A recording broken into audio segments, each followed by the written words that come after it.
Hello, hello.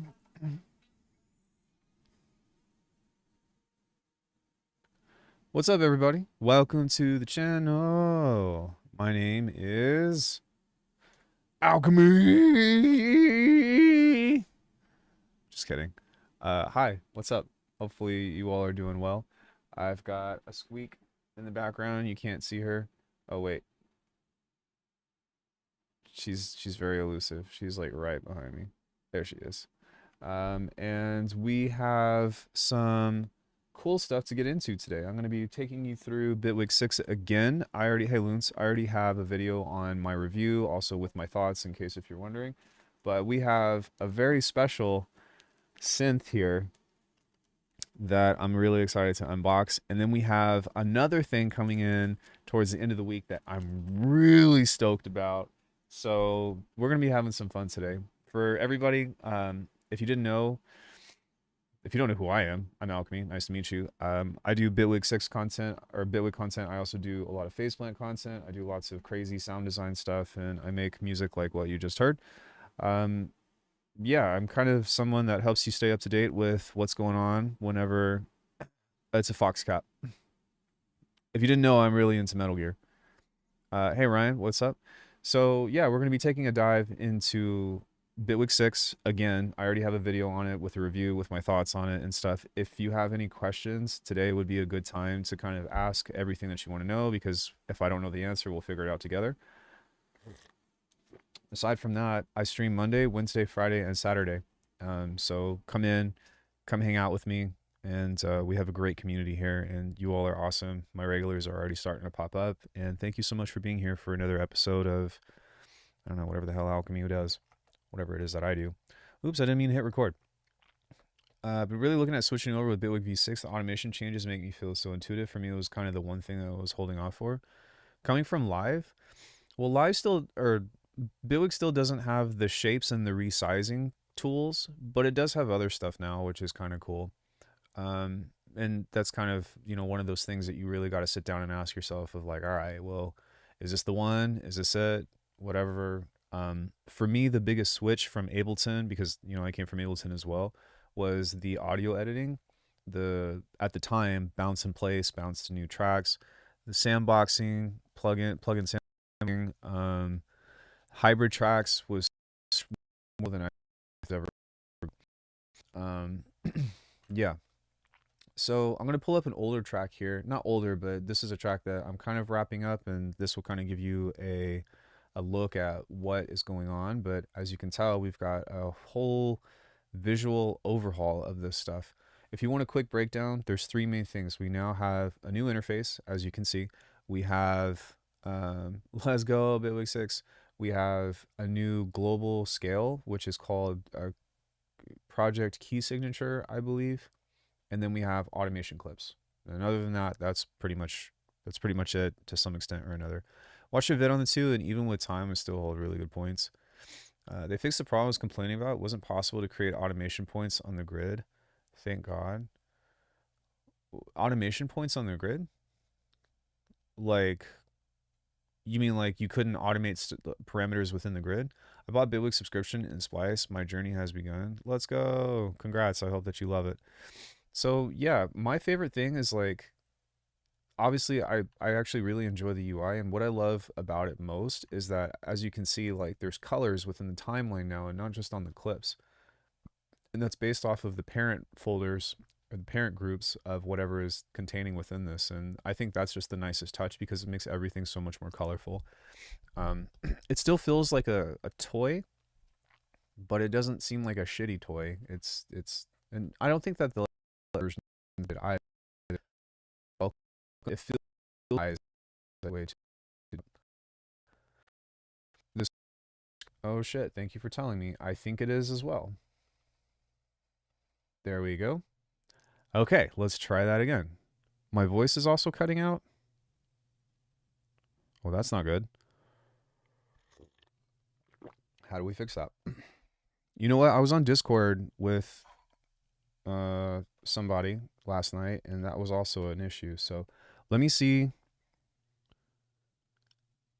Um, You couldn't create automation points to automatically snap to the grid, timeline grid. You had to create this point and then move it so it snaps. Oh, I see what you mean. You mean on the timeline. Is my voice still cutting out? Or how are we doing here? Hello, Winter. Welcome. I'm not in the mood for technical difficulties today. Cutting out stopped. Okay, let me know if it comes back. I don't know what to do, but yeah. Hey, how you doing? Hope you all are well. Yeah, right back at you, dude. So yeah, here's a track that I'm working on. In case if you're like, can Bitwig make professional music?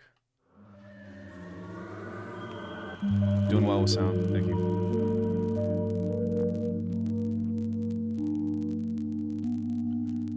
This is amazing work. As far as the Bitwig update goes, are you happy with it? How do you all feel about it?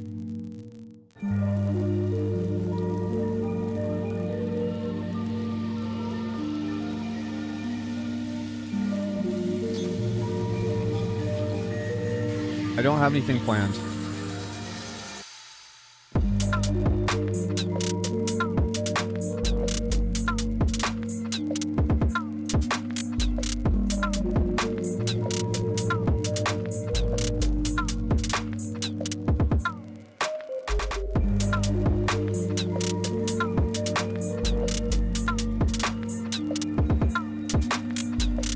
Yeah, I think it's welcome. I'll tell you what I think after we listen to this track.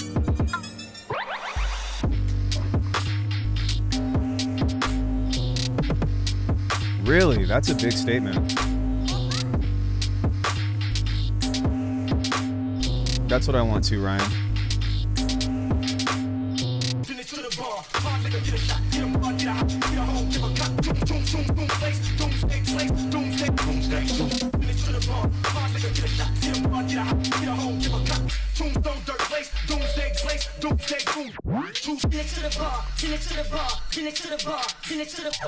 Tombstone, dirt place, doomsday place, doomsday, doomsday.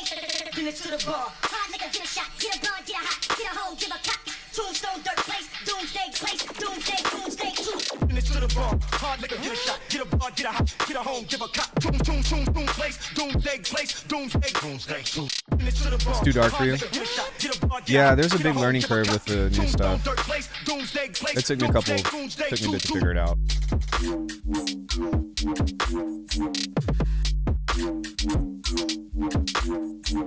Give me my light back.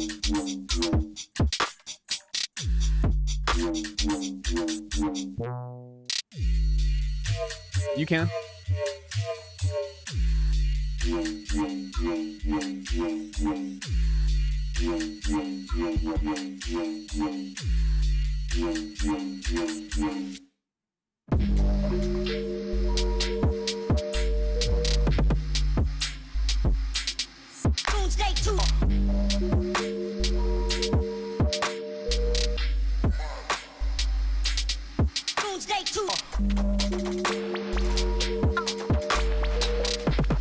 Bitwig 5 and below levels of lightness. Yeah, true.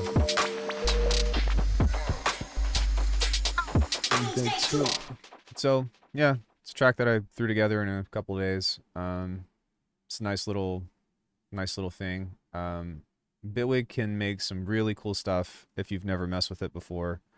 But now that we've kind of taken a look at that, before I go any further, I forgot we have some quick play spells to get through. So if any of you are new to the channel, what I do is I have this submission thing that you can play your tracks on. 15-second submissions or less. It's kind of like just an everyday submission that I'll play on stream. If hey guys from Colombia, nice Alckemy, thanks. Week. This update tempted me to say goodbye to my beloved FL plugins. Go all in on Bitwig. So the last thing that I feel Bitwig needs for me personally is I need a better OTT alternative. I was talking to Chi and he actually suggested that I explore the loud split, and we're actually going to do that today. With the mouse, is that still a thing? I don't know if you can do it with the mouse, but they do scale now. The coloring improvement feels very warming. Sampler, yeah, that'd be nice. But as a means of like an actual need to go like 100% all into Bitwig, I think that personally, I really just want an OTT solution. That being said, couple of quick play spells. You guys can join the Discord, submit a 15-second or less demo of something. You can do it once per day, and whenever I start the stream, I'll play them out. And we don't have that many usually, so but it's a great way to participate and become part of the community and to get integrated. It's also a really good way to like showcase what you're doing. So we have 3 today. I'm gonna play these very quickly, and then we'll get back to doing what we're doing within Bitwig.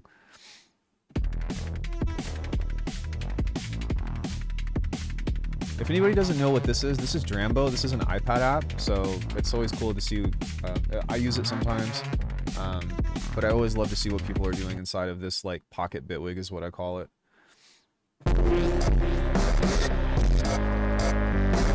Granted, is cool, but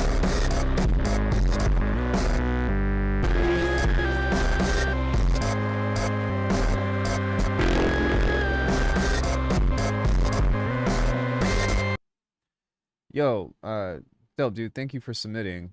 I gotta give a shout out to Dennis, man, because he's been like taking my master classes, which I'm not gonna advertise right now, but just as a means of like what he's been sharing. I could have sworn that he had another one that he shared too, but he's been improving a lot, and I'm really happy to see that. I love to see when people are actually getting better and putting the time in, but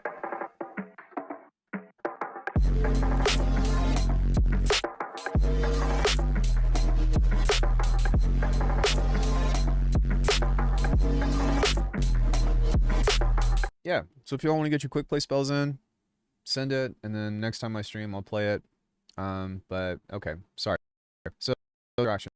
This is my template. I'm going to modify it at some point. I don't know if I'm going to do it today, but Cram It is better than OTT, but worse than 6-band minimal audio one. Fuse compressor is really hard to beat, and I think that's my big issue. Is like from an ease of usability from usability standpoint, Fuse is just like that thing is goated, man. That's in my opinion, that's the best thing that minimal audio has released. So we can set a scale in here. This is the first thing that I think I want to tackle just for fun.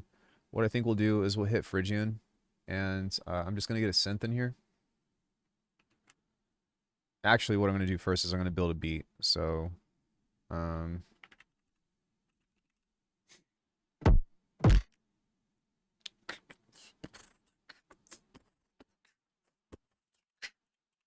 Alckemy snare.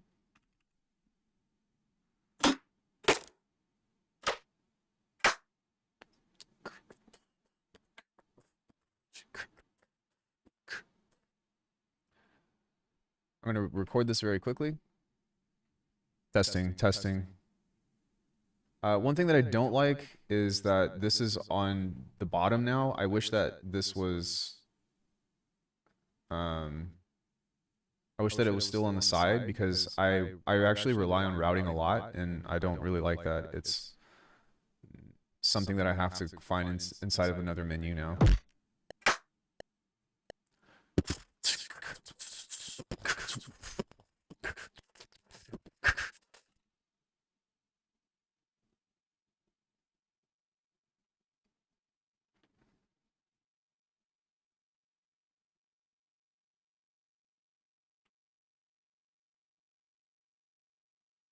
So we're just going to line that up. And we're going to place that where that needs to be. A little bit early, a little bit early.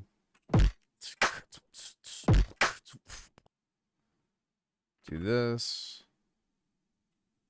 Do this. Give it a little bit of offset. And what I was doing with this was, it's really just a means of placement for me. Because now that I have this, I can use something like a vocoder or whatever, and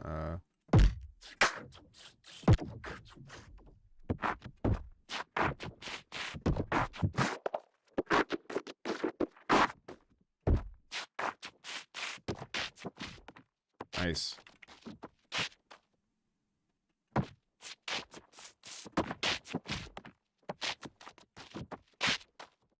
To our fuse compressor now.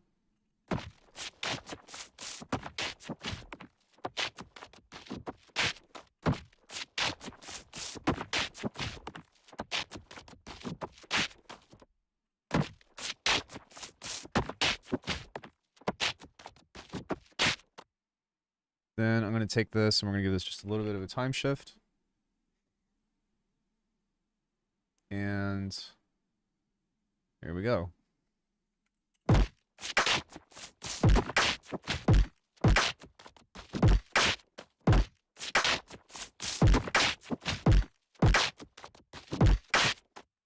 So now that we have something like that, I can grab an extractor. And then we can layer this with my world famous hat rack. Hat rack. And I can just hit this a couple of times. There we go. I got some hats.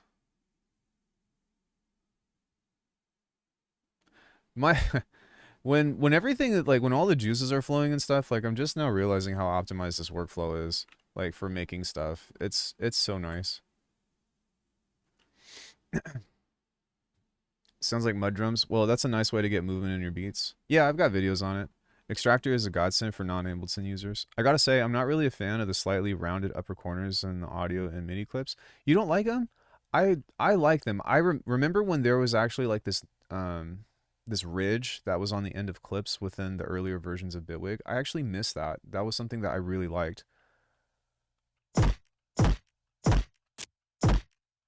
So we're gonna create a new clip rather, and then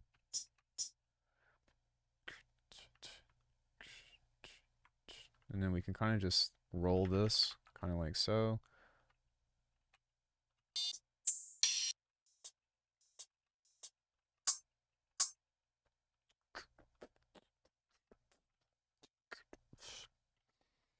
And we can place this here. So I'm just going to use this as my guideline for where to place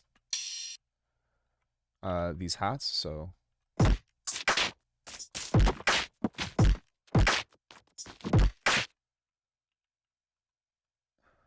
we can kind of do something like that.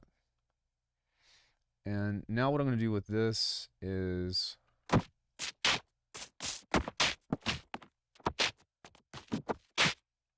we're going to take this, we're going to mute that, turn that off. Then I'm going to play with the pitching of this.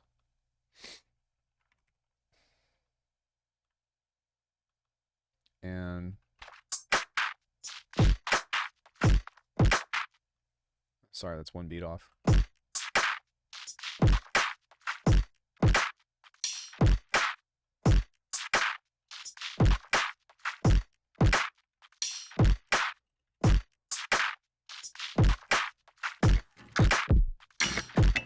Yeah, it's like when you go back to the old one, you're like, ah, like my eyes.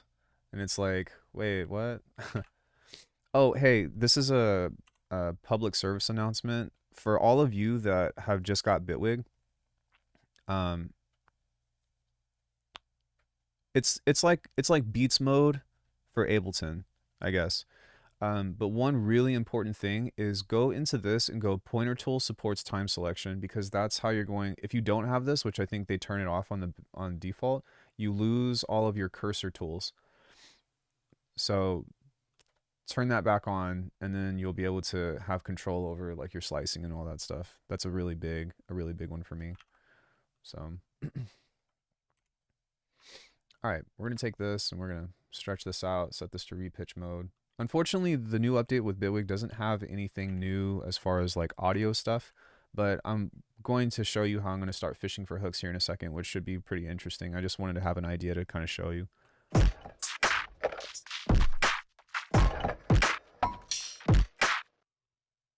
That's actually kind of cool. So we can do something like that.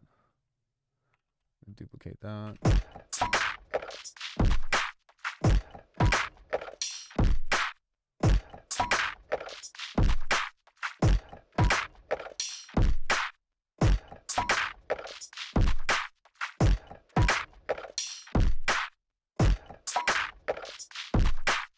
And I think that if we just had like a shaker, just like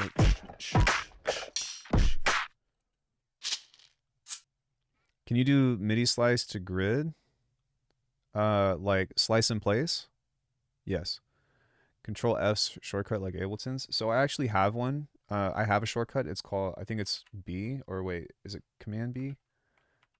Alt B, Control B. So Control B pulls up the browser. But there's also a keyboard shortcut. I think it might be Shift Command B, something with B. It's one of these. Control B. There's another thing that I have that pulls up the browser. And what it does is it will pull up the master. Like you can always just pull up the master browser as well. But there is a function, slice half into eighth notes. Yeah, so like if you just go right click, this has been around forever, by the way, since like the earlier versions. You go slice in place, you can set a beat grid to however much you want. This has been a feature forever inside of Bitwig.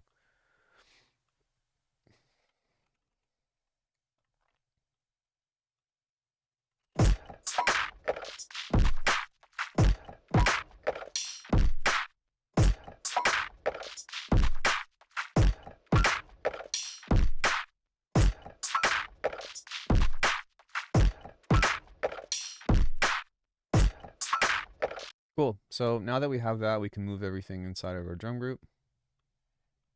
I have been experimenting with the compactor for sidechaining, but I'm still kind of on the fence about it and whether I like it better than just doing regular sidechain or not. So the next thing that I have, if you all have been following the channel, I made my own FM synth inside of the polygrid. This thing's pretty kick-ass. You can do audio clips, but not MIDI notes. Yeah, you can. It's still slice in place. So if you have something like a clip, right click, slice in place. If you have a long MIDI note like this and you want to divide it. Oh, well, sorry. I thought you were asking if you could do it in Bitwig. My bad. Because I read what you said that you can't do it in Ableton. Alckemy's second most beloved child, Jersey, is the first most beloved child. Wait, what? Huh? Oh, the FM synth? Yeah, I'm pretty proud of this one. Like, it's pretty kick-ass. I wouldn't say that. Like, it's not even something that I'm going to use every day, but I titled this I Fixed FM4 because I built a fully modular FM synth compared to the FM4 that is stock within Bitwig. And the reason why this is better, well, there's a lot of reasons why, but A, this has wavetable built into it, or you can replace this with any of the other engines. There's a sampler built into it. I haven't added the noise yet, but I will. But everything here can be modulated. So the only thing that you can modulate on FM4 is this. Like you can't change any of this stuff here. Whereas with this, you can. And that's really freaking cool. So to be honest with you, I haven't even explored this to its potential. I just made it and I was like, okay, cool. Because I'm working on a Bitwig pack that's going to be relatively cheap. But it's nice to have.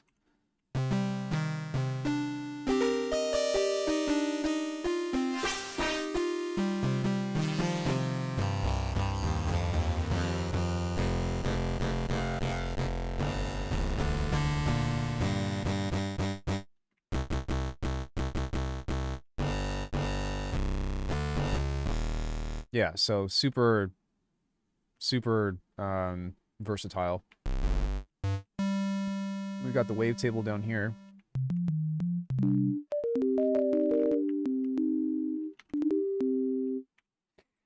Cool. So something within this that we have is the scale awareness now. And so because of that, what we can use is something like the paint tool. Sorry, the spray paint. Actually, let me see if this has been fixed yet.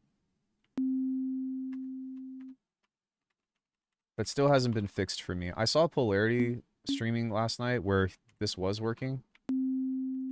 But the arrow keys do not work on the footstep yet. It's coming. It's just not working yet. Time for me to check out. I'll watch the VOD. Yeah, thanks for coming in, Jupiter. I appreciate it. So yeah, this is kind of cool because you can kind of just plug stuff in, you know. I don't know why this is so large. I guess we'll just use this, but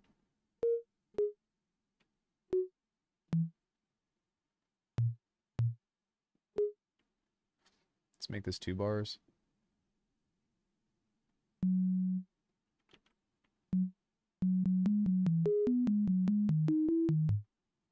Cool. So you can come back here, use this if you want.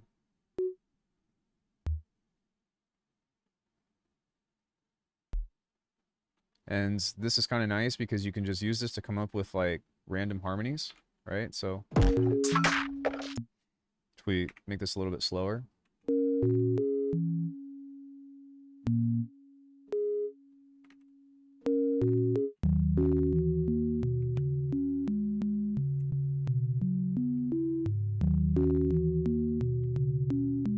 Okay, it's okay. But what I'm going to do is I'm going to make this longer. Oh yeah, definitely.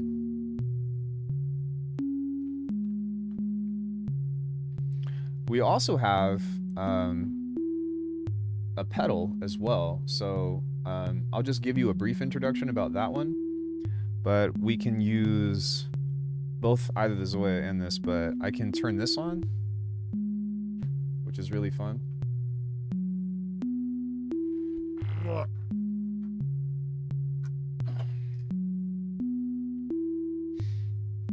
This is kind of like the hardware version of Beam. Just loaded up a few minutes ago. How do I see the automation now? Hit A. But we can put this into the pre-master, and then we can set this to mute. Set this to, set the drums to mute. Now this should play through the master.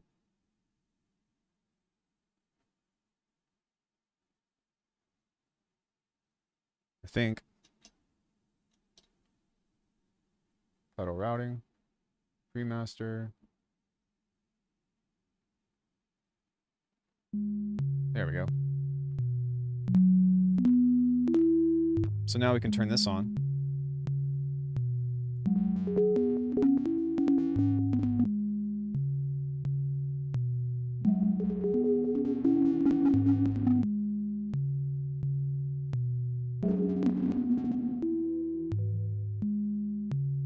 No idea.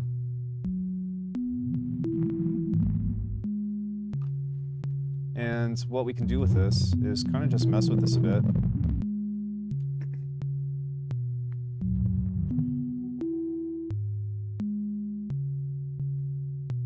And while that's going,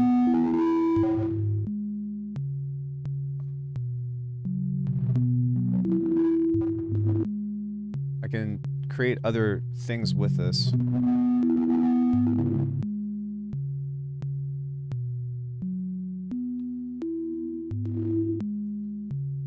So we can throw something like Beam on here.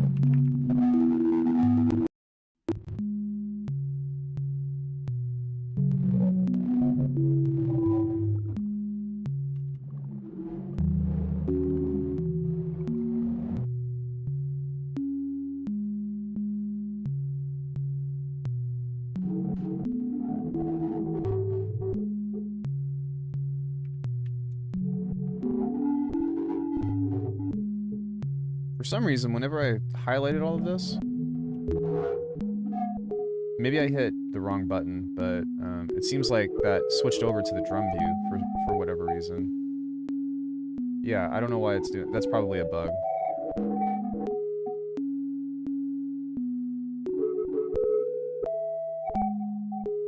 So we'll set that to ARP.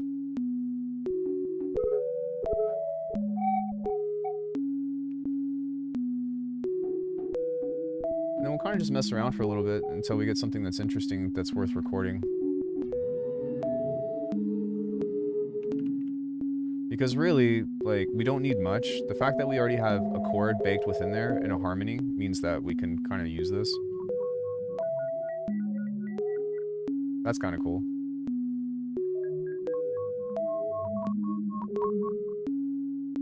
Okay.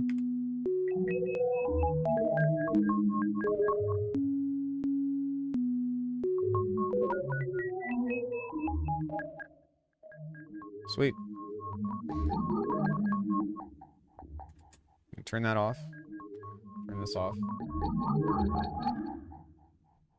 We don't need much. We don't have to work with a lot of stuff on here. We can just kind of have something like that. But now that we have that, we can turn that off, turn these mutes off, and we can just start working within what we've got on these tracks. And so I'll mute this. I'll throw this into the sidechain.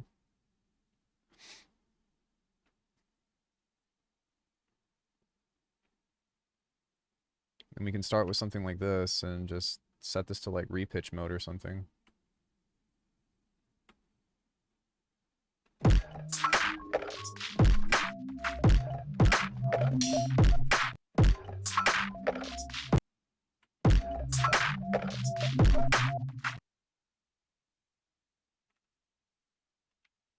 Okay.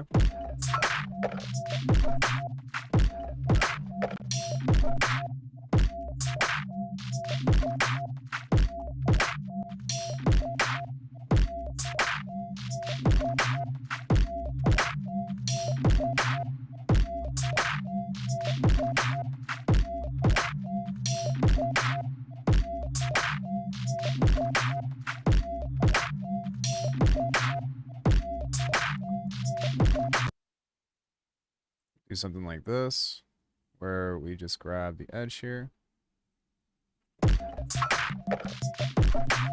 Sorry, I wanted 1/8.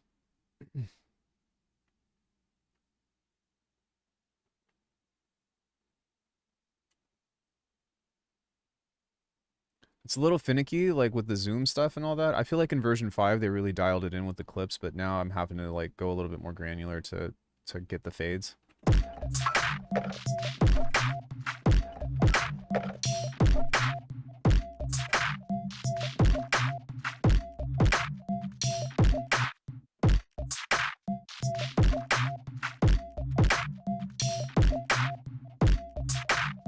Dude. Am I holding shift? Thank you.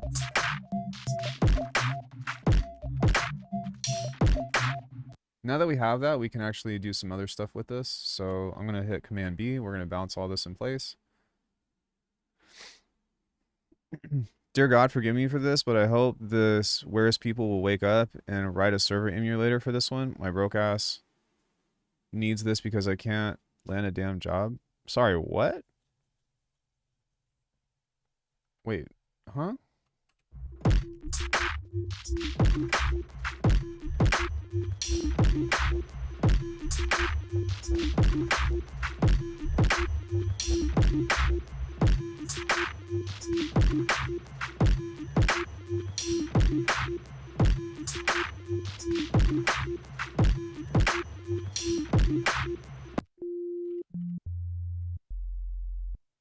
So now we can use something like, we can figure out what key this is in. I think it's in D sharp still. So we can use a third harmonic here. Grab a filter.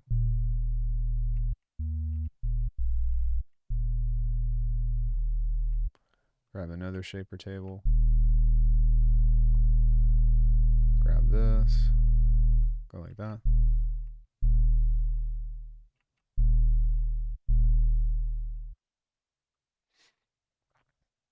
And ever since Bitwig 3 uses some kind of permanent server uplink and nobody bothered to try to solve the puzzle yet, I'm still trying to catch up as to what you're talking about.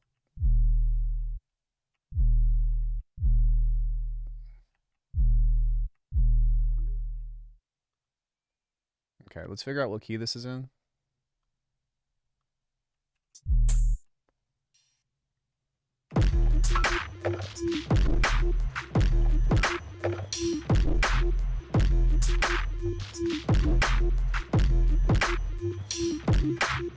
So what I'm going to do is I'm going to pitch this up by 12, or yeah, by upwards by 12, and then I'm just going to grab the Pro Q.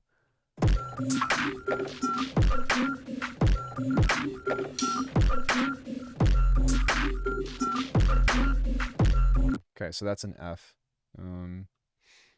And that's what the key of the scale will be. And so now we can go back and flip this back into F.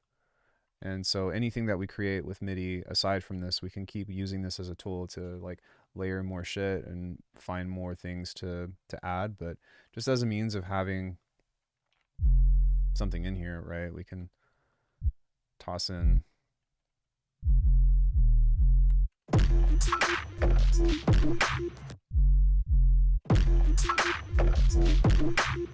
That's kind of cool too. That doo doo doo doo.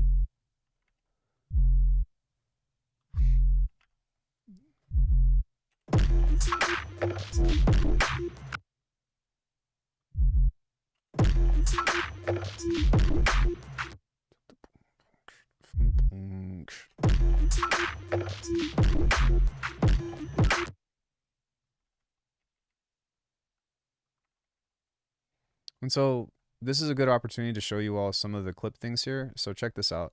Let's say I've got a unique thing like this. It it's a little bit different with the workflow. Oh, this is actually kind of nice. I like that.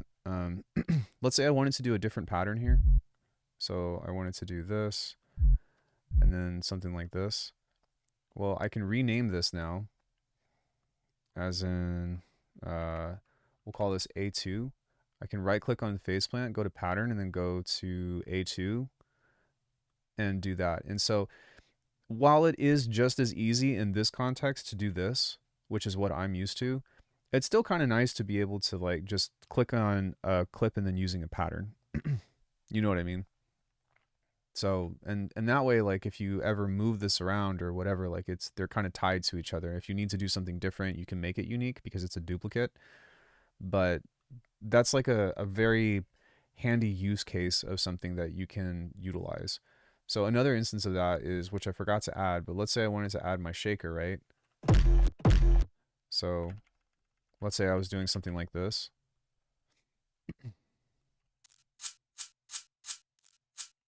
Let's say on this one, I wanted to change this here. And I wanted to maybe do something that's like a little bit late, but cut this off.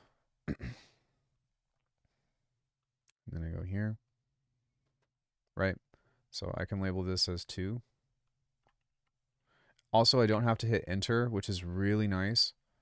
I can just click on that and it's there. That's like honestly one of the biggest things for me. 4, right? So now I can go 2, 3, 4. I personally think that it's still easier to just do this, but it is something that, you know what I mean? Like I can see that being useful in certain use cases.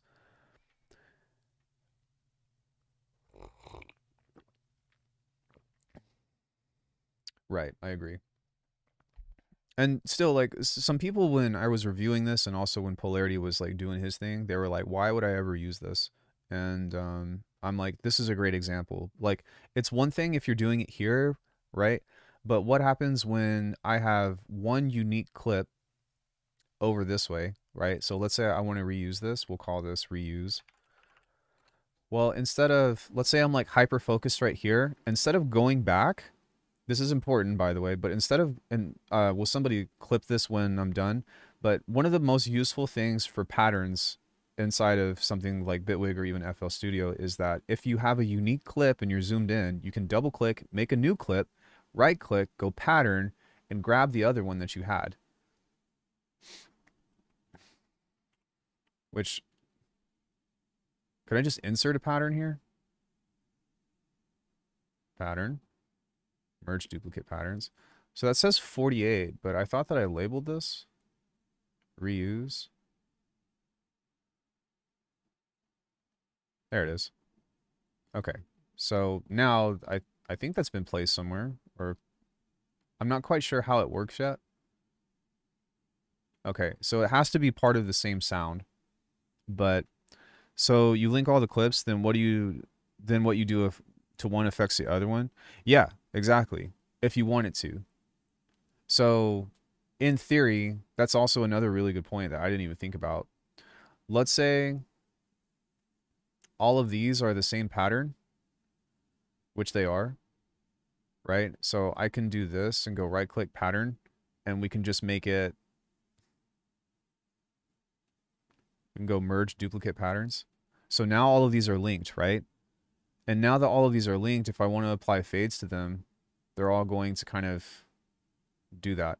I don't know personally if I'm ever going to embrace that, but that is pretty nice. So if I just click on one, I can, you know, raise the pitch or change the warp modes, or you know what I mean? So it does allow you to link stuff in somewhat of an easier way. Yeah, it's like having one master clip.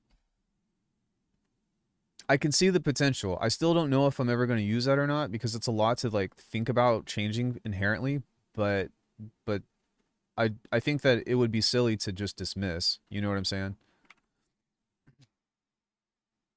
Older FL days. I really feel like this is the FL update of Bitwig.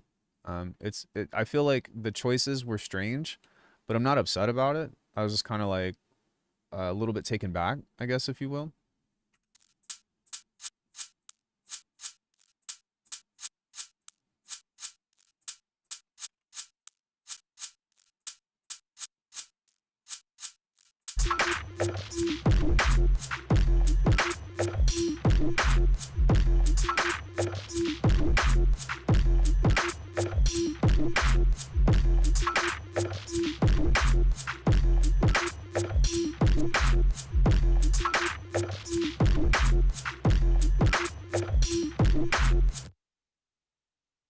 So right here, we can do a cool little switch up.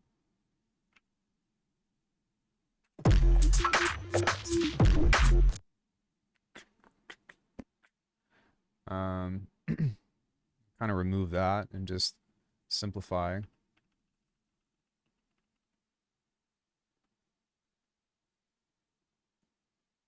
Then we can take a piece of this.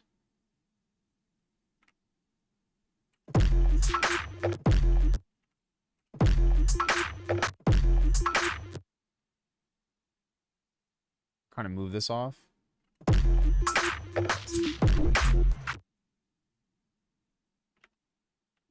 Just roll with that.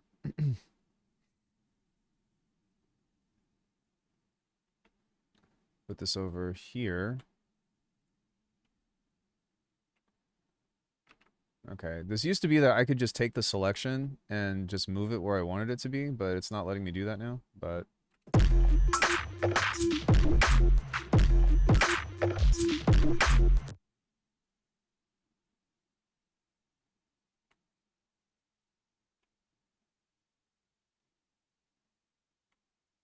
yeah, this I'm not the biggest fan of, because I should just be able to like grab this. Oh, so it's still there, but you have to click it first. Okay. Sorry, let me catch up with chat. Was thinking that same. Well, thinking about Bitwig is very modular. This update was a grower for me. Once I realized how necessary and clicked, I love it. In a sense, for that every video audio clip are in their own separate container. Wasn't sure if that was the area of the clip you wanted, but think so. Yeah, I was just trying to select like the region of the clip and then grab that. So you have to click first and then hold Option. I I don't like that personally, but it's I can get used to it, I guess. Because the thing is like I just want to be able to highlight this and then hold Option, but whatever, order of operations, not that big of a deal.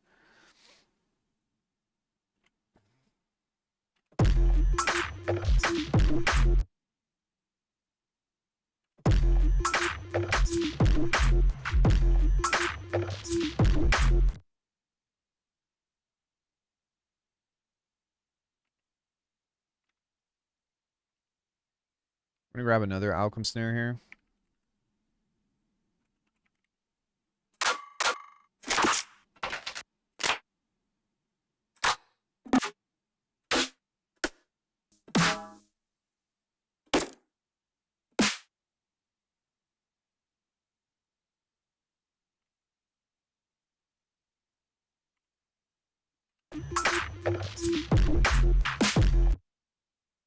That's supposed to be here. Yeah.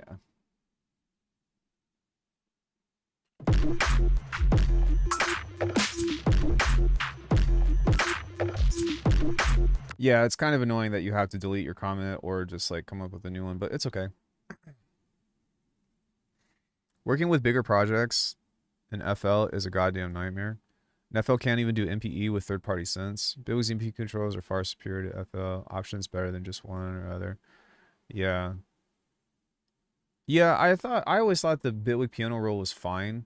Like, no, it didn't have the features of like scales and stuff, but like, I don't know, man. I don't personally worry about that stuff. I mean, listen, like if you were to, holy shit, I've got 50 viewers. Hi everybody. We usually have like 10, but uh, Phrygian degrees. 1, flat 2, flat 3, 4, 5, flat 6, flat 7, right? Or you could just be like F Phrygian, you know. You know what I mean? And find an image of what you're looking for there. And then you could just you could just go and plug that in if you don't know scales. You know what I'm saying? But I think it's too much to ask for people to like, you know. I want the ability to have my MIDI effects show me what it does in the piano roll. I think that is a fantastic suggestion. Um I would like that too. I would like it to be able to just print as opposed to doing it, but it's an inherent order of operations why that will probably never happen or why you have to send it into another channel because it only reads like if you have it's right. I just memorize F minor. The thing is like this input that it reads in MIDI is before any effect that you put into it. So there's no way for it to loop back into itself in order to record. Does that make sense? That's why MIDI cap is probably the best bet for that because you can place it at the end of your effects chain and then just drag it in. But you have to remember that like whatever input source you have, unless if you're using a sequencer or something of the sort, it's never like it's not reading that input. So you have to have something that has a connection into another track in order for that data to be read. You know, does that, I know that seems confusing, but does that kind of make sense? Use note transpose tool if I want a different key. It's nice that scale constraints work with the note devices though. That sells it for me. You could always add another device. It would be nice if there was a toggle to make your MIDI input confined to the scale as well. I think that's a pretty like normal ask, but like I said, man, my thoughts on this update, other than the visual upgrade, is that this update was not for me. Because I don't think that anything that they added was bad.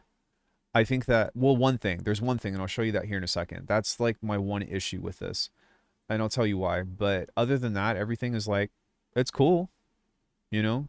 Like, all right, shit. Maybe this will invite other people to get into Bitwig and stop being such fucking fanboys. Like, the tribalism inside of DAWs is insane, and I really wish that people would stop.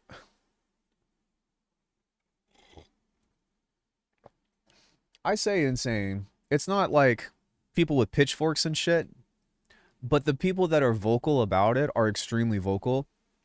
And I gotta be honest with you, like the Bitwig community is also like just as guilty. You know what I'm saying? Um, it's like find what works for you. Find what works for you. That's what matters. If Bitwig isn't for you, you think it's ugly, like, you know, whatever, it's like, okay, cool. Like, you need to tell somebody, like, to justify your purchase because you didn't do enough research and now you're regretting that you bought fucking Pro Tools because it was an industry standard. Like, you know what I'm saying? It's like, don't do that. Don't be that guy. Demo everything. If you know nothing about music, like, that is honestly the most difficult position to be in. I don't have an Octatrack anymore, but I do have a Digitac 2. I also have this guy. Oh my god, I almost just dropped the synth.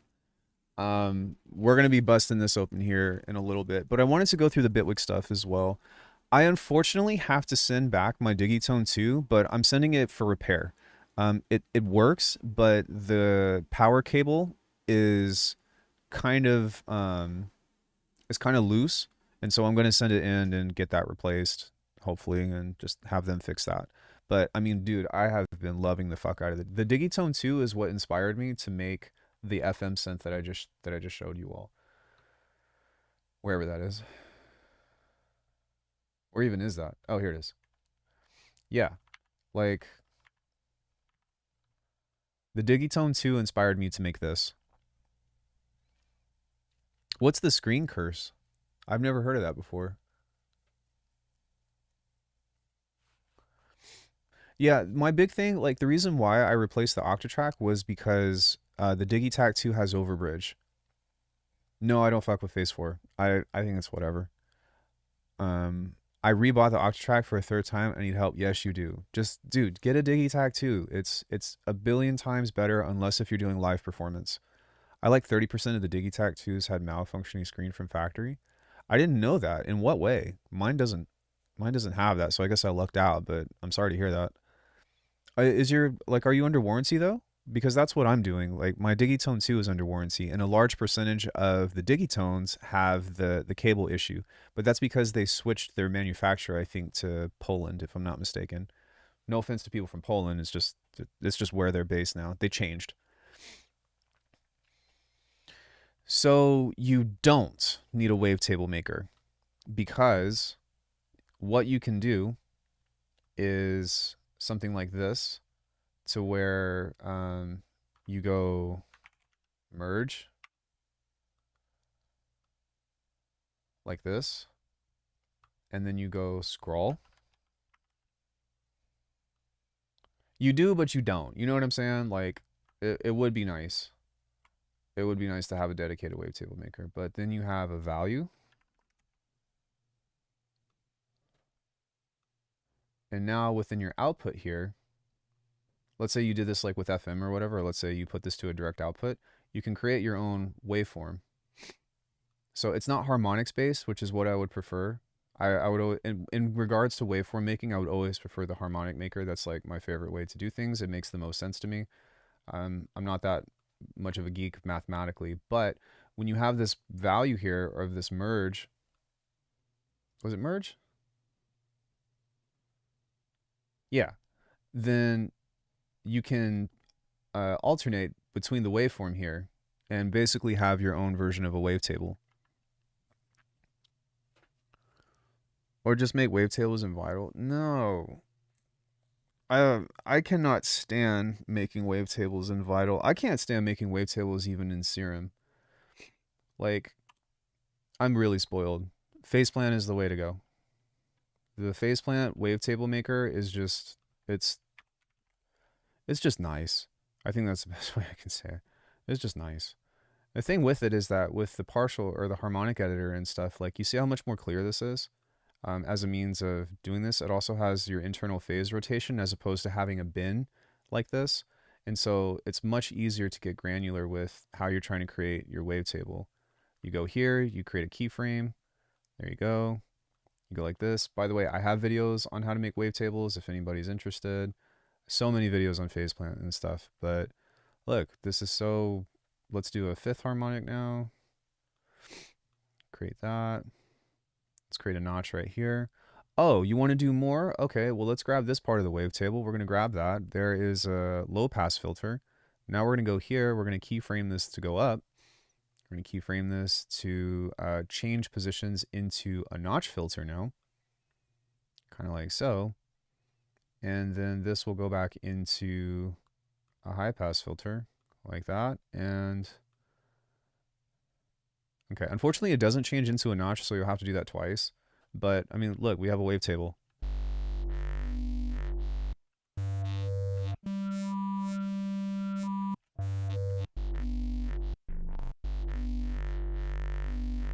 So it's so easy, and it's not. I don't think that it's just because I'm used to it, but that's why I prefer it because to me it makes the most sense. It's way easier to use than anything else that I've ever messed with. Why ditch the Octatrack? Been deeply considering, but Digitac 2 is so good, it really covers my sampling. So I traded my Octatrack in order to get the Digitac 2. But Overbridge, sample management, now that the Digitac has slicing, it's a lot easier to work with, I feel. Yo, thank you so much for subscribing, David. I appreciate it. And to me, it's just a better experience. I didn't like that, like, the overall approach to working with the Digitac, or sorry, the Octatrack was kind of a pain in the butt to me.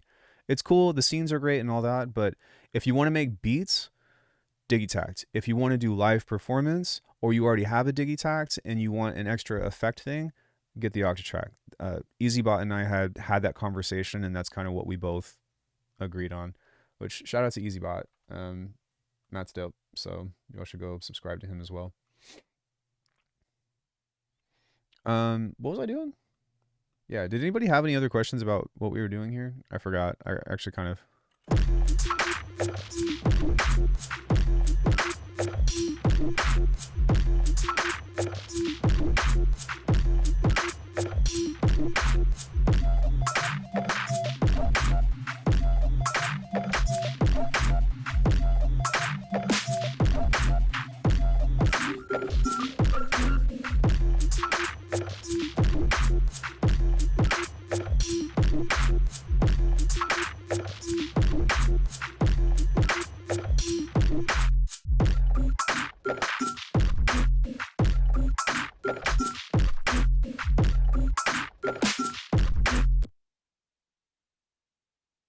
Yeah, I think it's by all means. I still think that it has value in that. Like I think that it's still a really cool kit or a really cool like piece of gear, but it's just not.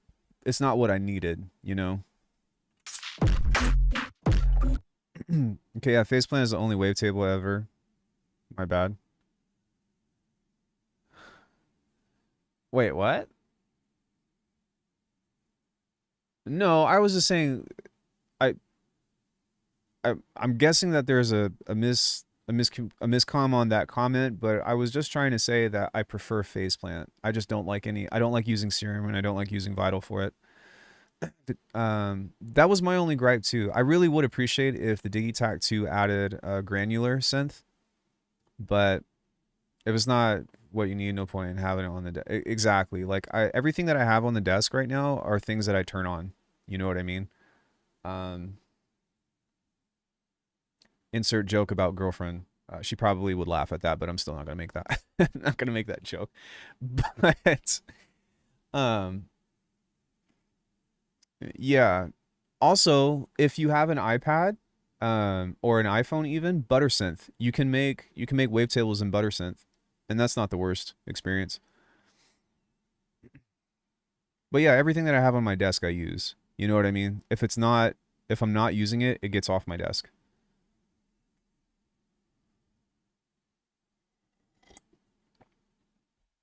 But it's super clunky. I mean, shit, if it's free, you know. Yeah. So, in regards to like, let's say I wanted to spruce this up, we can kind of talk about the automation thing now.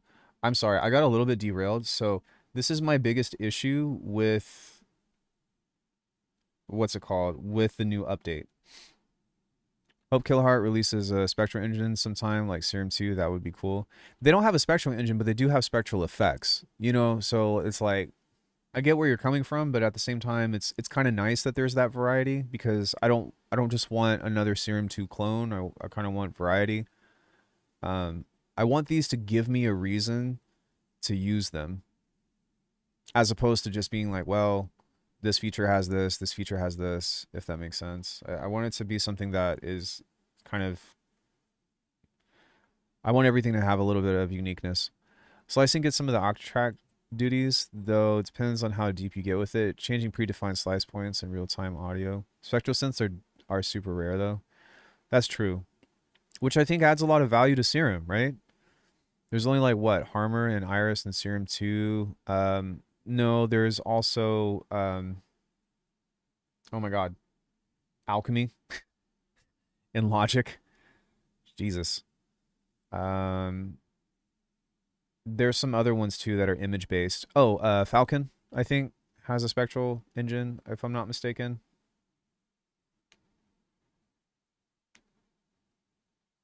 Or does it? Or maybe I'm mistaking that for being able to put in images or something. Is there an option to remove the color tint from the grids in the background? I don't think so. It's a good question. Thanks for the insight, Al. It's a good point. It's something else to keep learning of. Well, I mean, I get it though. Like, there's nothing wrong with wanting everything. in a box, right? Like everything that you need, which is part of the reason why I purchased this. Does that give you a hint of what that is? I did buy it, by the way. Nobody sent this to me. Um, but yeah, it's I think, not to change the subject, but I feel like additive engines are more rare than spectral engines. But I would prefer, like, I would always say when it comes into synthesis and like sound design, effects are always going to go way further than a synth, because you can take those effects and literally apply them to anything. You know what I mean? Like, that's such a big deal to me. Like, if you're a brand new producer and you're like, oh man, I really want to buy this synth because, like, I don't know, fucking Bob Dole uses it or whatever, stop. Focus on investing in effects if you're trying to get into sound design. Like, the effects are going to take you way further than the synth almost every time.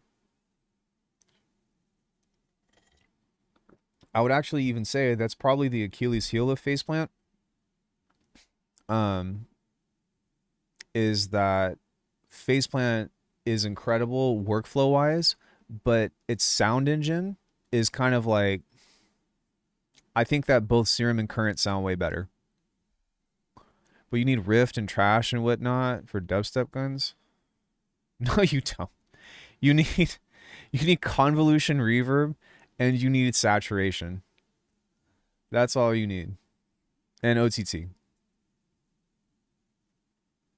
Appreciate the insights, PP, Kilohertz. Yeah, like, I still am diehard Kilohertz fan. Like, you guys have seen some of the shit that I make in Faceplant, you know?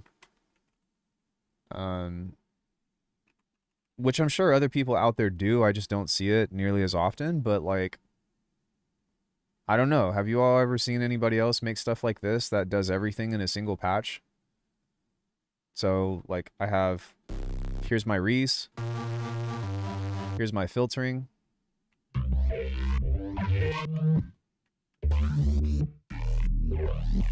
Here's a percussion maker. We can change this into a pad if we want.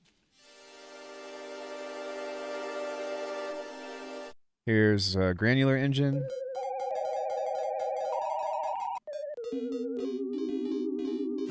Here's a pluck. Here's a glitch.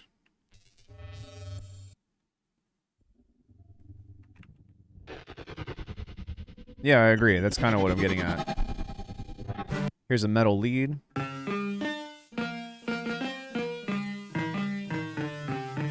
Here's a sub. But wait, there's more. There's note tracking on here. There's pitch falling if you're trying to use this as a bass. So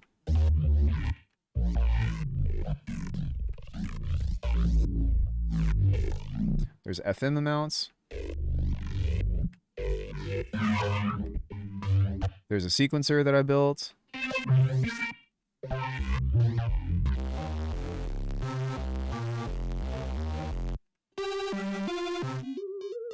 You can change it.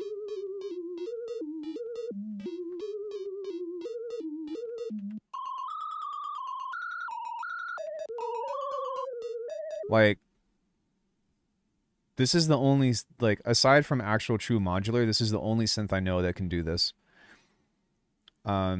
Which I don't want to get into Faceplant because I've got my whole spiel about why this is the best synth on the market, on the fucking planet ever made. But that being said, just as a small example, it's like, what else do you know can do this?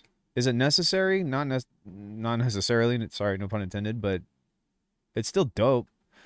If anybody's interested, this is the Requiem collection that I have on YouTube, or sorry, on my website. Not trying to make a sale or anything, but I know if somebody's curious, these are all available. These days, I don't really make these anymore. I just go for stuff like this that's like more focused, because as cool as that patch is, I've realized that most people that buy my stuff don't have a crazy CPU. So I've really just kind of dialed my patches back to very focused things that have a better sound quality, that are, yeah, just easier to use.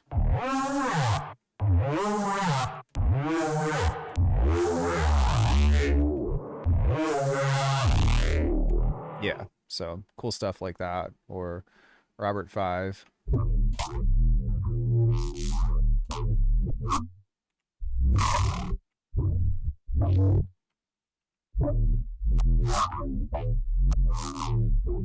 And that way you can just fuck with the LFOs and stuff. But now that I'm kind of like going in this direction, I've started using other synths because it's been a lot easier for me to like start thinking about, okay, what exactly do I want and how do I get out of it? How do I get this out of it? Um, there's only one clipping, folding, sample, bit crushing. Wait, what are we talking about? Yeah, yeah. I'm not a big fan of the distortion stuff within Vital. Like the thing is pre-Serum 2, Serum and Vital are great starters, you know? But the thing is like you almost always have to do stuff outside of the box in order to bring it up to par to be usable in a track. My biggest handicap is finding the reasoning and not overcomplicating myself and burying the sound. It's quite a complicated learning curve. So what you should do is just simplify. Like you should focus on songwriting.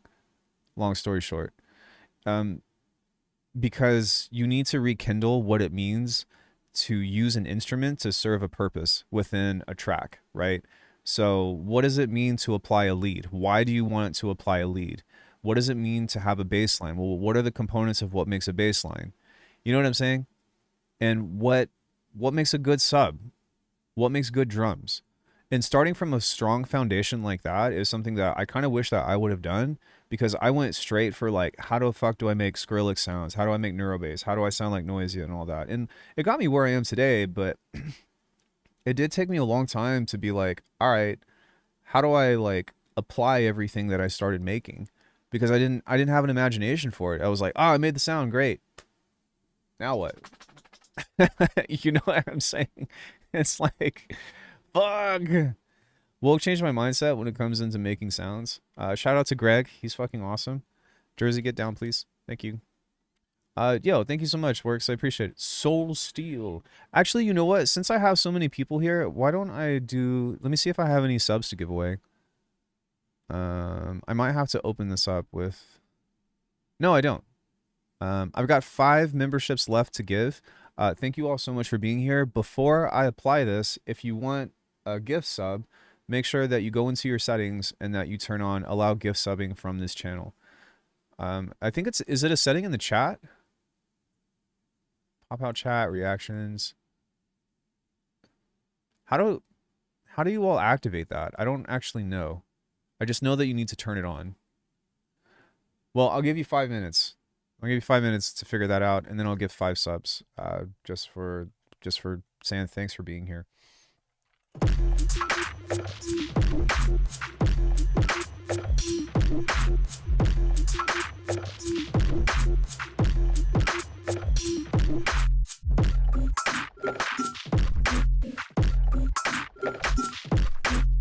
Okay, that part's kind of stupid, but it's just an idea. We can go back to this and like make a variation out of it or something. Or we can come up with a completely different harmony on this. Hey, 3-2 split. So let's do this.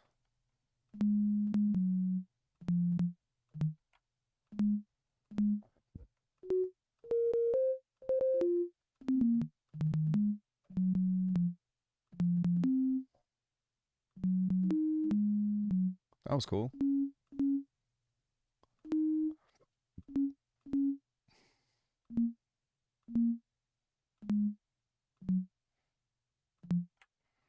So we've got a cool little melody here now.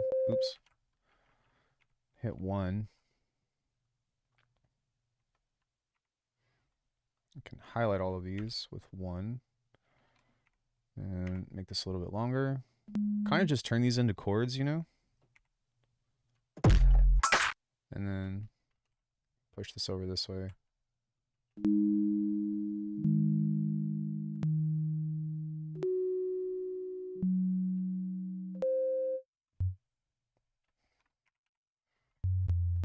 And then I can kind of use that to also...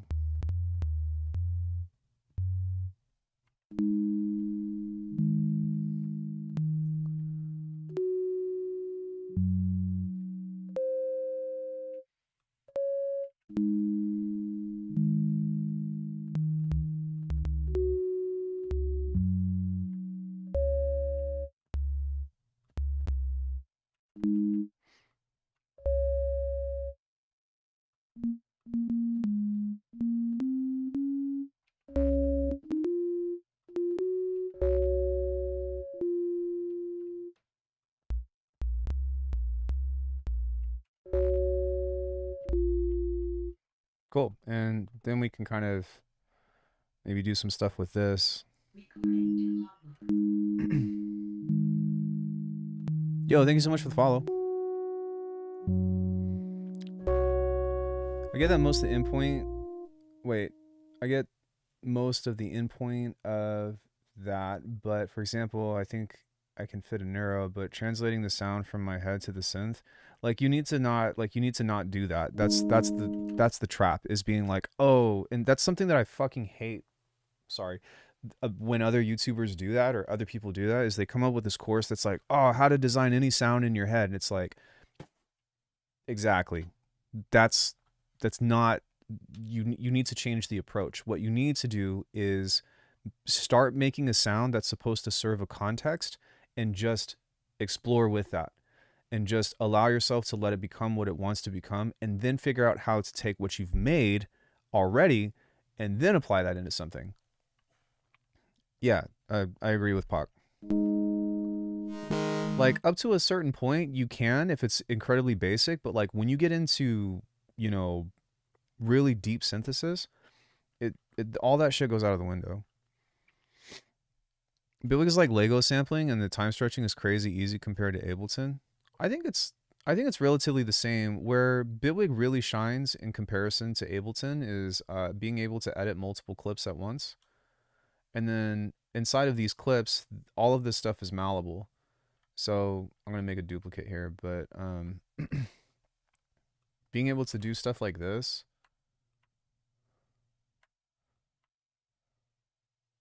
or shit, throw that in there, or you know what I'm saying? Like just having this completely malleable is a really big thing that you cannot do in Ableton. Like the audio that you have, you're stuck with. You can't chop it, you can't slice it, you can stretch it, but you can't change anything about it. But I think, in my opinion, Bitwig has the best audio editing of any DAW that I've ever used, and I've used almost all of them. Okay, we're gonna give the subs now.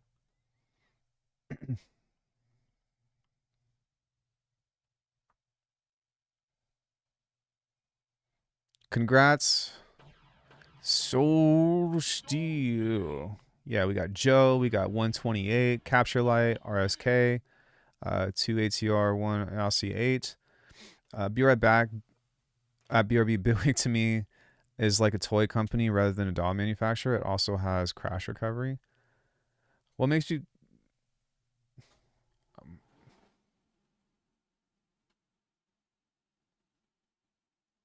I'm curious as to what you mean by that.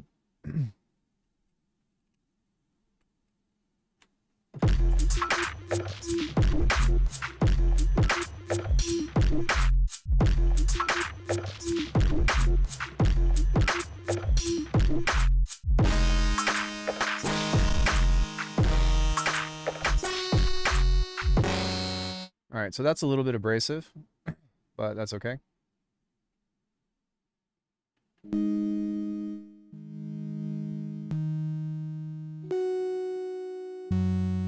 So we can even take something like this and go Command B, and then we can create something different out of it with repitch mode. Like one thing that still bothers me about Bitwig is that the repitch mode, you can't change the semitones. That's like the biggest complaint that I've had with Bitwig for years now. Um, it's I I don't know why they don't just add that, but it's not it's not the end of the world. It's just really annoying. Yeah, if you won the lottery, get your rewards in the Discord. Thank you. Ease of use to the aesthetic companies to buy. I feel like they say, well, here you go. The ease of use, the aesthetic. Other companies to I buy a DAW, and I feel like they say, well, here you go. Do you mean like it's more fun to play with, or it doesn't matter? I'm just curious.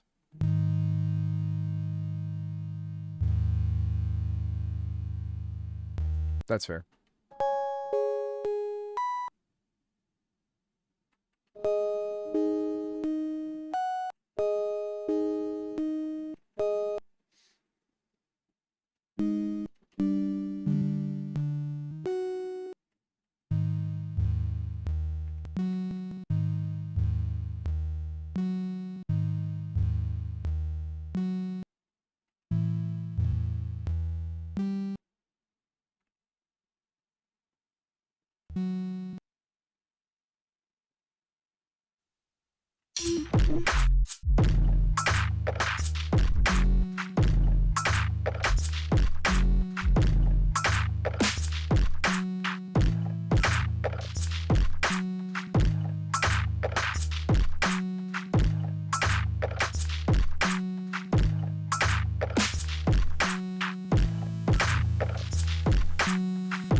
Cool. So now we can kind of shape that into something a little bit different.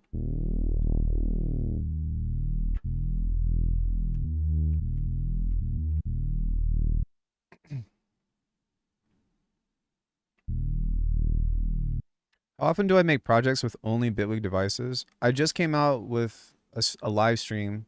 I did one recently. Where is this? I think I played it at the beginning of the stream, but no plugin challenge. This was in late July. Most of the stuff that I use, I do still use Faceplant quite a bit, but like I would say like 60% of what I make is actually within Bitwig.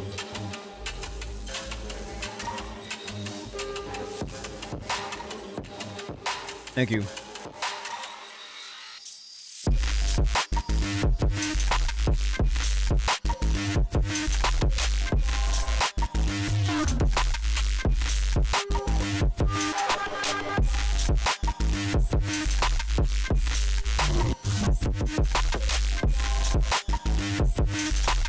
Pitched hats is an advanced feature.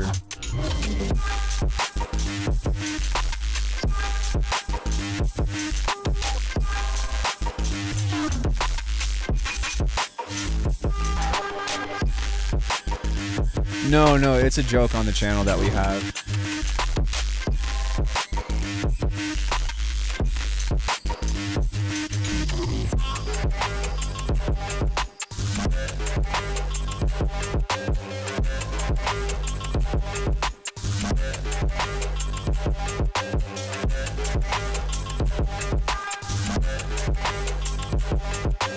So that was a track that I did with just Bitwig stuff not too long ago. Yeah, somebody was arguing with me that FL Studio is the best plugin, or sorry, is the best DAW because you can do pitched hi-hat rolls. And I just kind of looked at them, and then they were trying to tell me that I was a beginner, and I was just kind of like, who the fuck are you talking to?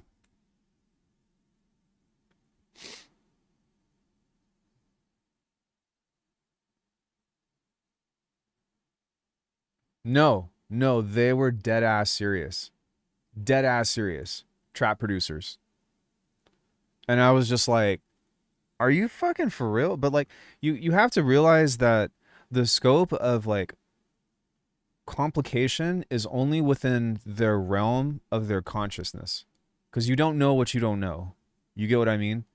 So like some people think that like the end game of music production is like super simple ways to have access to melodies and chords and then have, you know, hi-hat rolls that you could just do one click and it's perfect. You know what I'm saying? They're like, "Oh, this is the best shit ever." And it's like that's all they that's all they have. That's all they think about because that's their end game. You know what I'm saying? And it's like you can't even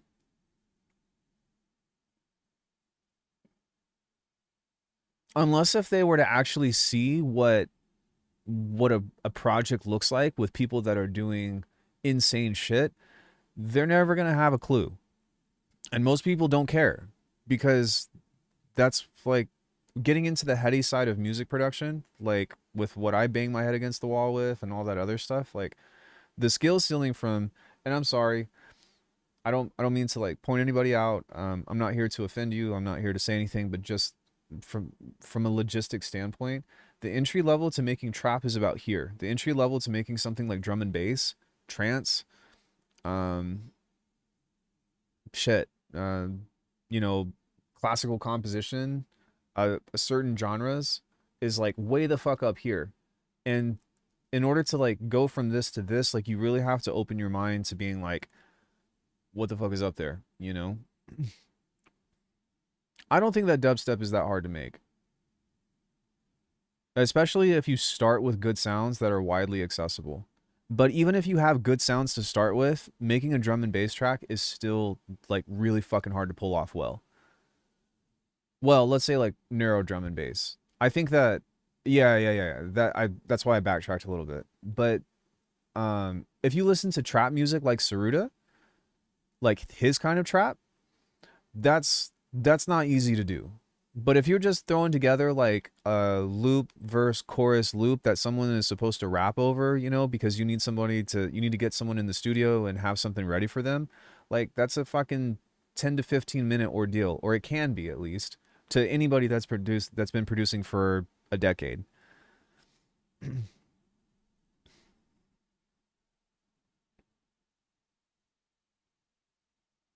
Like the skill ceiling is just way higher. You know what I mean?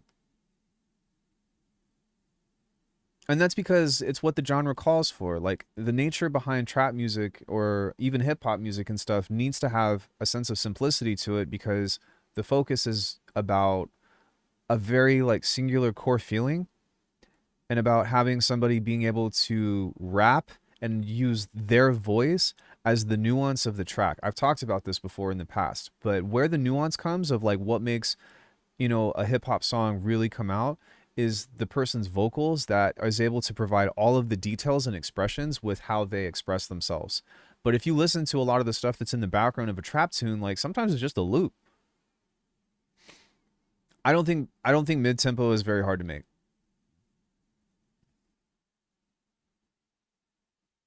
Yeah, I would say that. I actually agree with that. Hip hop is great. Hip hop and trap is great for learning all that. Hey, have a good stream. Hey, Universe, long time no see. Dark mid tempo, easier or harder than trap?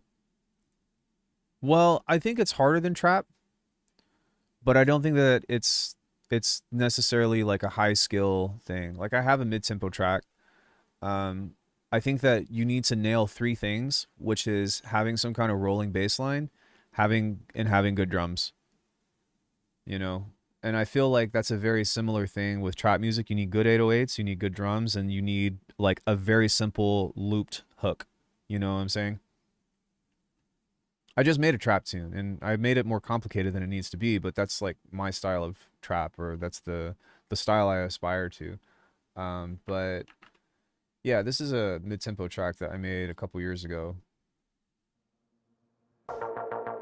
But what you need is a good rolling bass line.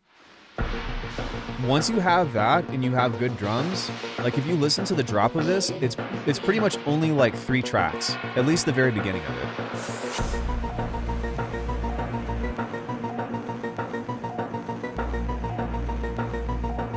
I'm a big fan of Hospital Records too. Well, old school Hospital Records, not so much the new stuff. Like High Contrast.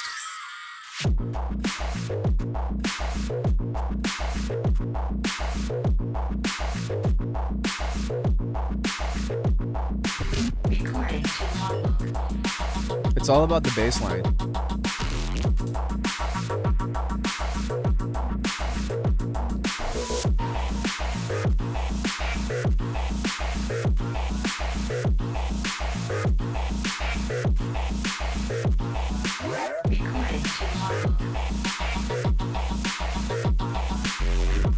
I think it's also in the songwriting as well.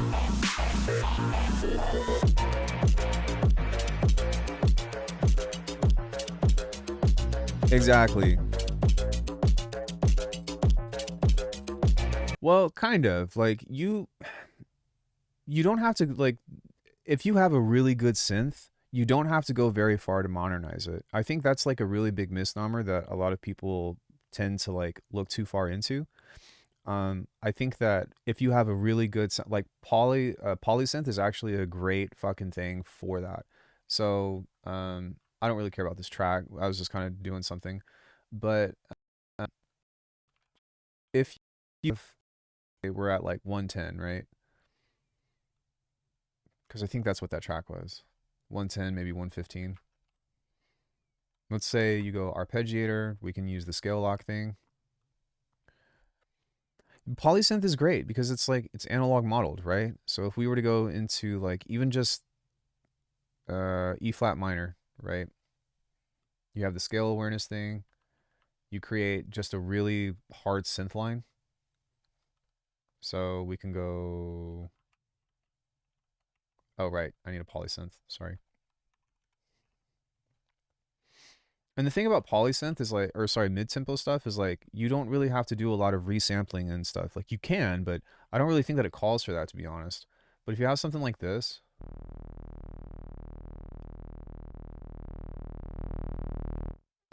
yeah, I can already tell that this is gonna work. Even just a fat ass saw.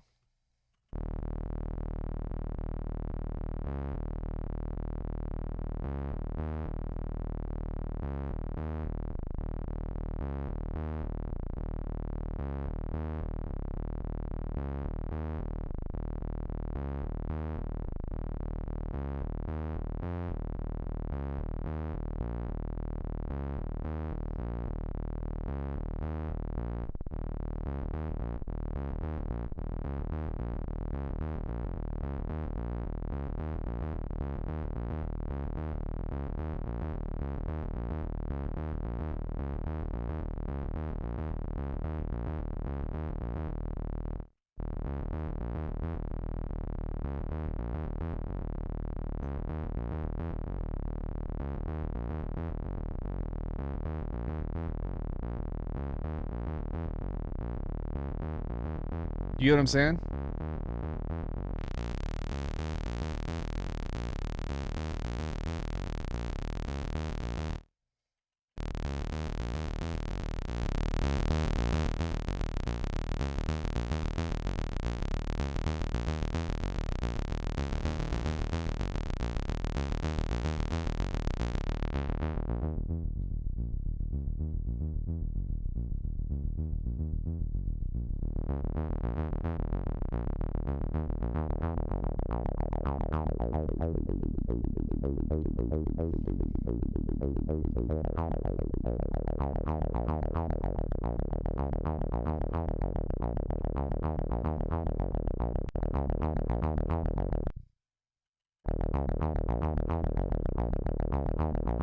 Exactly. You just have like a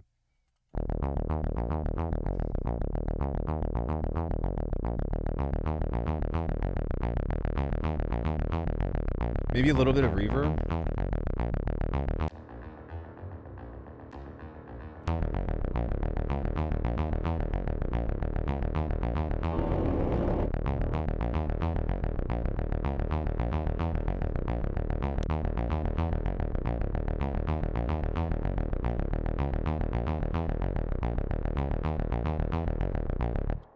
Right? You can even do something like this to where like it maybe goes up a bit every once in a while. Maybe not.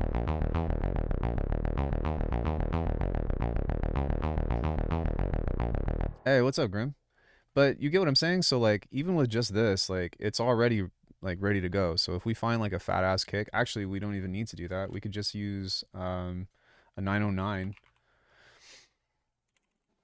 So a V9 kick. And I'll give you the 0 to hero on this.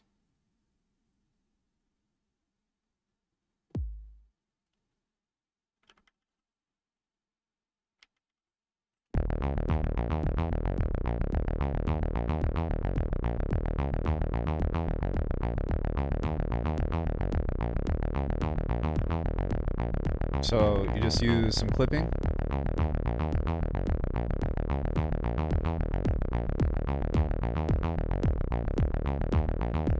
Filter plus.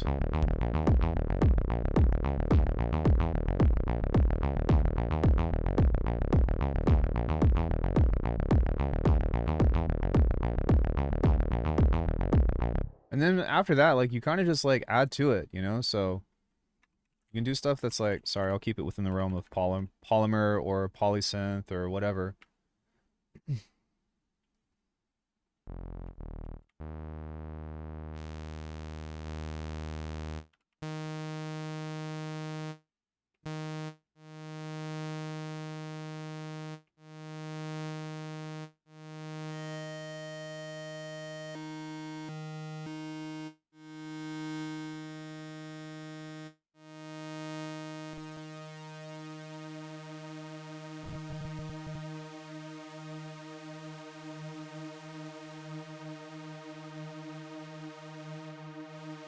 You can do like some dystopian stuff by adding some convolution and a filter plus.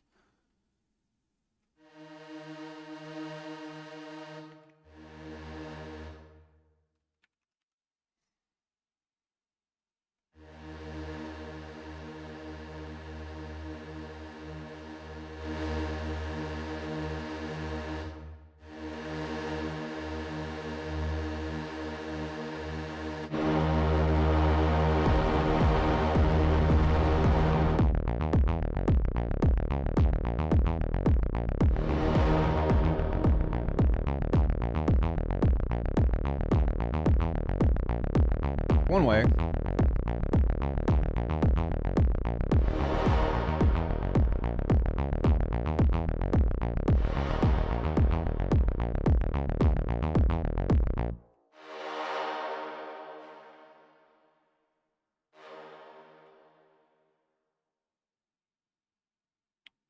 So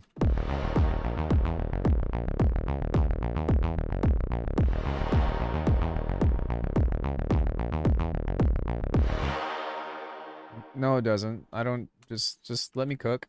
If I'm trying to show you something, let me let me pilot. Thank you.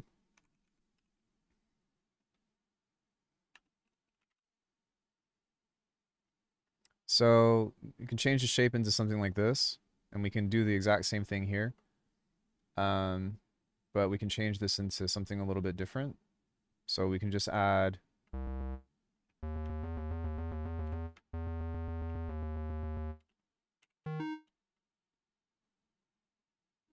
so we can do this. Just add like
there we go.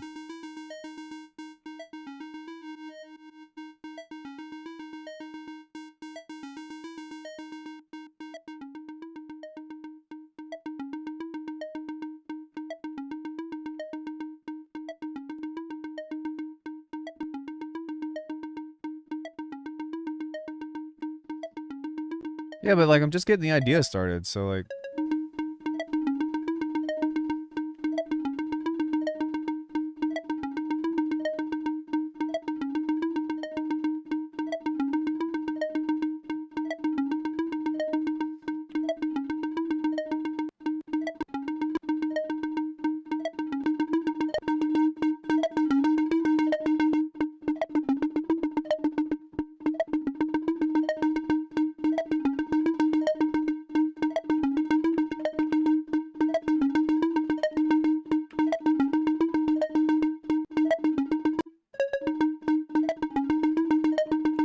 kind of freestyling this.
Cool. So now we can add the percussion.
That's what I'm looking for.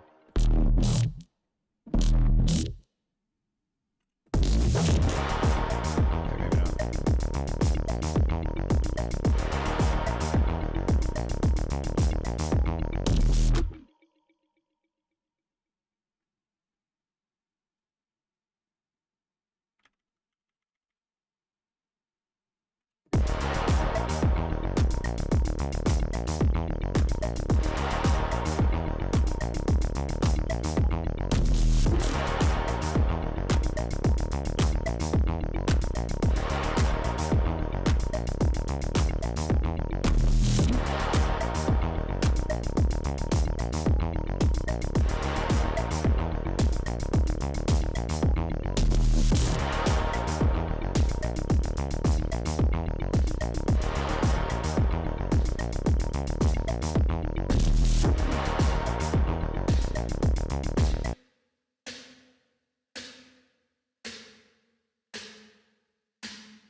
Still needs like a punch.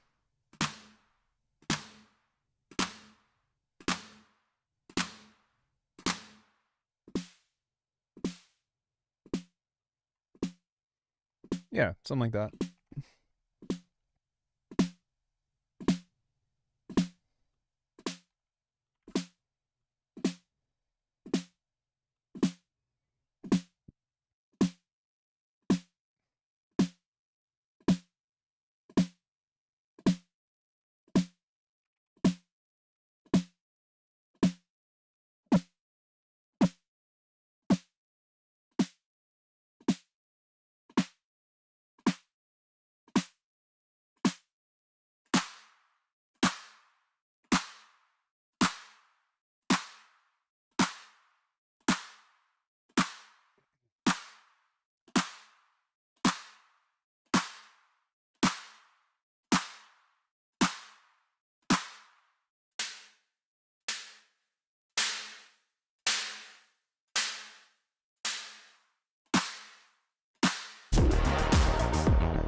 And now we can just add the heavy sidechain.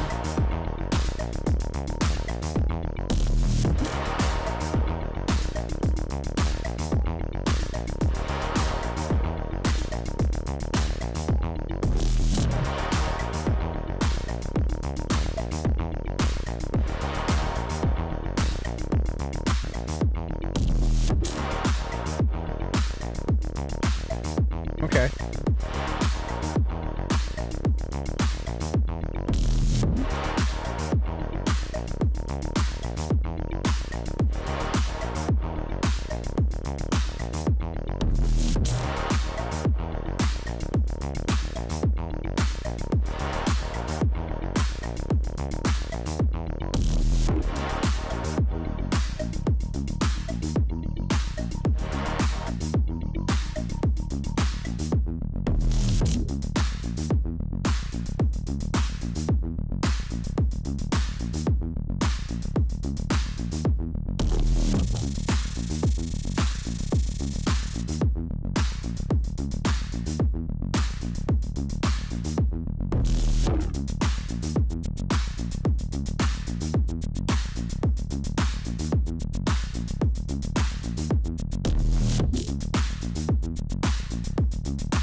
I really make mid tempo.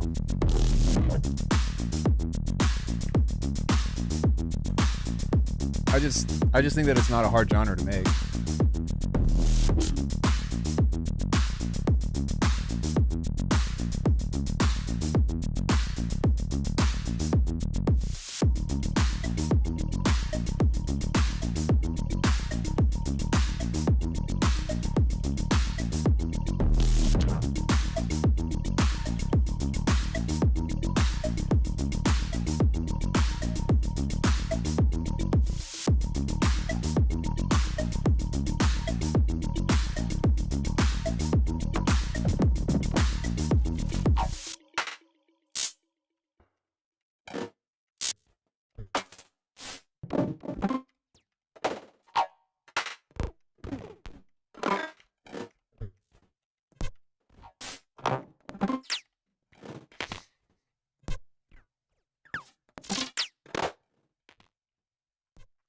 Thank you. Served your purpose.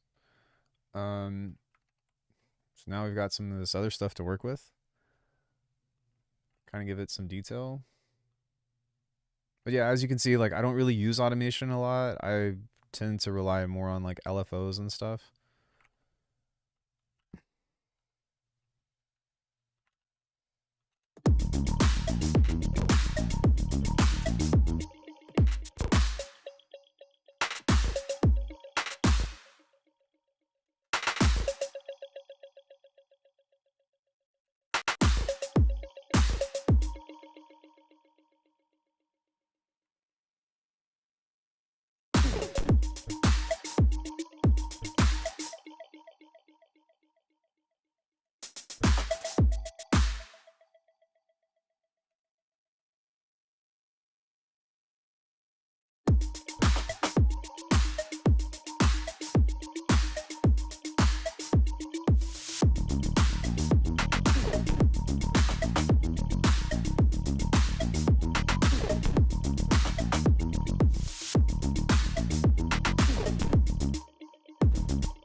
Surely something else in here is useful.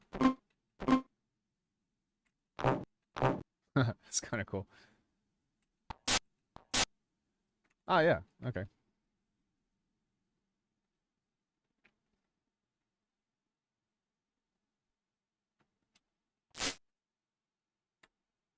Use a ring mod on this.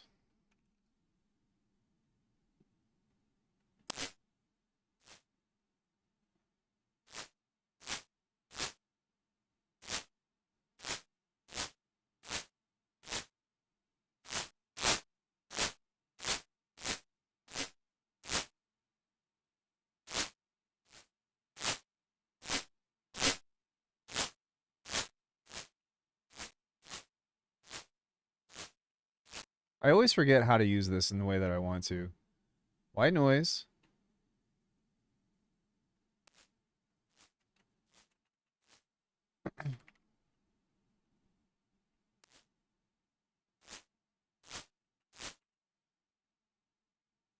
All right. We'll just do it the old-fashioned way.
Yeah, so I mean, you know, just a quick little sketch.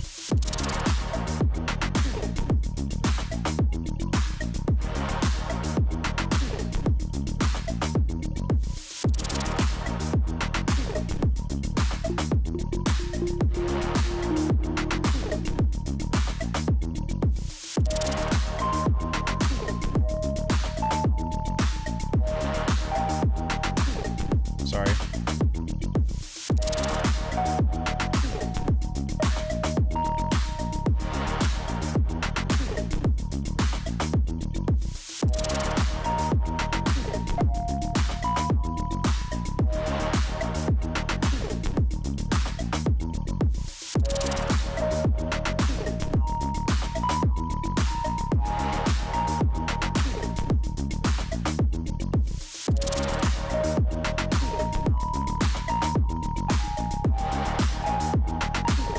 You can take it that direction too if you want. Did it only take me 10 minutes?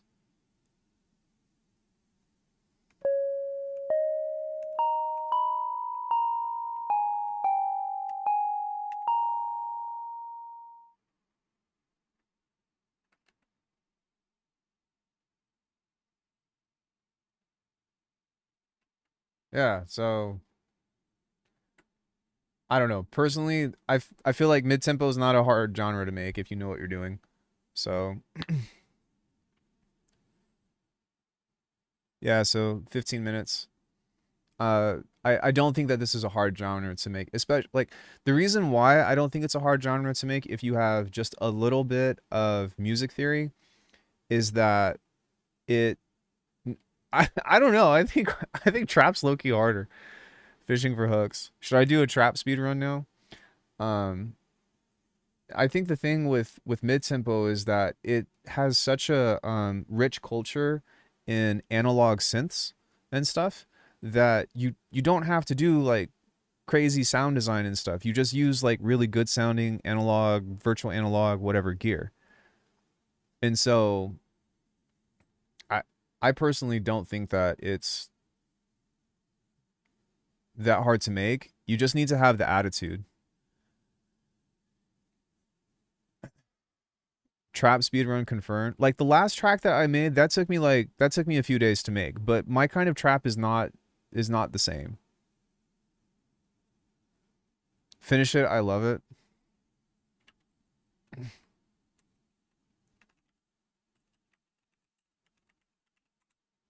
I think what I might do instead is I'm going to bounce the stems and I'll probably just give this out to members because I don't feel like following through on this. There's like trap, which is like rap beat trap. At least don't scribe. I saved it. Former is piss easy.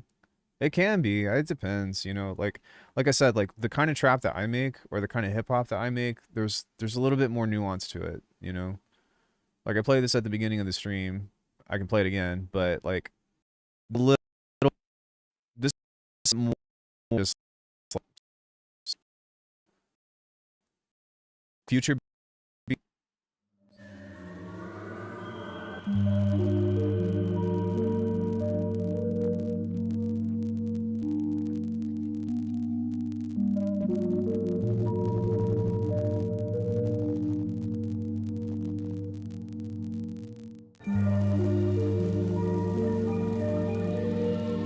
Is it fixed?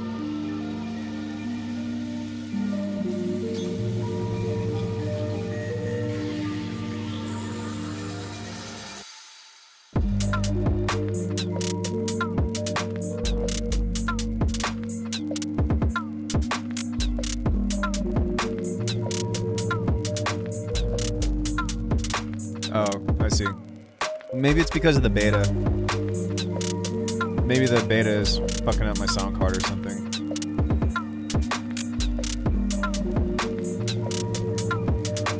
Yeah, it's probably Bitwig. Hi, baby.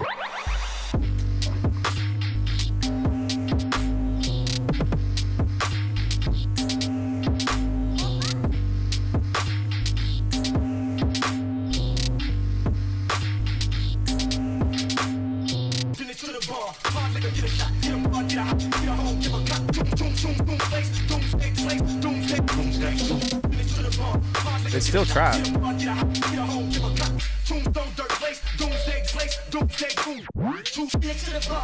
Halftime in drum and bass.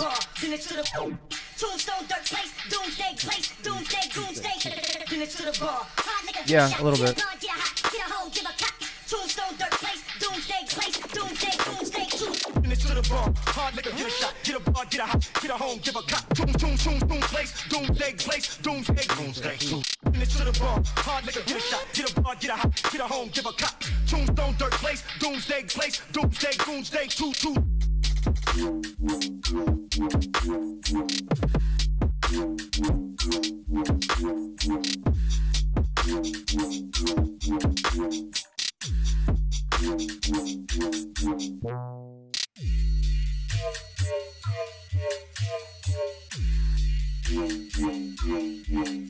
No, dude, drum and bass is so fucking hard to make.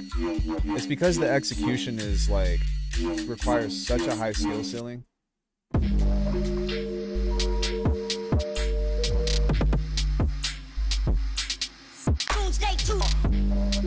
Like to get it to sound right, especially like with the heaviness and stuff, is like it's really fucking hard.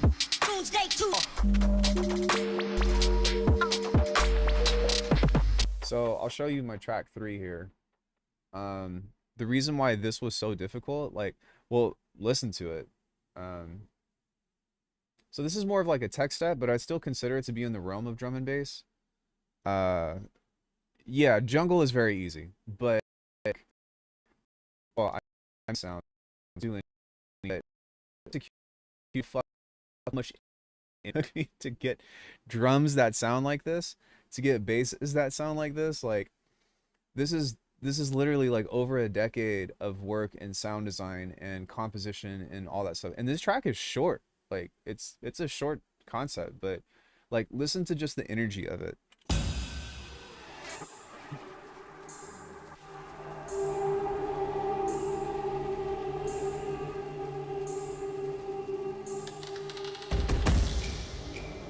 Yeah, I think it's Bitwig. I'm sorry.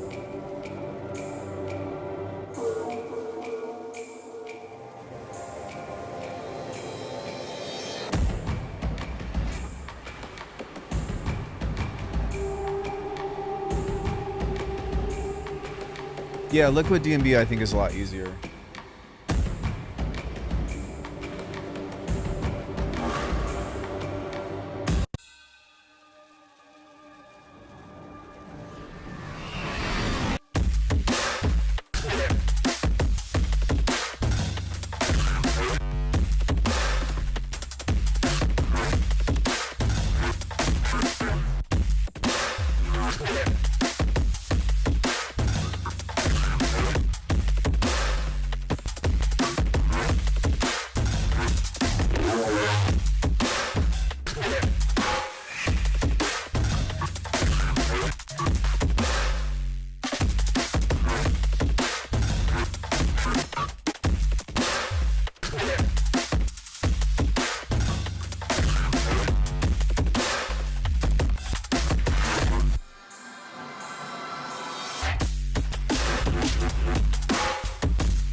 I said that this was a tech step track, but it still falls within the realm of drum and bass.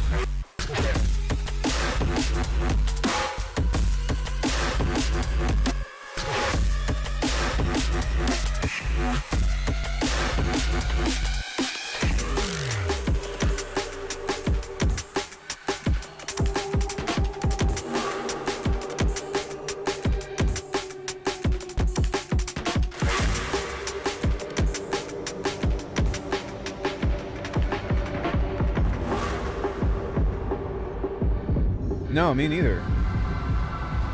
Like me neither. Like this shit was so much effort. Um, I will say like, do I still have this? Let me see if I still have this project on my computer. It if not, it's I know it's on my hard drive. I just don't remember the name of it. Um, let me see here.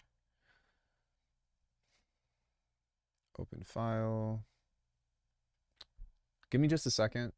Let me see if I can find this because I actually made two drum and bass tracks in one project, and it's a really good contrast to show you like the difficulty of making a drum and bass track like this versus the second part, which was actually way easier.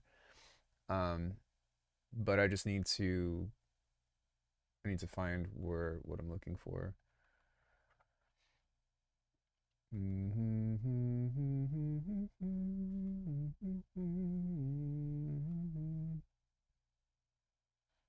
That hate you. When did I like that little hip hop groove? Slap. Shimmy, shimmy, ya, shimmy, ya, shimmy, yay. Wah, wah, wah. Why doesn't this work? Commit, cool drums, knuckled up.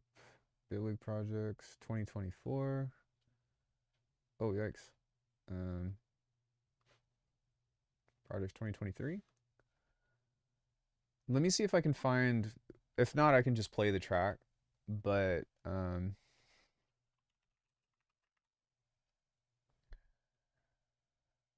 June 7th, 2024. Okay. Um, Let me see if there's a Bitwig project labeled that. Excuse me.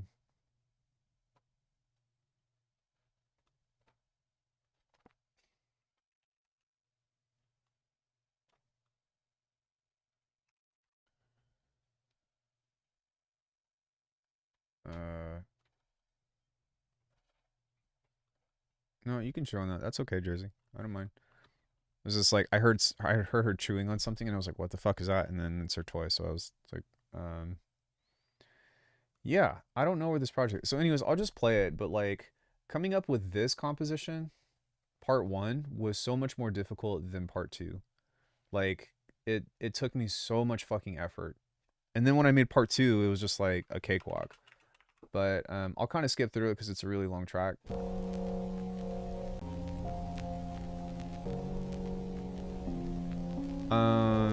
I'm on an M3 Max.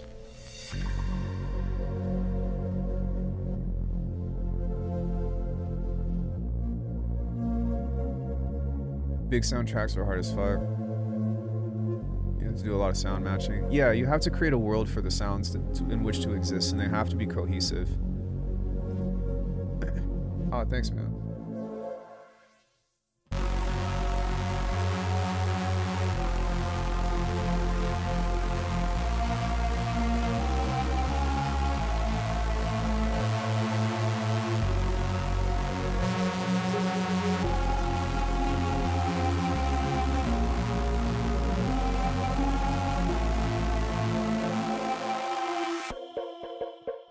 Really? I don't know. I work in audio, so like that helps a ton.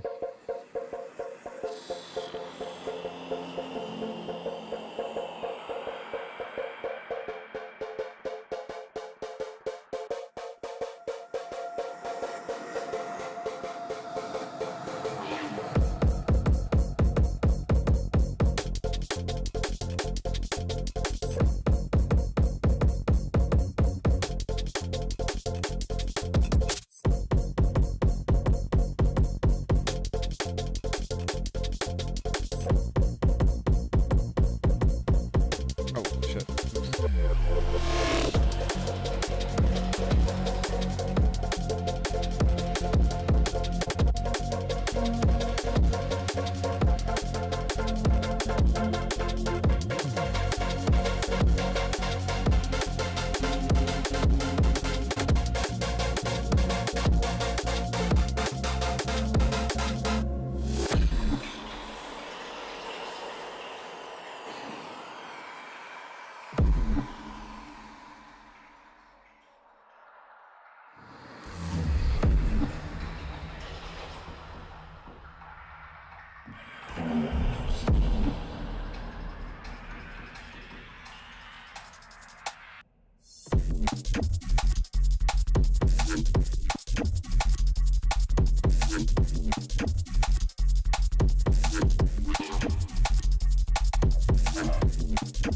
Huge bite off of sleep net.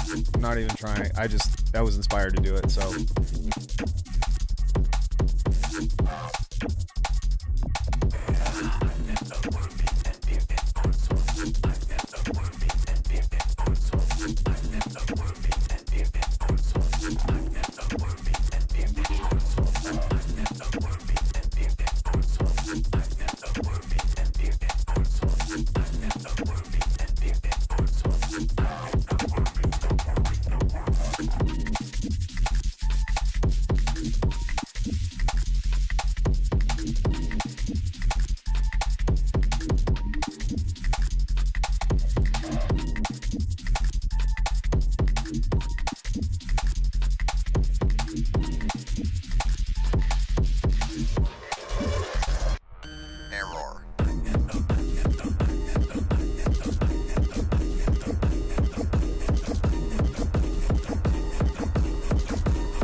So that took me quite a bit to put together, but in the same project, I made a part two, which has a totally different vibe.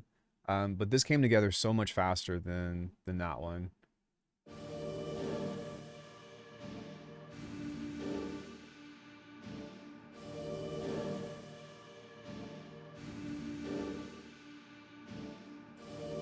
I guess maybe because I use the same drums and I resampled a lot of the first part. Maybe that's why.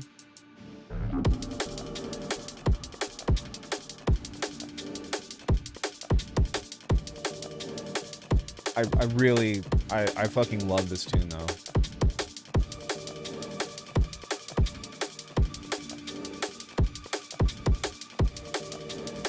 Well, that's why you do the sound design beforehand, right? Like, do as much sound design as you possibly can before you start a track.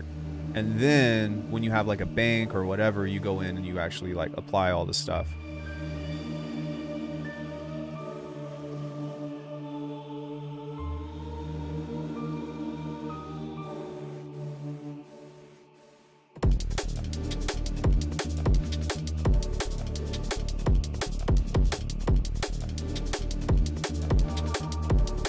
True, I agree with that.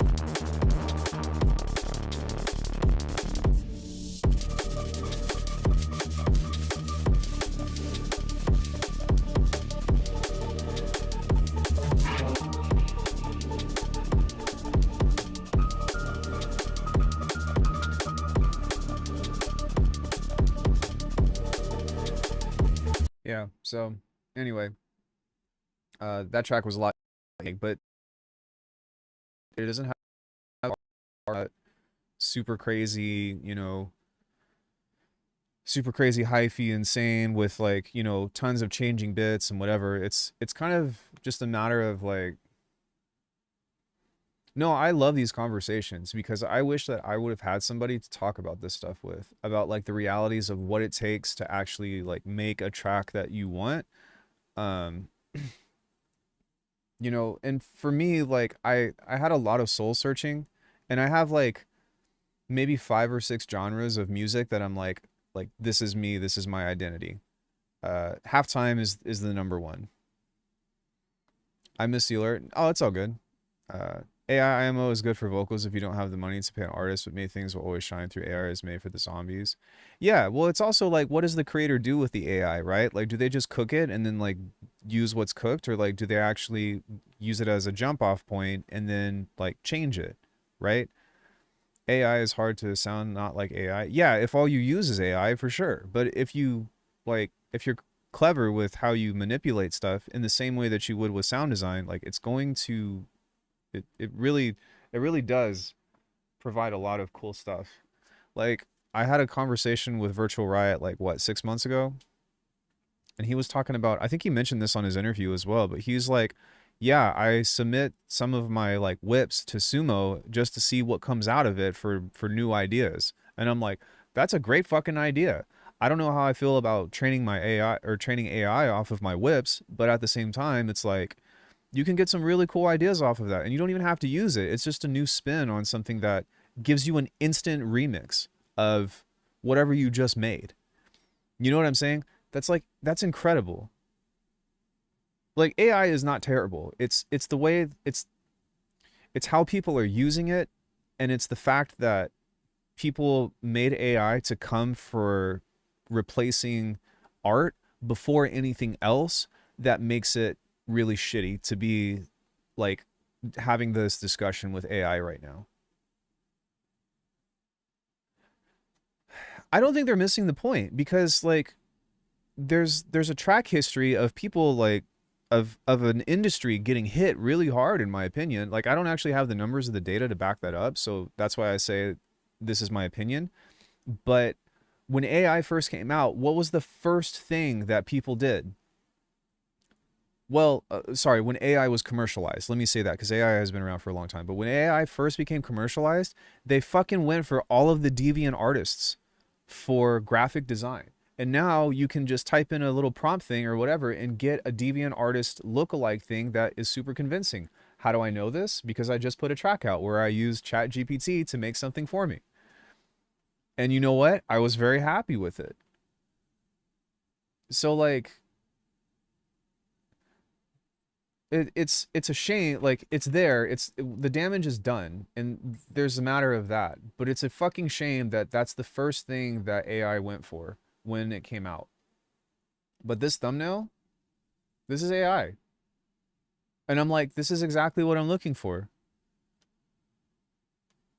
You get what I'm saying though? And it, like, that hurts a lot of digital creators because now everybody has this tool that's super accessible. Like on a one end, it's like an amazing technical marvel, but on the other end, it's like it does defeat the purpose in some cases of AI. Yeah, I don't care either. In fact, I would prefer that people know. Like, I think that that's a skill that we need to make sure that we maintain for future generations to come, is like we need to get better at our detective work of being able to tell what's AI and what's not AI. Especially with shit like deepfake, like how much better that got over the last 2 years. But you get what I'm saying? Yeah, exactly. They're going to see it very naturally and they're not going to know the difference. And it's like, oh, fuck, that's scary. Well, when I'm dead, I don't give a shit. But you know what I'm saying? Like for the future generation, like that's a legit concern. Right. We wanted AI for dishes and laundry and shit. So that way we could go back to making art. But instead, what we got first was the art takeover from AI. And it's like, what the fuck are you doing, people? And people design this. You know what I'm saying? So it's their fault. Like, don't be mad at the technology. Be pissed off at the people that didn't fucking do their, like, that has really shitty ethics.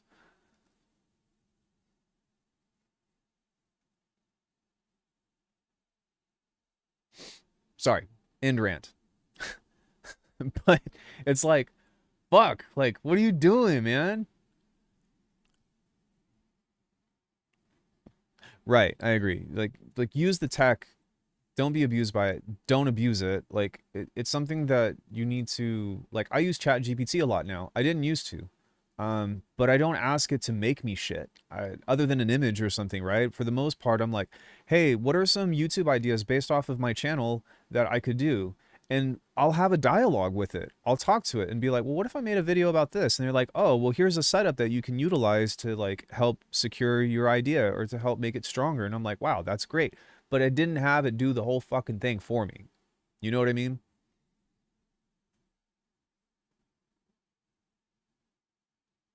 Yeah, I know. Or the Will Smith eating spaghetti thing or whatever, like that, like those were insane. And then in a matter of like what, 1 to 2 years, like you have the like I was pretty shocked when there was the Scarlett Johansson, somebody else, and Leonardo DiCaprio doing the Makaba dance. I was like, wait, what the fuck? Like I had to double take because I was like, holy shit, that looks kind of real. It was like the Wolf of Wall Street cast or something. I don't remember who the other lady was. But I was like, oh shit, dude. Fuck. Which I will say that one good thing that YouTube is doing is like making it to where you have to say whether or not something is AI or like artificially modified and all that. And I actually think that should be a law. And I think that it needs to happen now. Um, but but aside from that, like once you see a video made by some AI model, you've kind of seen them all. Yes, I agree right now, but in 10 years, you know what I'm saying? Like in 10 years, that's not going to be the case. Fuck, even 5 years. It's going to be different and the technology is moving faster than like we're being informed on, if that makes sense. And I think that's really important to understand that. But what if I use one horn stab and then I go in and use a real horn underneath and I beat it up with a sub? Do I have to disclose that? No, because it's not impersonating somebody else. That's a very different conversation. Wait until the real-time personalized AI-generated music that appears as soon as we think of it and bypasses our ears and goes directly to our brains like personal Pandora stations. That could be cool. I could see benefits to that, but you know,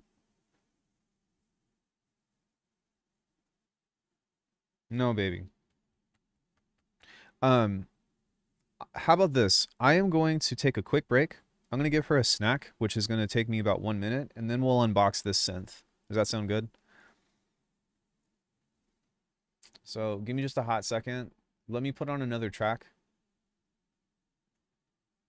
What should I play?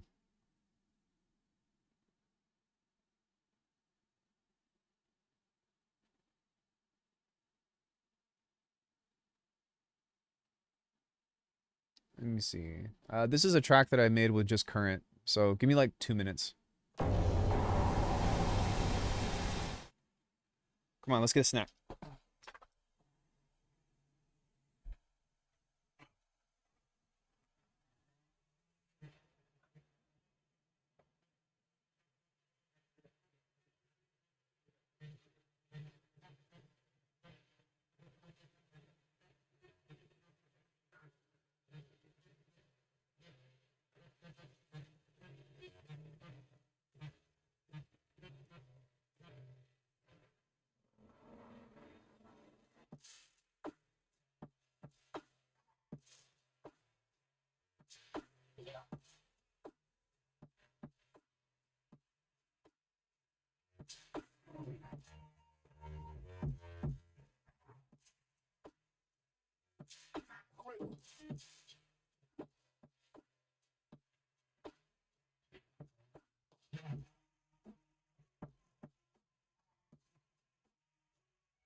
Sorry about that.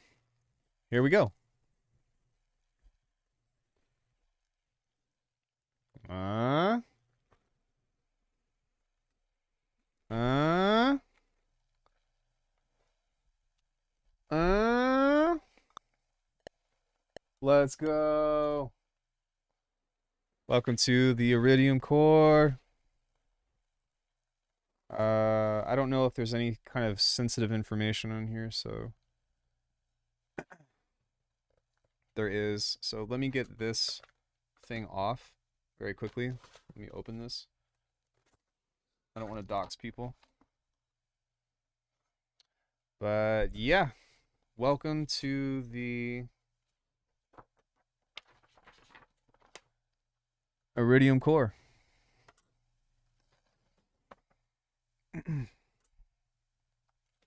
All right, Jersey, I need you to get back, sweetie. Get back.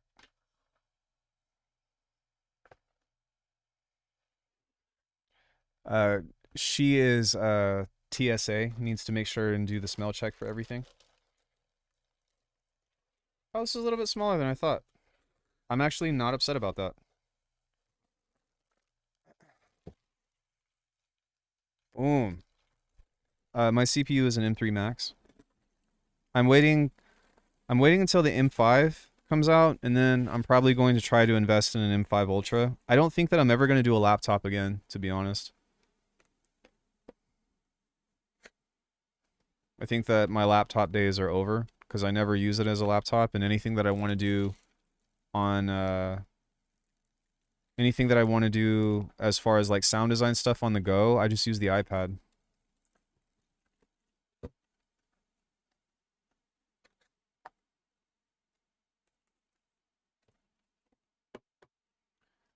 M3 Max, got it. Thanks. I'm doing research on what I should upgrade to. You should wait because I think that the M4 Max actually is really good, but they're getting ready to release their new line. So, and because they release once a year, if you're planning on buying a new computer, like a new computer, I would wait until like the latest version drops and then just pull the trigger on that.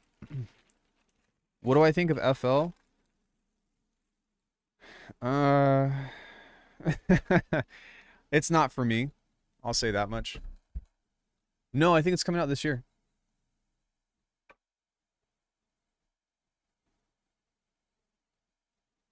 I remember the Bitwig 2 days, they tried to go iPad, wild times. They did? Oh, they still have touch controls and stuff for the interface. They just don't have an iPad like app. If they did, I'd probably lose my shit. That would actually be I would love it if Bitwig 2026. I don't think so. Well, I think that they're going to do some stuff this year and then some stuff next year. So yeah, my collection is now complete. I've got 2 pedals. I've got the Bitwig Connect. And then we have the Iridium Core. Yeah, it's just not for me. I think that it's cool. There's some things to like about it for sure, but it's not it's not my thing. I tried FL a very long time ago, and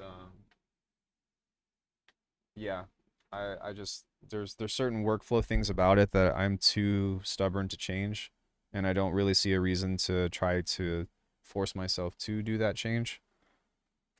So yeah, touch controls and stuff. Like you can sidecar your iPad and use the touch controls. Like if you look at the bottom of Bitwig, this thing right here, or this thing, this is meant for touchscreen controls.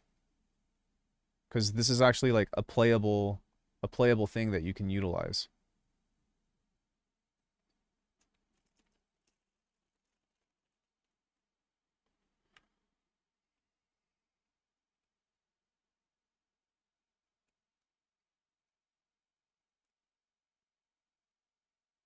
My dog is on investigation mode.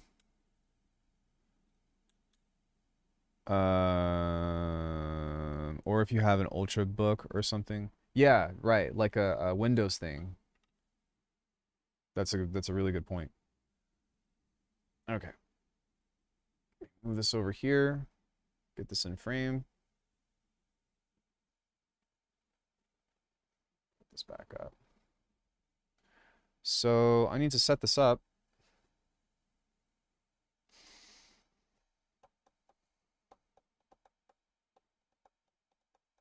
How do I want to do this? I don't like that this is a DIN connector. That's pretty flimsy. Please don't eat my box. Thank you. What are you doing? It's not the end of the world, but also not desirable, to be honest. But yeah, as you can see, I went with a core because it's I don't have any fucking desk space for anything else. Personally, FL feels like I have a virus if you have a bunch of pop-up windows. What about the tutorial on how to graduate from FL? I thought about that, but I don't know FL well enough to do that. What I am going to do is that idea, but with Bitwig, or sorry, with Ableton. Because I know Ableton really well. Oh, I still have Ableton Live 12. Yeah, this is in great condition. There's a little bit of a chip right here. It's not the end of the world. Oh no, never mind. That's actually built in because there's one on the other side as well. Yeah, this is pretty nice. I hope it works. I bought from a trusted reviewer, so, or from a trusted from a trusted seller, I guess would be the way to describe that. I am an FL to Bitwig refugee. Yeah, Pac, maybe you should start a channel and create a survival guide of how to get through, how to get to Bitwig from an FL perspective.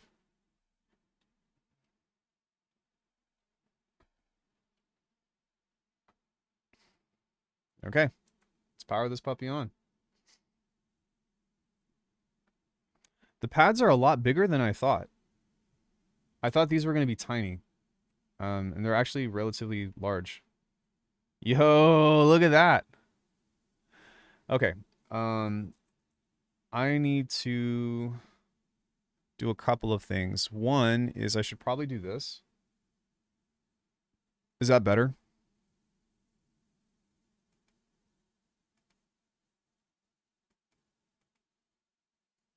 What do you prefer? Okay. Two, I think we're just going to use this in mono for now.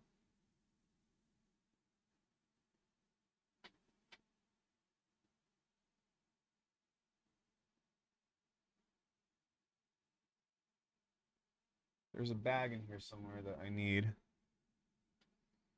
I bought Bitwig before I found Polarity and Alchemy, and Bitwig FL Studio was crazy. Yeah, shout out to Polarity. He's dope. Give me 1 second, everyone.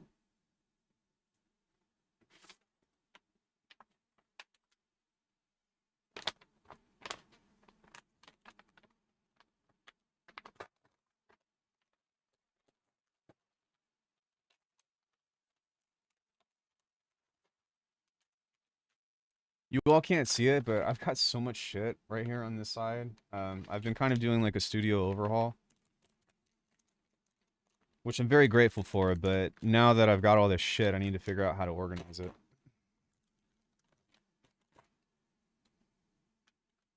So this is a stereo in to stereo out single cable. This is nice. It's braided. It's actually soft. I like this. I like these other cables I have are so clunky. I just went to Bitwig by Alec, really. I hope that like I'm really fortunate that nobody has ever been like, I bought Bitwig because of you and I fucking hate it and I can't believe that, you know, I can't believe that you talked me into getting this and it's your fault. And like, even though it's not, but anytime I hear about somebody switching to Bitwig from me, they're usually really happy with it, and that makes me feel good. Because I will say, like, even though I am a Bitwig person, I want you to use the DAW that's for you. And I bought into it and never looked back. Hell yeah. I feel that. All right, let me figure out where these outputs are.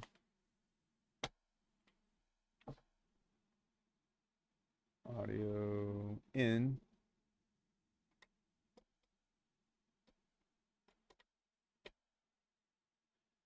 Yeah, there we go. It's not too heavy. It's hefty, but it's not too heavy. I need to make sure that everything works, of course. Um, so we're gonna kind of run through that, but I'm excited, man. I've been looking at this thing for several years now, and I've always been like, man, I at least want to try it. If I don't like it, I can always sell it, but you know.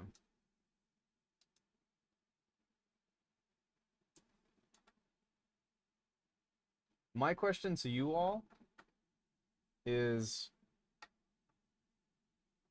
what should we do first? I don't see myself switching to any other DAW because of you and his dough. I'm glad. I don't see myself switching into any other DAW either. I can't. Well, I guess I could use Ableton, and I have used Cubases on the iPad, but other than that, it's like,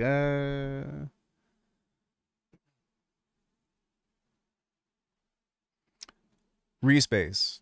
Okay, we'll do that. Let me get a track in here.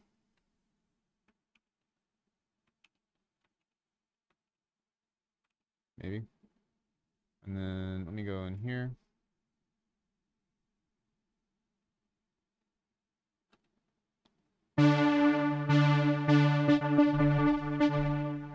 Are these velocity sensitive?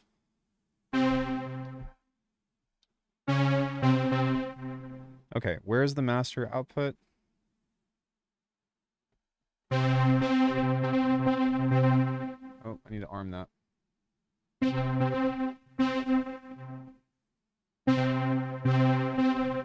Let me go to input 2.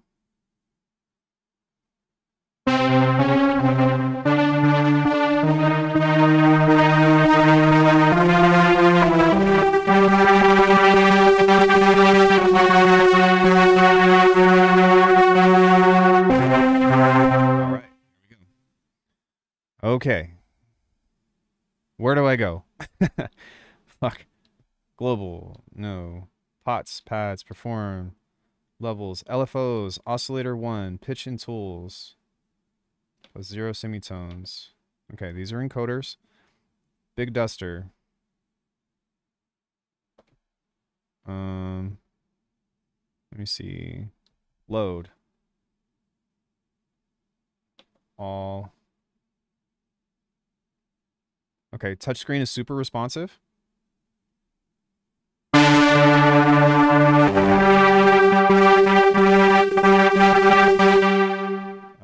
Load.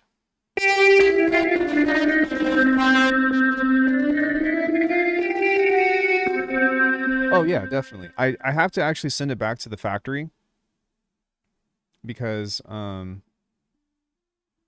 it's not working, or sorry, it is working, but the power connector is loose, so I need to send it in. But luckily, it's still under warranty. Okay, so this says that this is being output, but is this plugged in properly?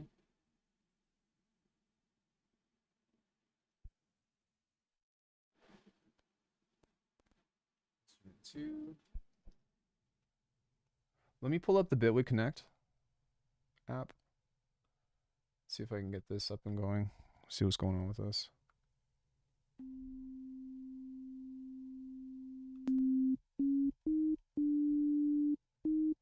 Yeah, I still don't hear anything. I can see that this is, oh. Hold on one second. This is outputting a signal. This is very quiet.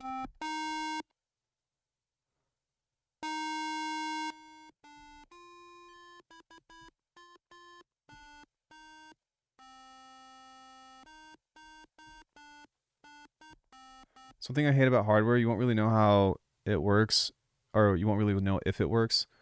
Effects chain thing, I'm still new to it. Channel rack alone in Bitwig is a game changer. Yeah, especially if you're coming from FL Studio, like having unlimited effects and not having to reroute everything back into another thing is a big deal.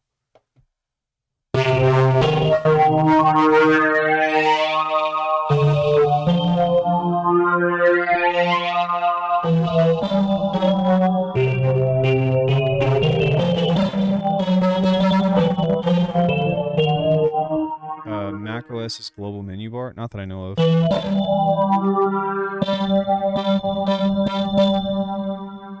Okay, can I like initialize everything?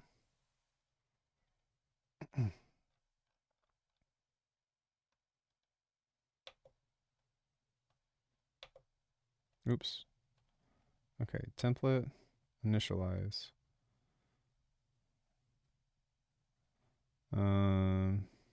Wavetable, waveform.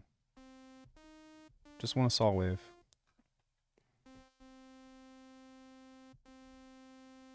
Okay, that's the headphone out. That's not doing anything. I'm wondering if maybe this thing is broken, like the cable here, because it's not really. It says that this is outputting, but I don't see anything on here that's giving me that.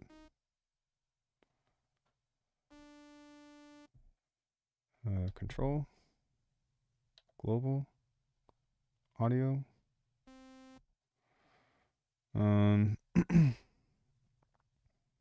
Filters, oscillator, master, main, master volume all the way up. Layer 2 volume all the way up. Compression. Fine, super fine. Are there any compression settings on here? Curious.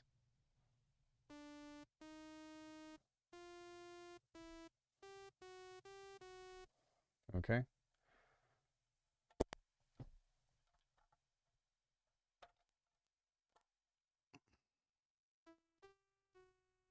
All right, let me try this. I'm going to swap these cables out, because I know that these cables work.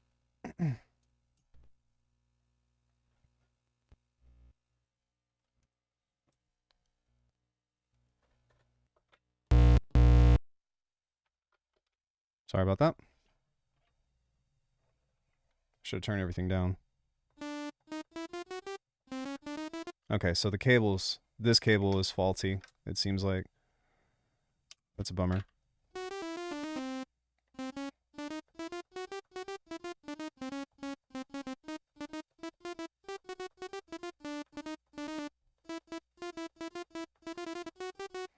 I'll hold on to it for a bit. Definitely won't stay long. The Chroma console? I thought that you really liked it. Okay, here we go. Cutoff, resonance, semitone 1, semitone 2, semitone 3, semitone 4, running, reset the phase, waveform, count, shape, sawtooth, detune, normal. All right, where's the back button? That's the big one that I need to.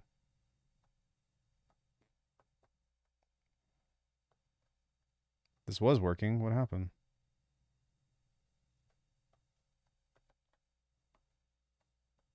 No, this isn't outputting anything.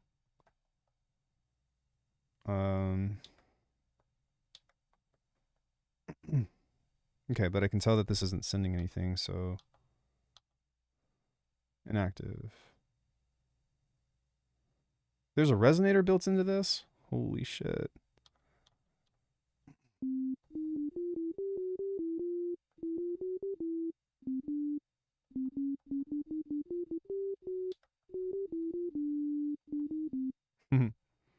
Okay, so waveform.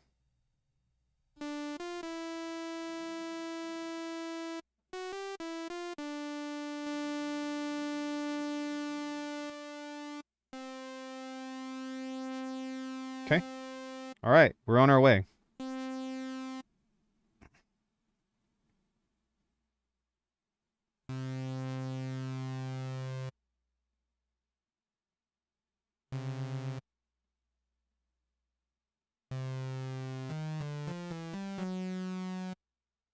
I don't want any stereo.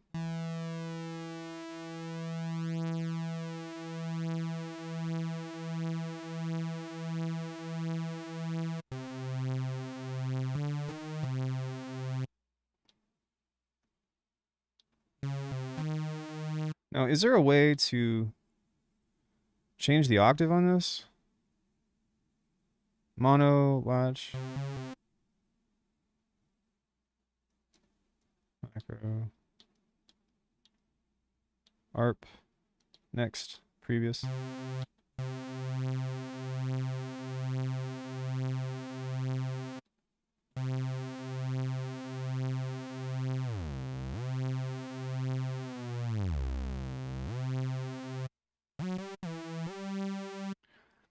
Uh, Fitting the puzzle pieces together. Yeah, I'm sorry. It's gonna take me a bit to figure this out.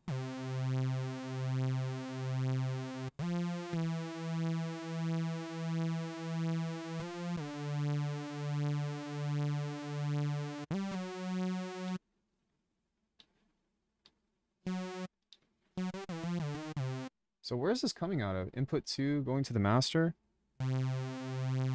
But why is this?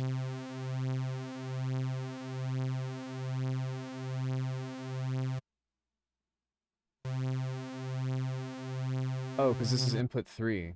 Okay. Oh, yeah, yeah, yeah. Now this is input 3. Okay. Um, oops. 3. I'm gonna make this just a little bit louder for us.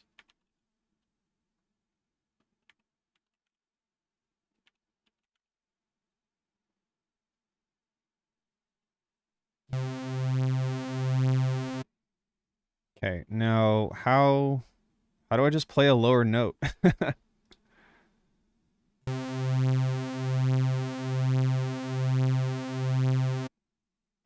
There's 2 layers here, apparently. Pitch and tools.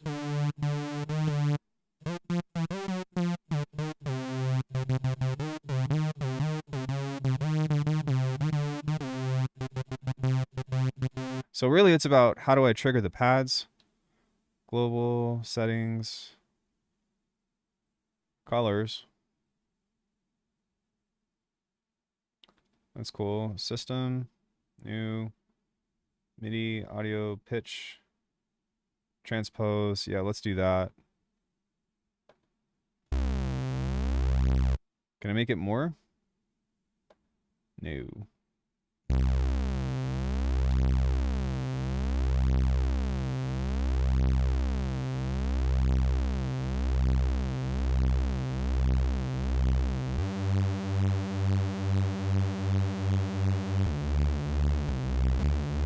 Okay, let's add our first effect. We're going to go to EQ.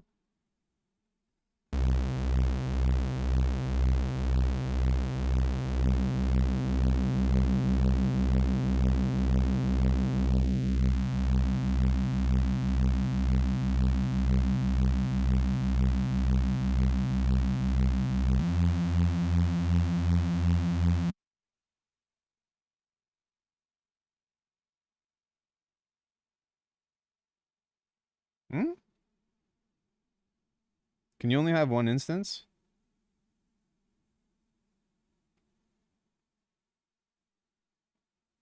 Oh no, you can't stack EQs?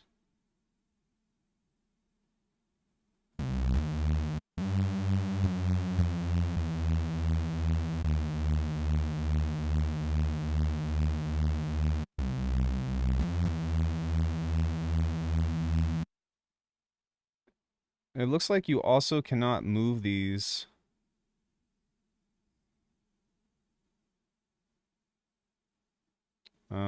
To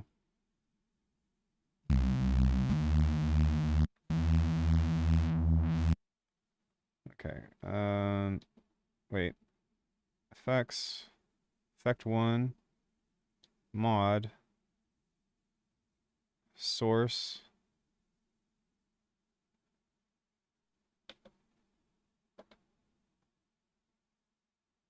No. No.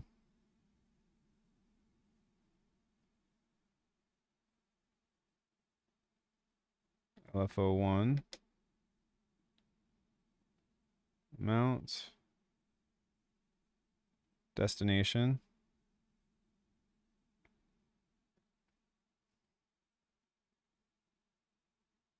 Resonator. Filter cutoff, freeze. Effects 1, dry wet.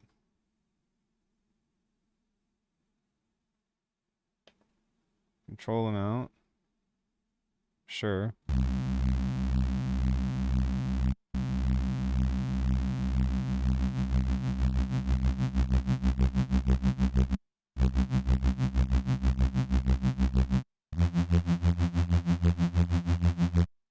Some volume. That's supposed to be dry wet on this. Why does it do that? I guess I just have to leave it.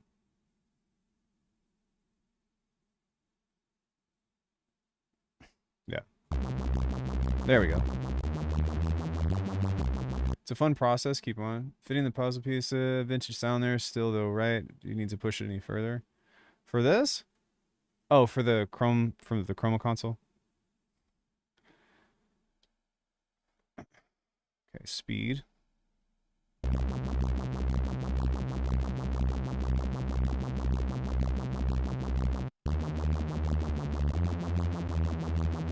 Okay, this is curve A.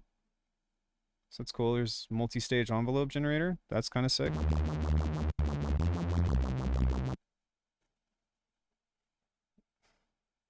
But where's my LFO? Active. Source. LFO. Mod.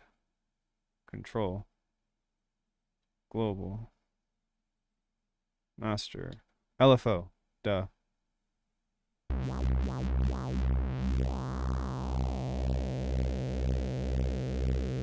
gonna go back into the effects here. We're gonna go effect 5. I'm gonna add some distortion. Frequency shift. Drive.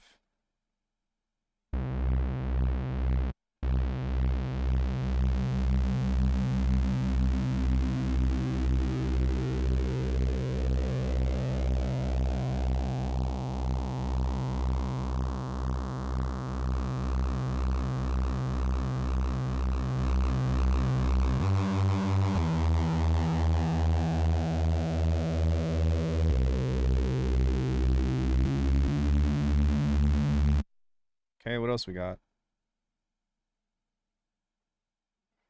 Chorus, flanger, delay, EQ, reverb. Okay, so can you only have one instance of each of these? Yeah, you can, which that kind of sucks. But you can. Oh, sick. Okay, you see this?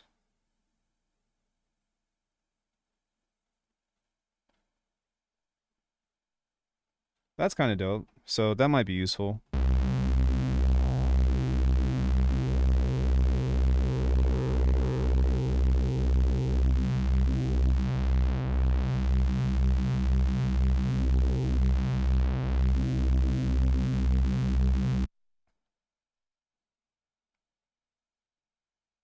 So I think that I can go to this little thing that says modulations.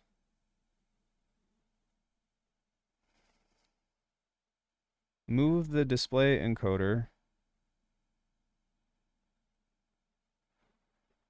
Or LFO envelope amount, pots for controlling modulation amount. For other modulation sources, please go to mod matrix.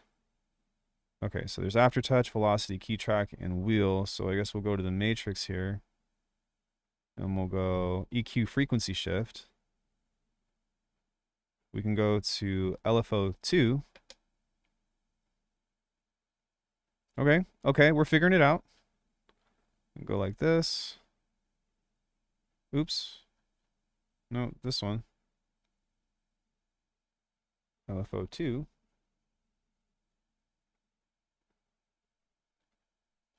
Set the amount up. Is there a way to set this to bipolar?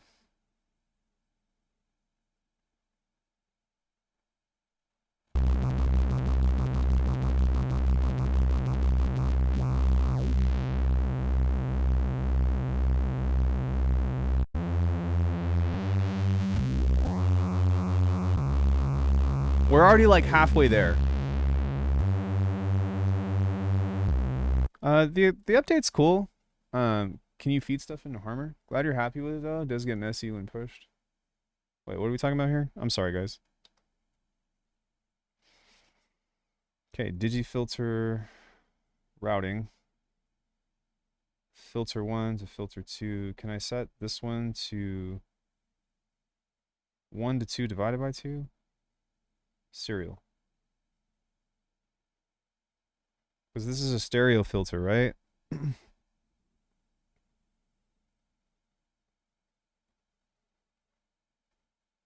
What is a former?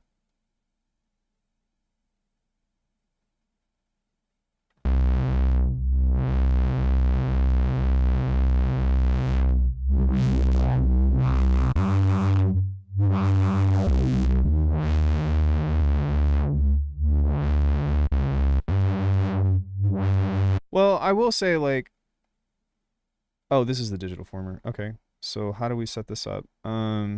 Left, right tilt, level, pan, key tracking, cut off.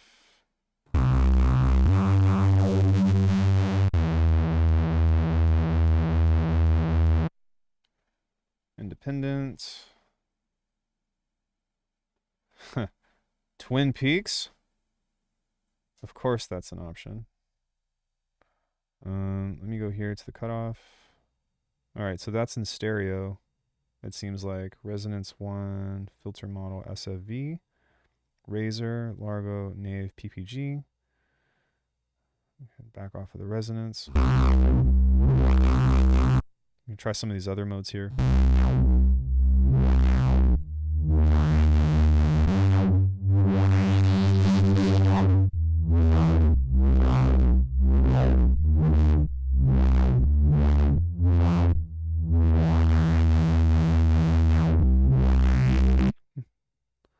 Let me turn this on. Does that help with this screen at all so that you all can see what I'm doing here? Or do you prefer the light off? It's a stereo filter.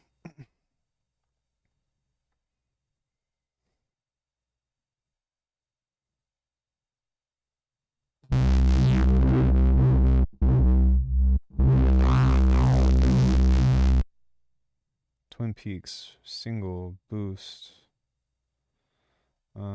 endless, independent, linked. So let's try that. All right, but what is this doing? What else do we have here? Do we have a notch filter? High pass, dirty high pass, dirty low pass. We also don't even have a band pass on here. That's kind of strange. Active, bypass, off, filter, former, parallel.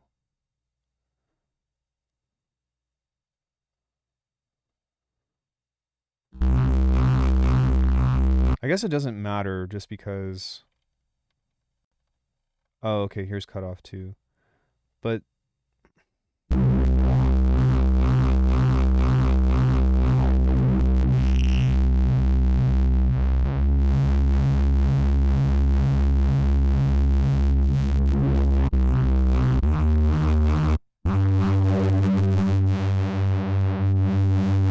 this is an Iridium core. Oh, okay. I think this is the scaling mode on here. That's what the normal means.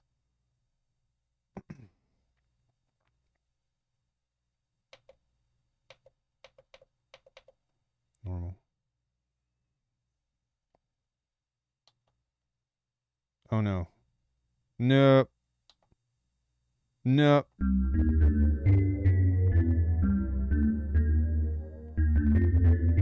Fuck. I accidentally just loaded a patch by accident. Okay.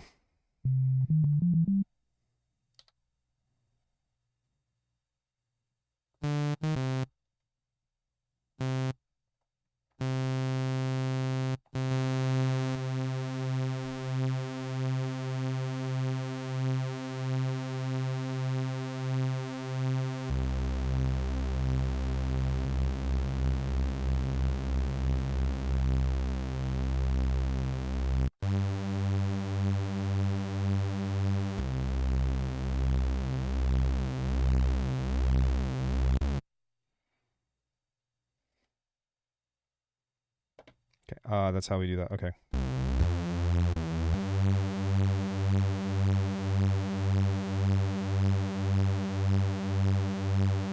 Go to master, pitch variation, glide rate, voices, single split layered.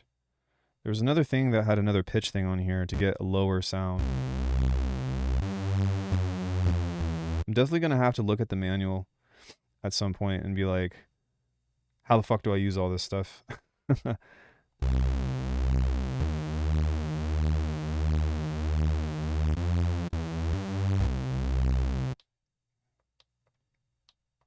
Samples, control, macros, pads, globals, transpose, -12. Okay, so that's already there. Mono, latch, chord, ARP, macro, master, master pitch. How do I change these pads? That's the one thing that I'm curious about. Control. Pads. Fuck. Okay. There we go. I want this to be like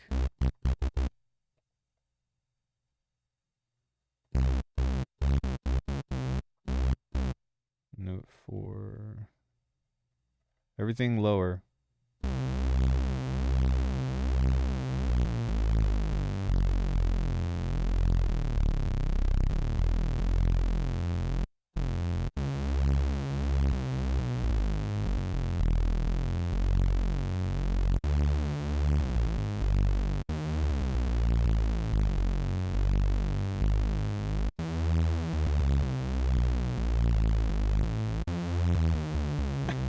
This sounds like a dramatic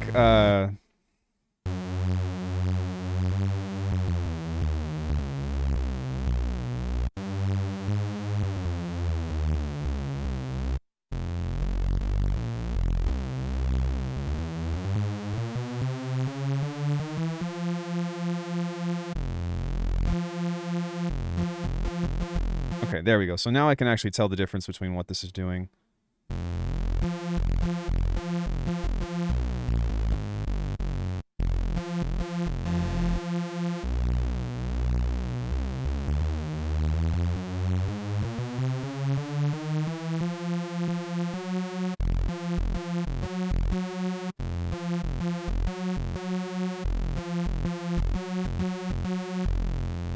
Yeah, maybe so.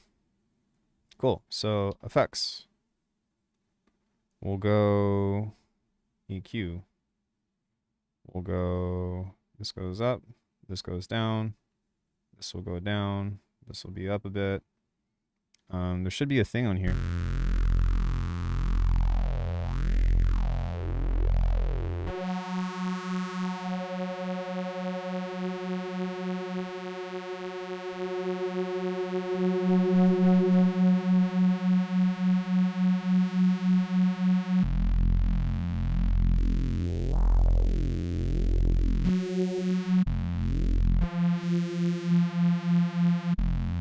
Cool, so we can go to modulations,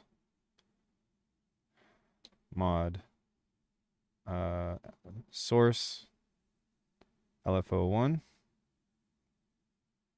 destination.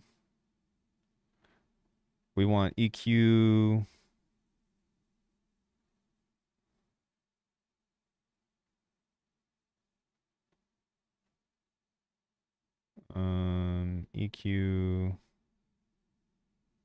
EQ frequency shift. Set the amount to 100%. Go to LFOs. Make this a little bit slower. We want LFO1.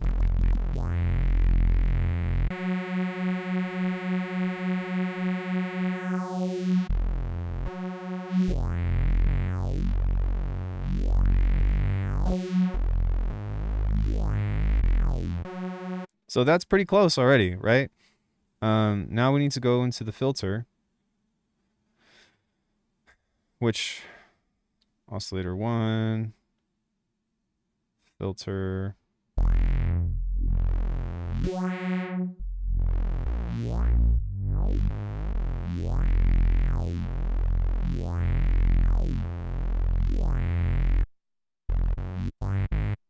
Filters. Sorry. Link mode. Linked. SFV. Give ourselves a little bit of resonance. Wow.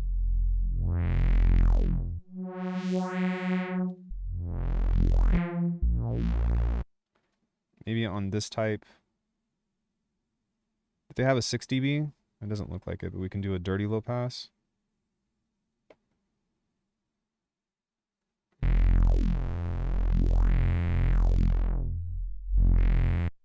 Envelope. Tools. Okay. No. We can do cutoff. Where's the master cutoff? There it is. Modulations. Go to matrix. Filter one cutoff. Nice. Okay, so it is a lot like Serum. So we can do that. Hit that. Set the amount up. Go to LFOs. LFO2.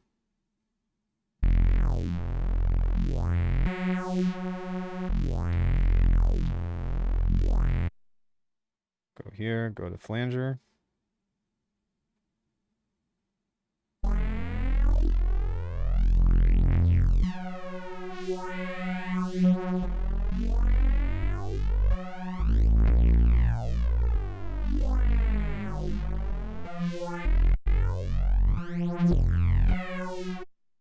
Cool.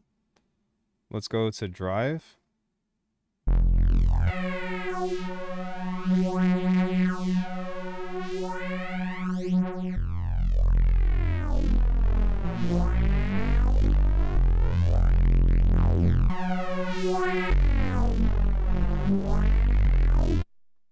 Okay. Oh, tube?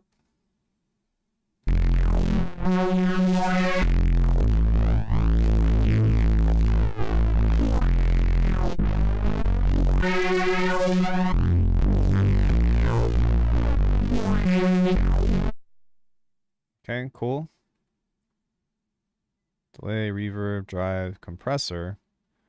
There's a master compressor on here, but I'm guessing like you can only have one of each effect, which is kind of strange. Or can you have multiple drive? No, you can't. So why is this a selection on here if you can only have one instance of each thing? You know what I mean? It's kind of weird, no?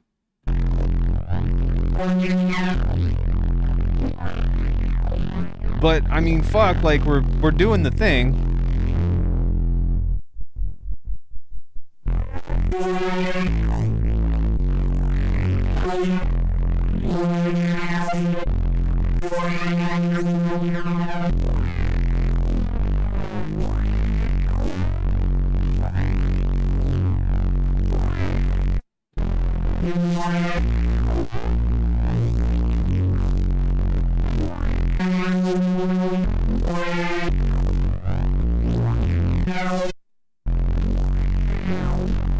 Okay, so let's go here, go back to the routing.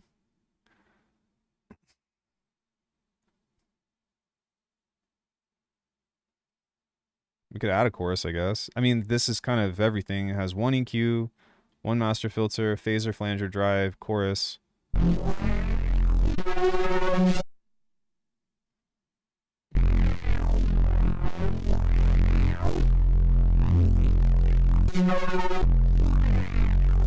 Four stages, 2 stages, 8 stages. Here we go. Okay, so here's another filter source, I think. Maybe. High cut. Set last loaded.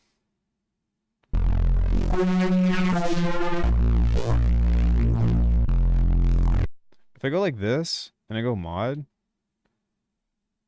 Okay. Let me see if I can even mod this.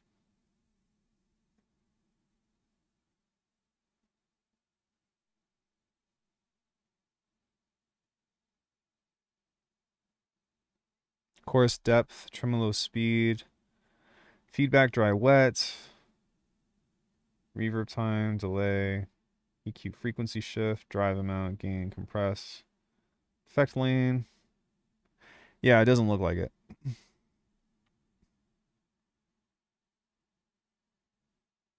So my next question that I'm a little curious about, effects control, just looking at some of this other stuff on here. What was that, VCA? VCA. Resonator 3, attack, gate, detune, sync, brilliance, noise, spectrum, travel position, bottom R. There's got to be something in here that gives us access to more filters.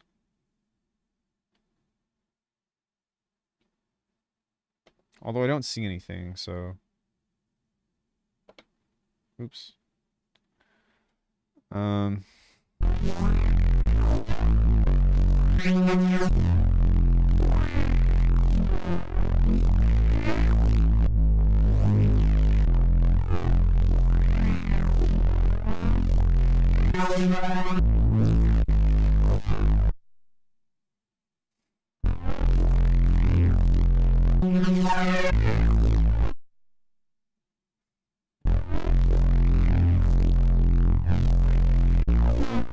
And it looks like if you have a modulator on a filter, it doesn't seem like there's a way to... Oh, okay. Maybe there is. Controller. Okay, maybe not. Yeah, it seems like this overtakes the master cutoff of this. Because as you can see, this isn't doing anything.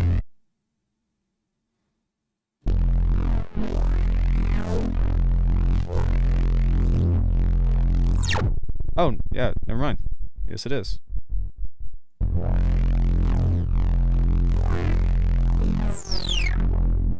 Okay.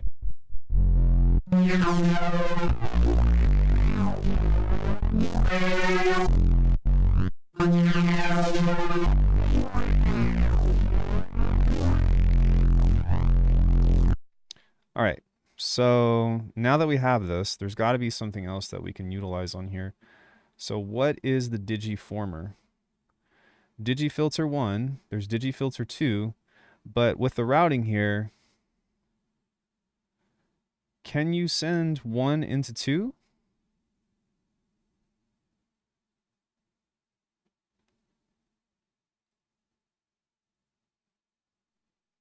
It doesn't seem like it.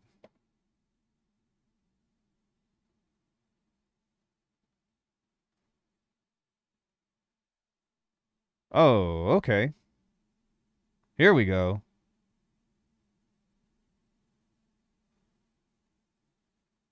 Yeah. All right. Okay. I was like, bro, the fuck? So you have a stereo filter.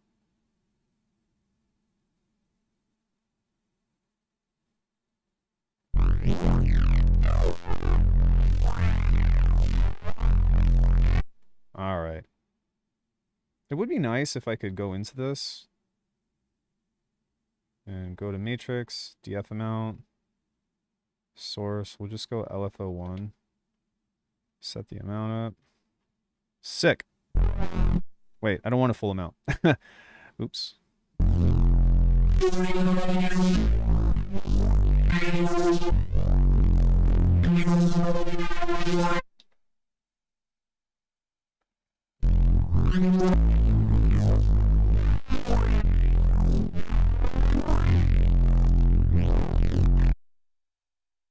Effect 3, maybe back off of that just a little bit.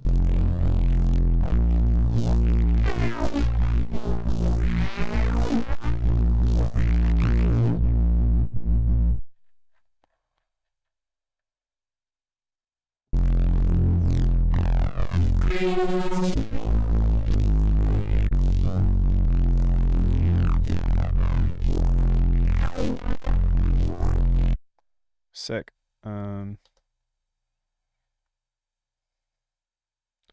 So this apparently, oh, that's that. That's that.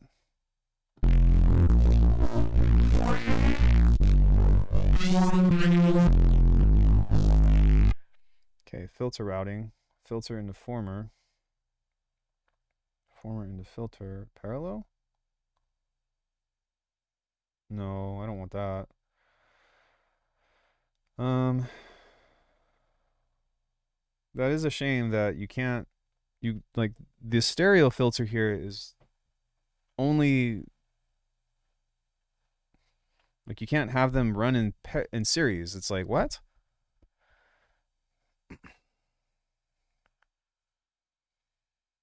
But there is a cool routing chain on this. And I also haven't introduced the other gear yet. So like this is just seeing how far I can take this. You know what I mean? Um, but yeah, is it possible to I wonder if it's possible to modulate this.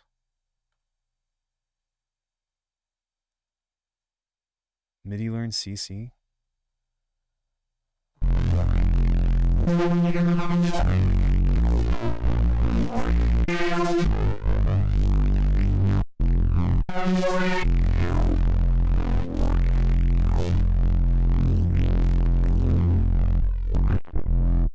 There is a comb on here. That's cool. Bit crusher, ring mod. It's a shame that there's not a multi filter on here. Native notch, formant. There is a formant filter on here, which is interesting. But I think that this should be enough. Between a master filter, the EQ filter, and um say like a bandpass or something. Is there a mix on this? Key track. No, there's not.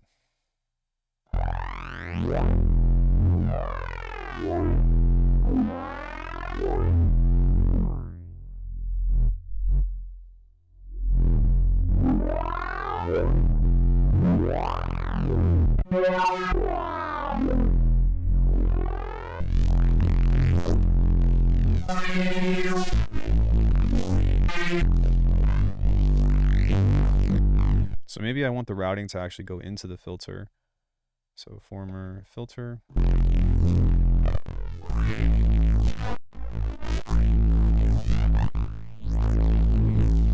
can go in the mod here and adjust this into being a little bit shorter. It sucks that there's a percentage amount as opposed to just being able to see like how far this goes.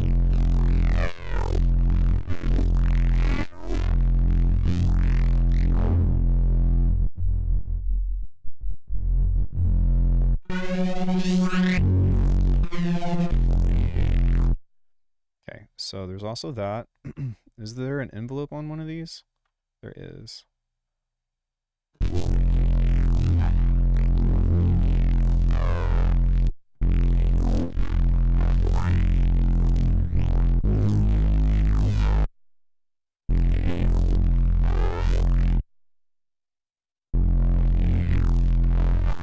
Okay, so these are linked at least. But does that mean that these are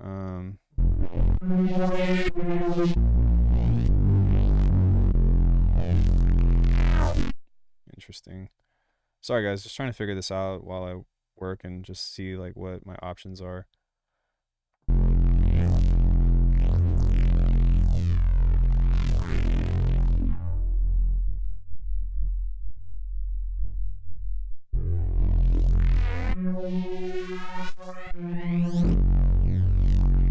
I think that as far as like a sound engine source, this is doing its job. We just need to figure out how to get this to route in a way that is going to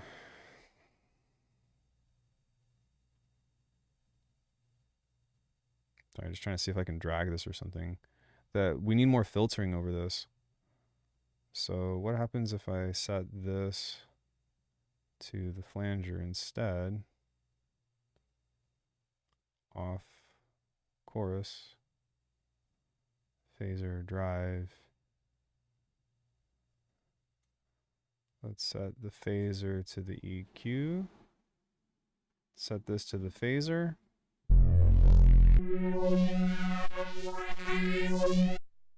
I was hoping that you'd be able to have multiple EQs because this is like obviously really important. But yeah, like there is an answer here. It's just that I'm gonna have to be kind of crafty with how I work this, you know.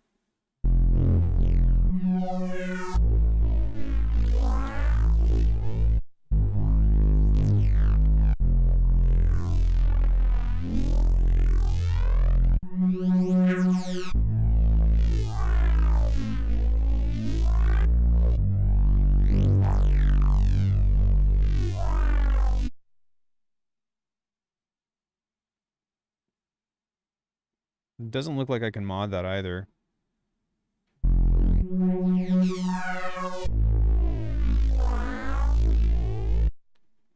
So we get one EQ. This really is a lot like Serum with like one EQ, one filter. I could go for analog 4 Mark II and maybe analog heat effects and be done shopping for a few years. Maybe I should just sell everything and do that. Yeah, I feel that.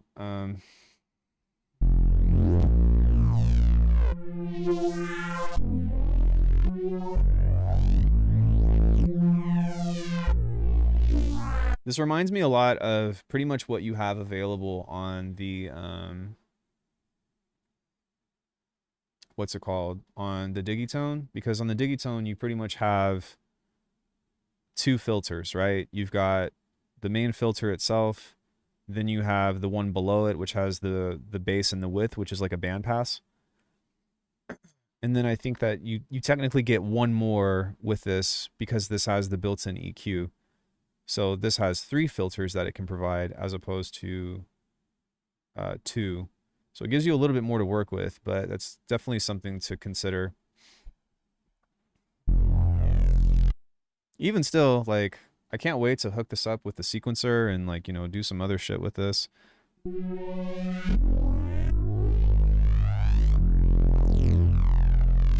Now, how do I just, like, pull up a menu? Do I go save? Save preset? Bank? Sonic Mayhem? That's nice. Oh. Base 1. Author.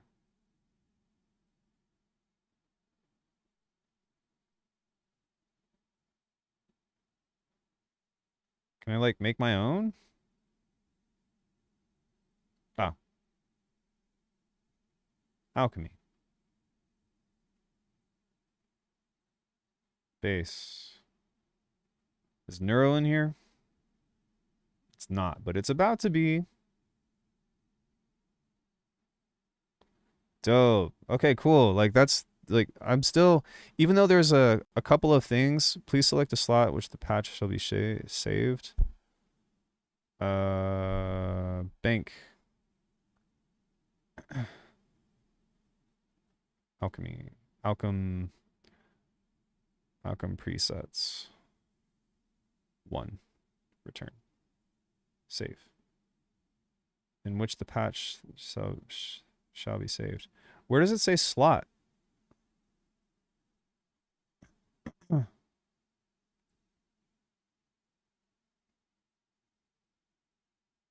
Ah, okay.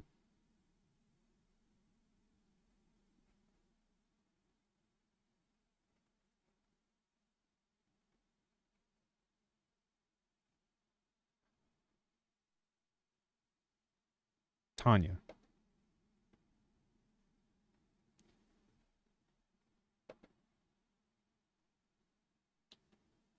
No.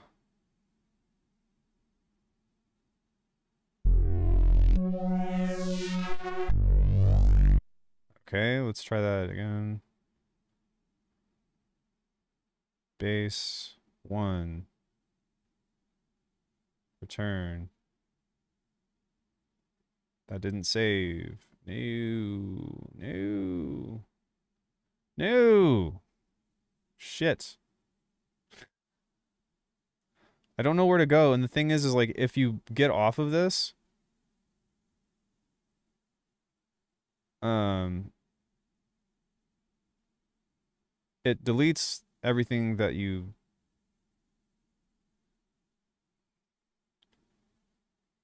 return. Alckemy.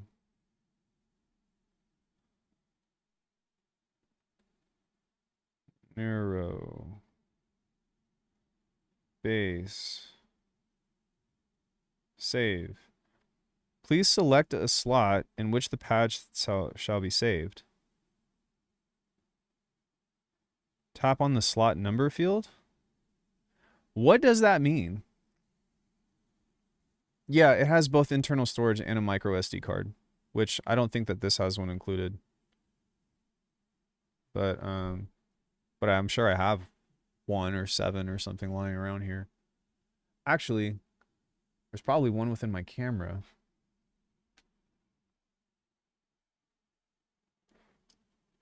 Yeah, there is. So I can just format this because this is a 128 gig. So there's that. There's also a wavetable maker, I think, inside as like an external thing. There's also a multi-sample maker. So there's lots of cool shit in here. This is going to be a big undertaking for me to figure out. Get down, Jersey. Get down. She's really trying to get in my lap. We're going to go soon, okay? I'm not ready yet. I'm almost ready. But yeah, there's a big learning curve with this for sure. It's not anything that I don't feel like I can figure out, but please select a slot in which the patch shall be saved. You can use the preview next buttons, the main dial, or tap the slot number. Tap the slot number field and enter a number. Where's the slot number?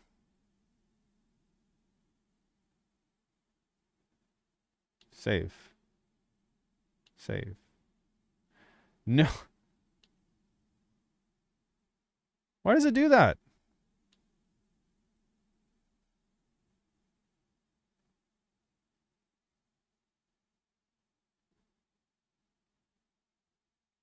Okay, fuck.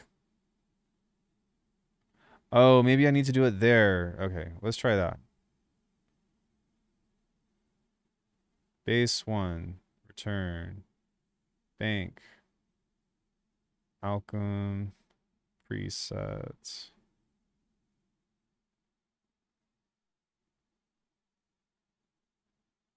We're gonna go precess. Wait. Author, Alckemy.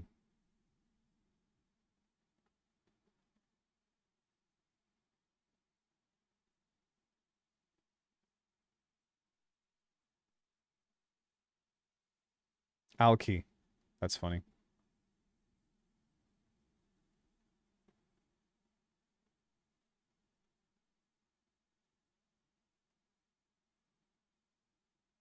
Okay, let me see if I can save this here. Encoder's not too bad. Save. Oh, fuck. We figured it out. Shit. Okay. Now that I've done that, let's go load. And let's find some other shit to mess with. How about granular?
You have a 4-note thing on here, which is kind of nice.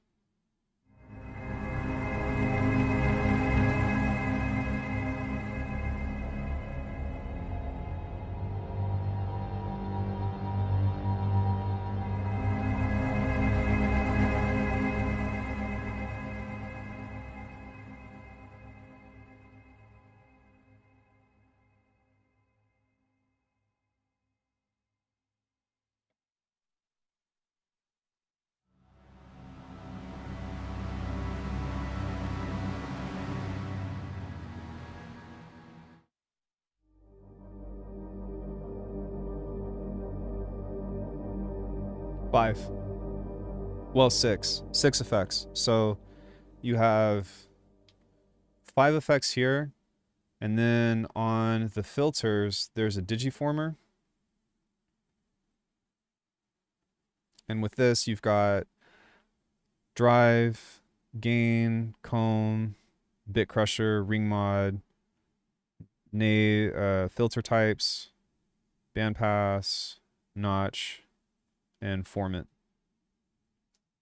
So there's that. Now I'm curious. Yeah, I guess we could use this if I wanted to. So let's go ahead and make a new patch. Global control. Hold this, go initialize.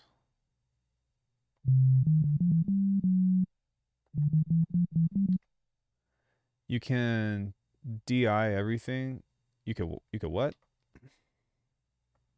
You what? You kabadid to UI. It's huh?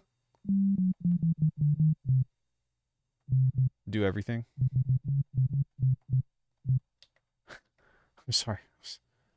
Not following along with what you were getting at. Oscillator 1. Mix.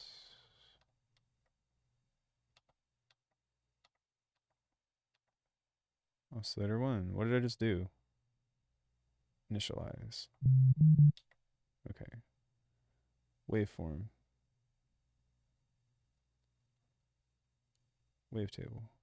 Waveform.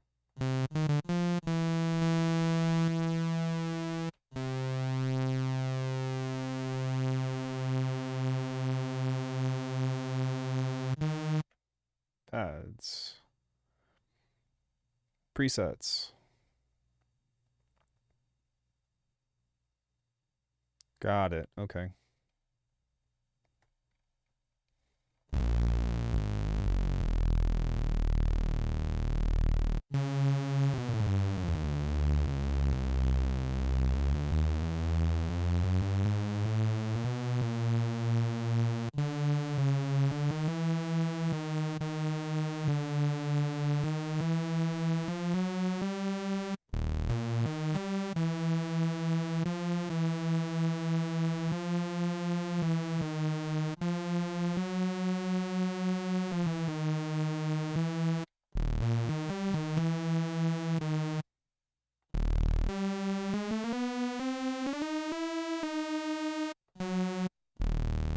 There we go.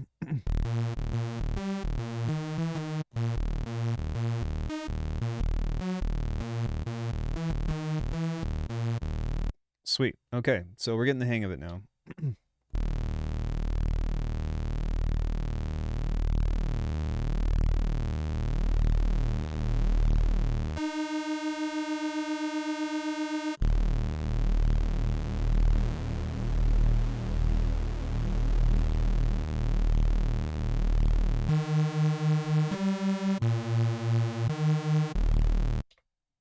Go here. Go into the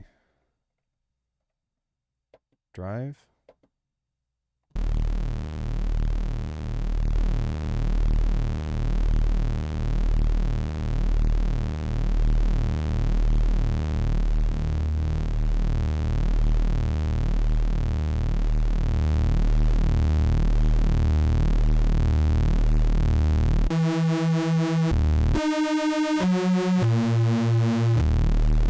Nice.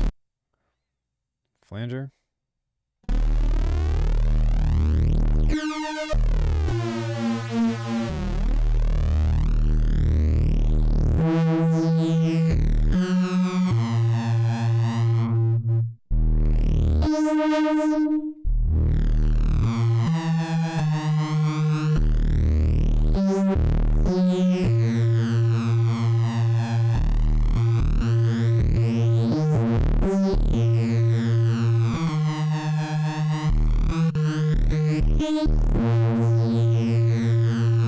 Yeah, that's nice. And this is just with the saw waves.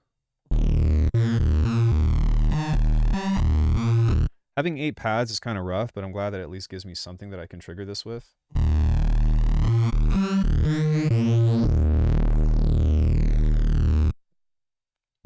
Like, even that alone is pretty awesome. Let's go chorus on this one.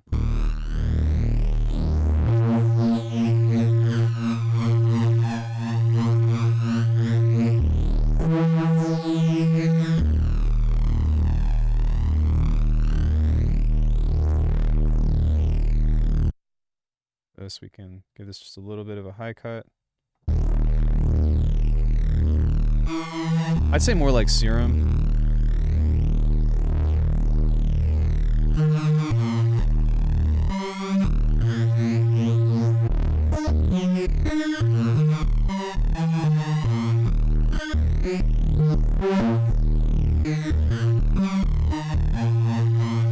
Sick. Okay.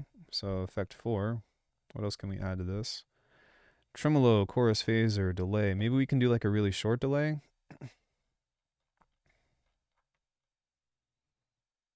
Left synced. Is there just a time mode on here? Ping pong pan. Decouple. Feedback. Sync off. There we go. Sick. Okay.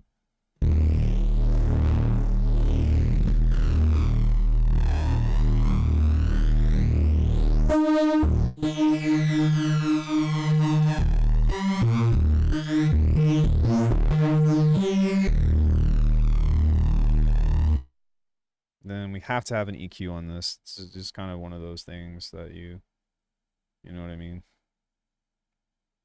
We can have big notch boost. Is there any resonance with this? No. But we can do something like that.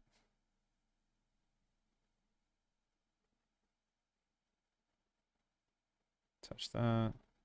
Set that to 200 is as low as that goes. Kind of sucks.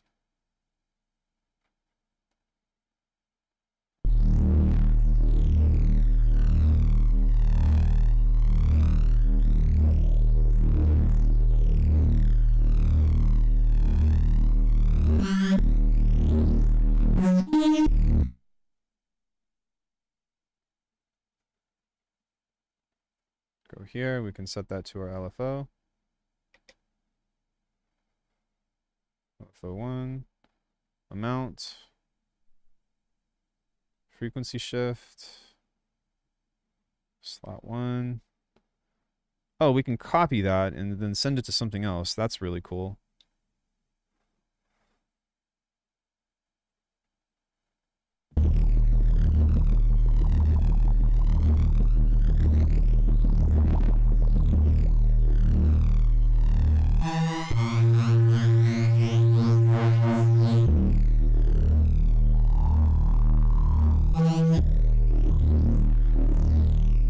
Is there a smooth on here?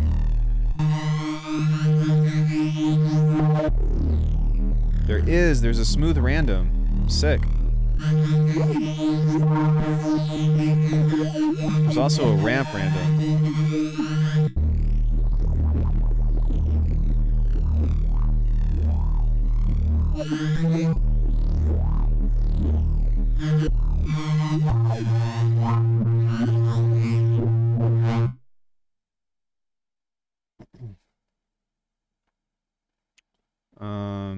Same thing, LFO1, maybe LFO2.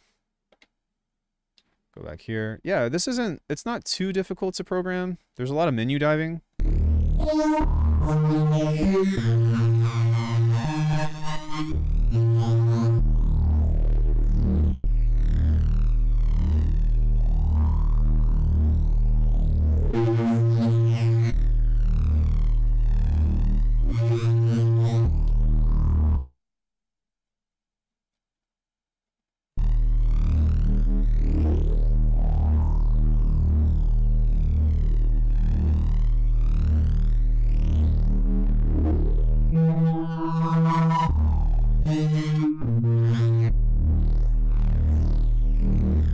Just it still needs a little bit of something, like a little bit of zhuzh or some shit, you know. So what else can we add to make this like morph a little bit more? I'm almost wondering if maybe I should like throw this into a bandpass. Parallel filters offer an EQ and one is a stereo filter. Parallel filters offer an EQ. Did you look that? Wait, did you look that up? Because I didn't see it. But it's a stereo filter after. Huh? No, there's an effect on here. This is just the EQ itself is just an effect that you can modulate, right?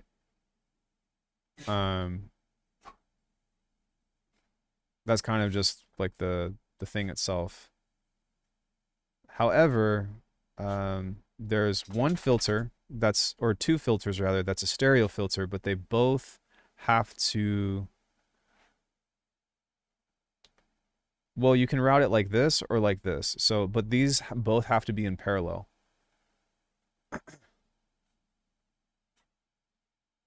I mean, I guess if you set this to mono, what would happen to what would happen with that? Because this only affects the left and the right channel. So is there a way to abuse that to where like it gives us an extra one?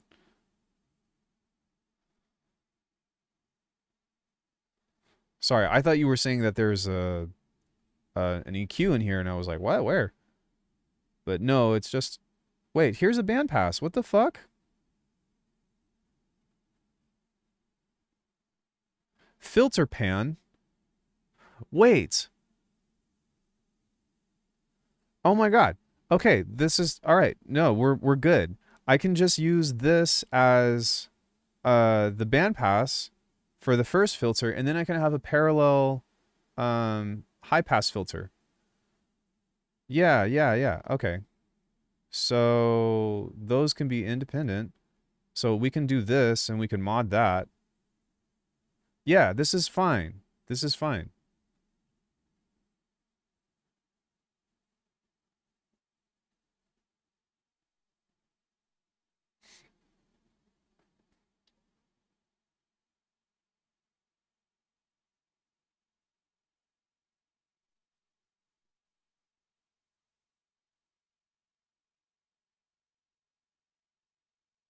Wait, PT1?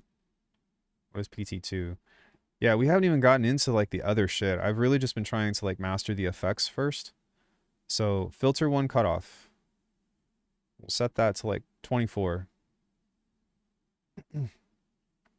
Then on this one, we can go LFO 3 and go filter 2 cutoff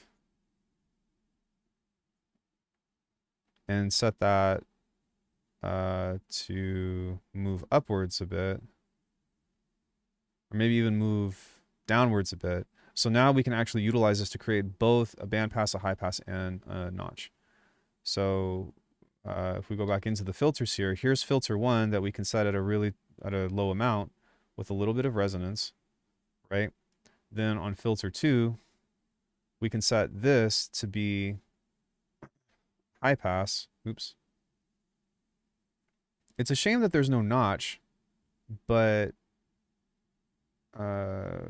24 high pass, and then we can change the cutoff of this. So now we've got this,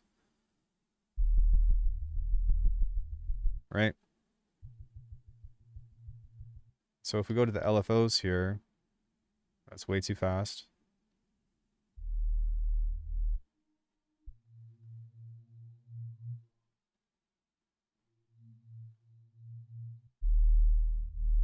We need to go to the filtering, routing, DF, digiformer, key track, frequency. Okay, so this is under a bandpass right now. And we want this to be probably like a notch or something. Maybe even a comb. So there's options now. That opens up a lot of doors because look, this has a panning on here, at least as far as I know. So we have a dual, basically like one dual chain that we can utilize to have a band pass or a low pass / high pass that we can modulate.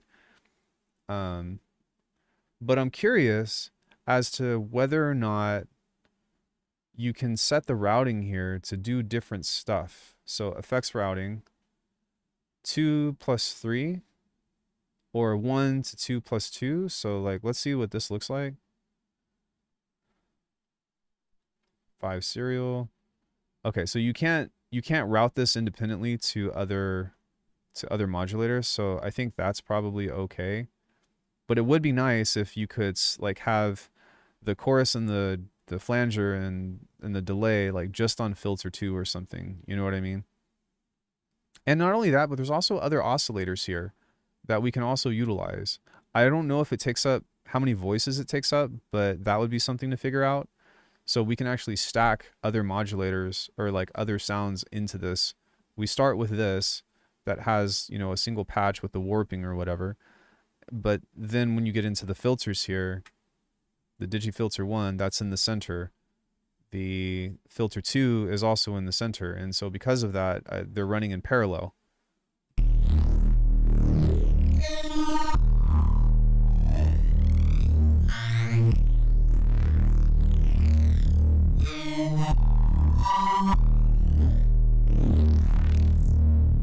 And so because of that, what we need to do with the effects is we need to use the EQ as the master filter.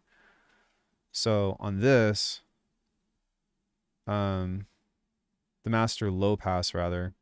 So having that will allow us to kind of push that into a different direction.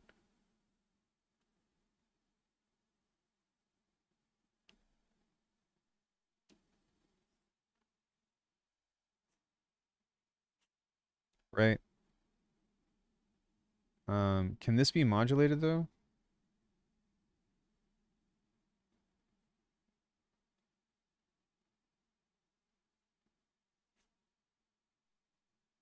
It doesn't look like it, so that kind of sucks. But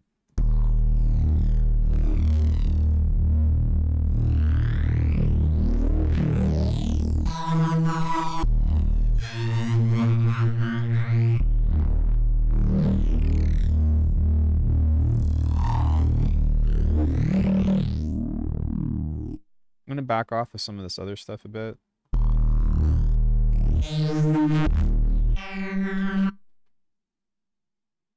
Try to find like a balance between this.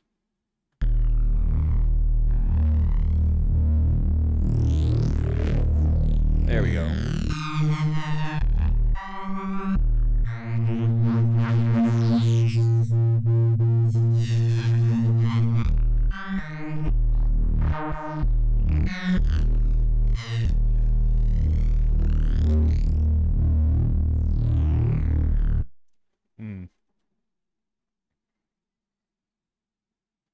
I suppose, sorry, I'm trying to think. I'm like, all right, well, what else can we use to like to cut off the high end on this? Because there's not like a master filter or anything like that. The filter is only within the routing and then goes into the effects, you know? So you can't set this. There's not like a free thing on here.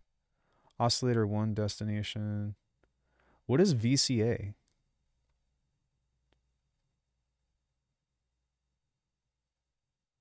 Oh, that's cool. So you can place that into different, you can place the oscillator itself into different places on here, but not the other stuff. Oscillator 2 main destination.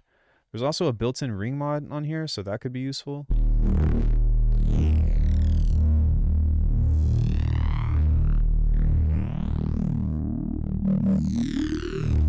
Oh, you ring mod 1 and 2, so I guess you would have to turn that on. So if we go oscillator 2, and we go to, let's say, waveform, we just turn this down.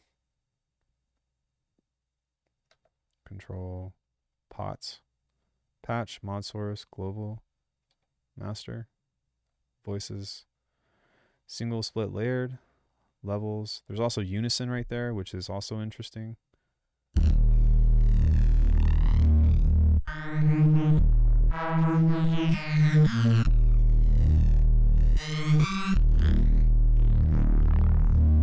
Really is interesting, right? Like just how much bass boost on.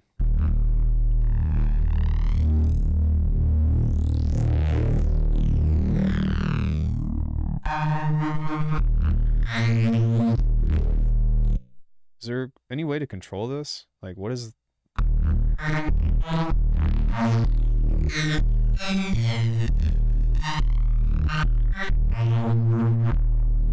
If we go back into the effects here, and I swap this out for a reverb. Moderate, mod depth, pre-delay, color. So it doesn't look like there's a low cut on this, which is kind of strange, but that's all right. But there is on this, so it's kind of weird. What does decouple mean?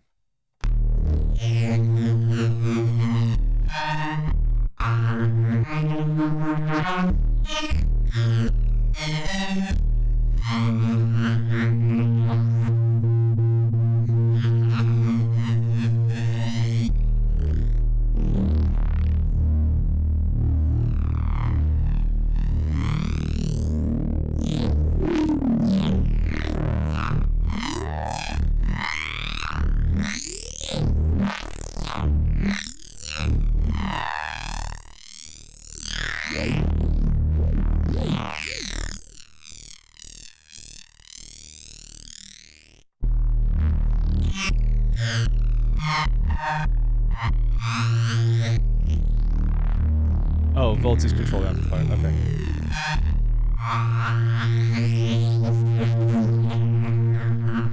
I mean, this is like, it's so close on its own. You know, this already sounds really cool. I think that I kind of feel like if there was a way to actually like, yeah, I feel like it just needs a master filter now. So like and that's where like the analog heat plus effects and all this other stuff will come into play. But I'm like, how far can I get with this? And it's the first go, right? But how far can I get with this before I start being like, okay, now I need other shit. But I'm starting to understand the workflow of this now a little bit more. I'm still curious as to how layer 2 works and how many voices that takes. Because if that's the case, then I might just be able to like layer this with a smaller sound, right? So I don't know if that does that or not. Waveform.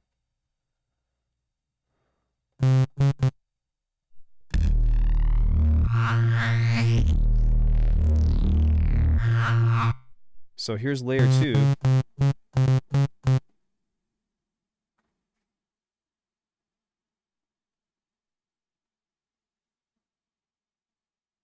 But what are these other things? DF 100, fill 0, VCA. That's really strange. And also, how does this work with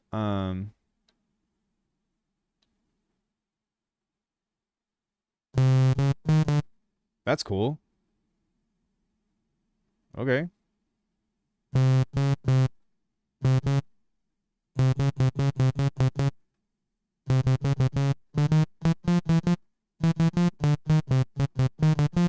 Okay, that's the recorder. This is the MIDI settings. You can also change the skin of this, sort of. So you can change the coloring of these things, which is kind of nice. Button backlight, cyan, blue, magenta. System update. I think this is up to date. But that's kind of cool on the globals. Control.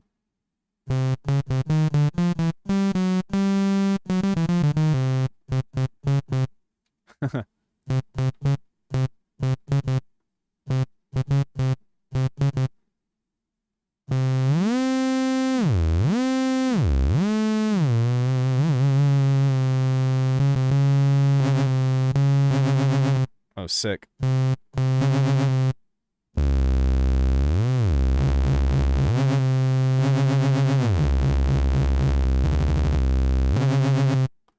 Yeah, like as a means of getting some cool sounds out of this, it's definitely capable.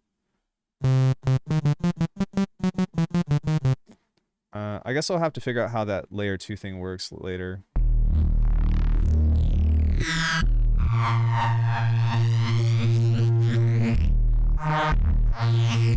But I mean, this is it's a thing. Like we have technically have a neurobase on this. Everything is split divided by layer for voices. So layer 1 and layer 2 each use an independent voice. Is that what you're saying? Timbre mode, single, split, layered. Oh, there we go. So now we can play them both at the same time. They each have 6 voices.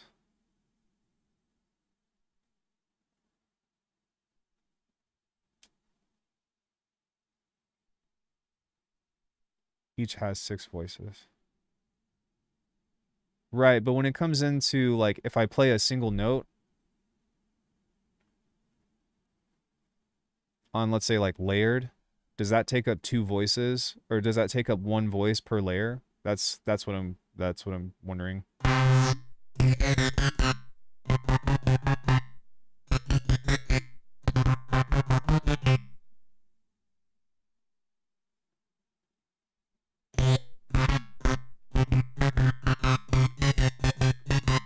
So we got both of these to play now at the same time with this.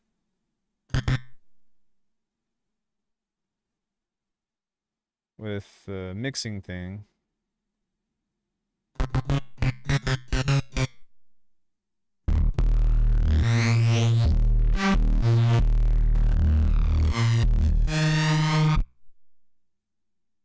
Waveform.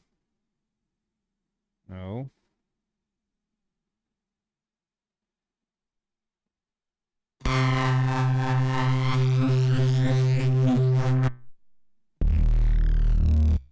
But with this layer 2 now, how did I just get to that? Where did this come into? Waveform, mix. I swear it was just here, right? Pitch and tools. Main.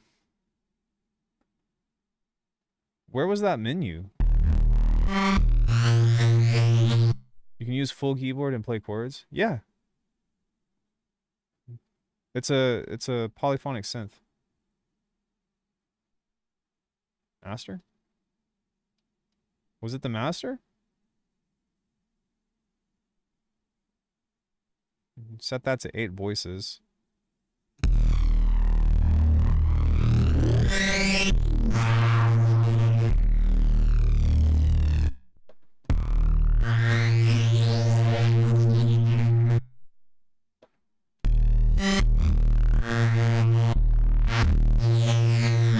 Oh, it's in the master. Okay, so it's in master, master. Layered. Single.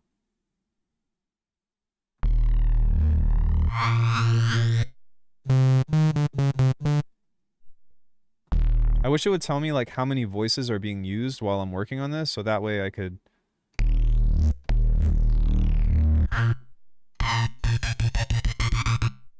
this is looking like a step thing.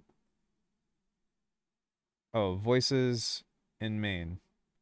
VU in main. Scope. Analyzer. That's dope.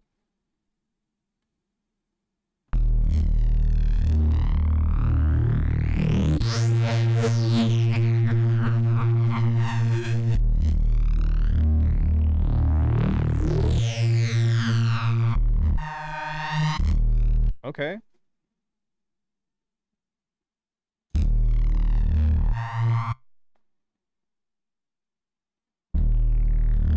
What? That's so sick.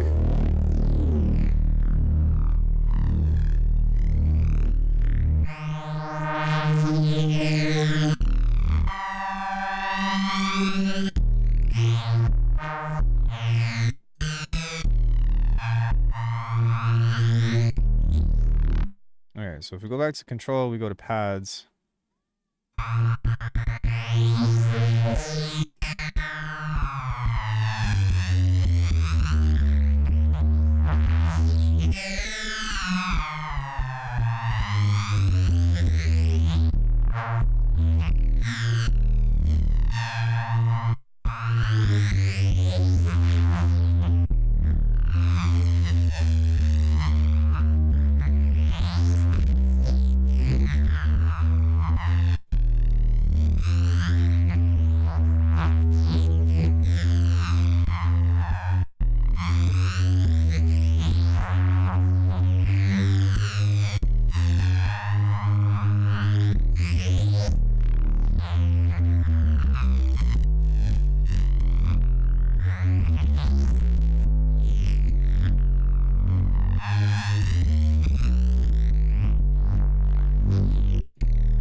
Yeah, it's a spectrum analyzer.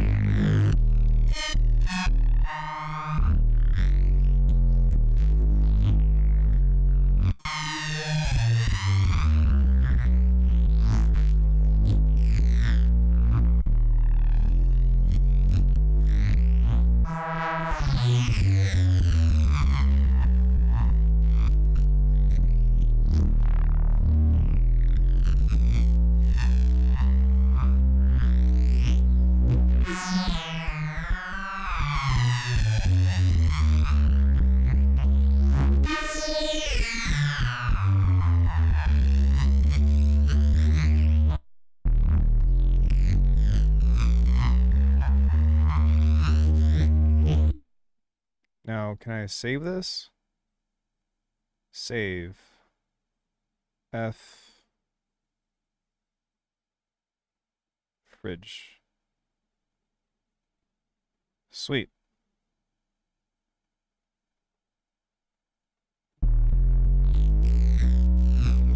Yo, thanks, kilometer. Wait. Clinoman, damn. Damn, Clinoman, damn.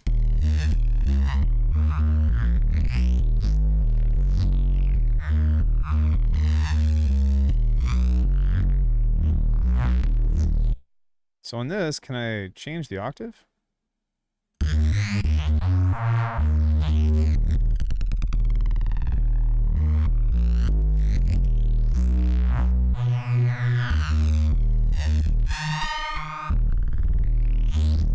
Sick. Okay, so that's how you can kind of get a little bit more expressive with that.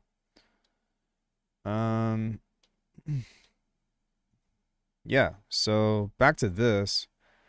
If we have 3 oscillators here, like I'm wondering if there's something that we can do specifically within the oscillator that will allow us to do that. But you can also sample or like do multi-samples from synths into other stuff, but I need to figure out how that works. But yeah, this is a really cool first go. I don't know, what do y'all think about this?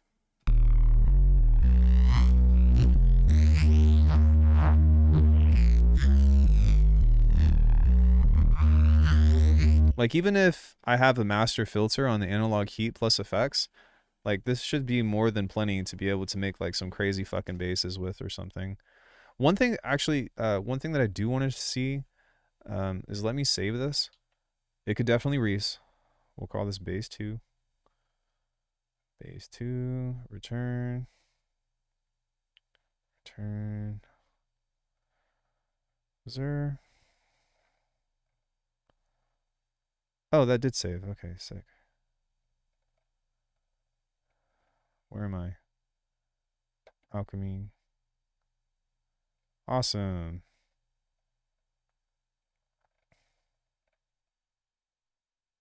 Narrow. Bass. And then we need to pick a thing here to save.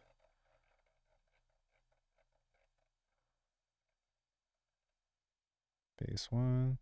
Bass 2. Save. Okay, sick.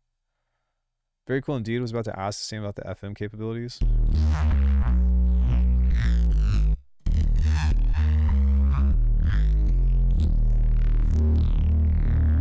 Yeah, that sounds awesome by itself. Now that it's...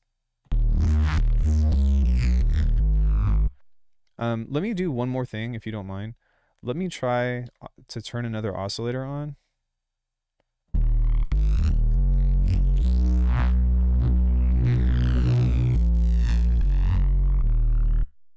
go mix.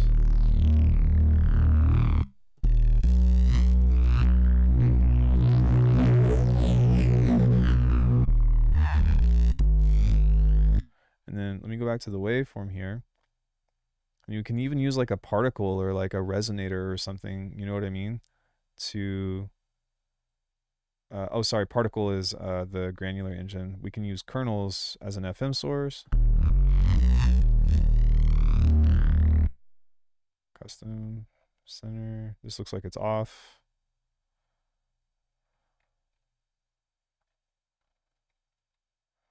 Mix, main.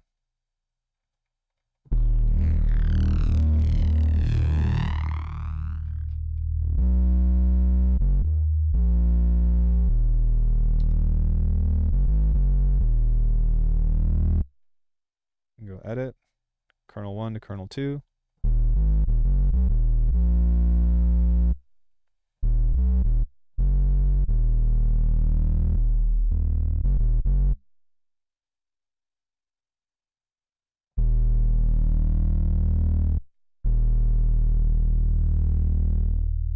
There's a wavetable in here.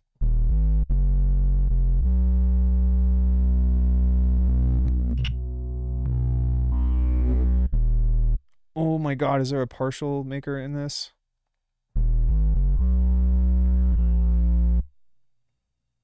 I'm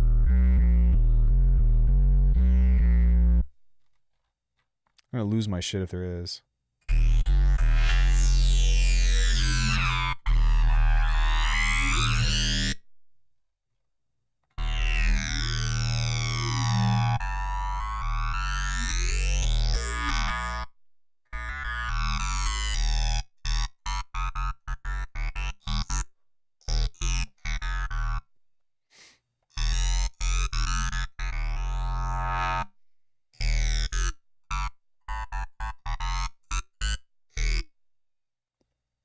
Controls. K1. Mod. Level. Sorry, just trying to look at what all this stuff does. Can set an attack on this.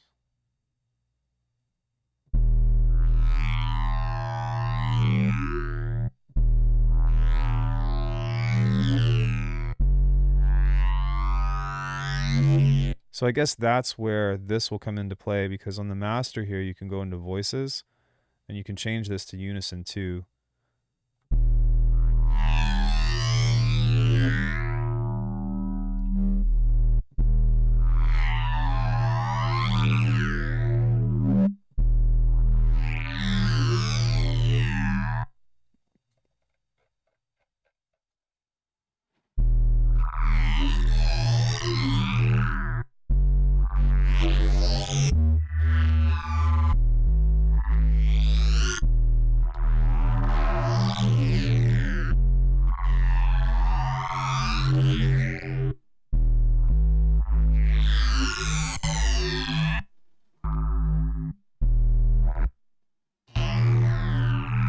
You got feedback, true FM, got a mod source 3.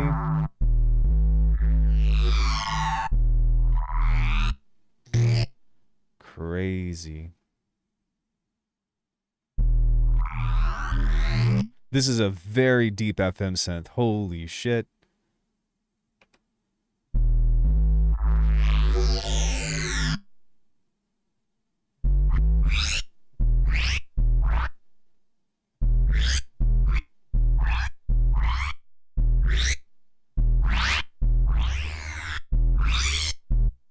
Dang.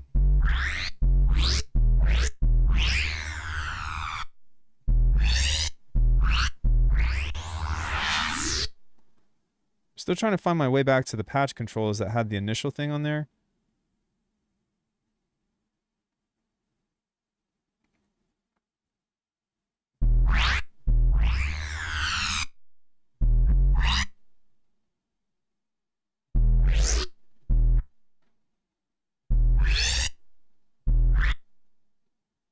Go clear all.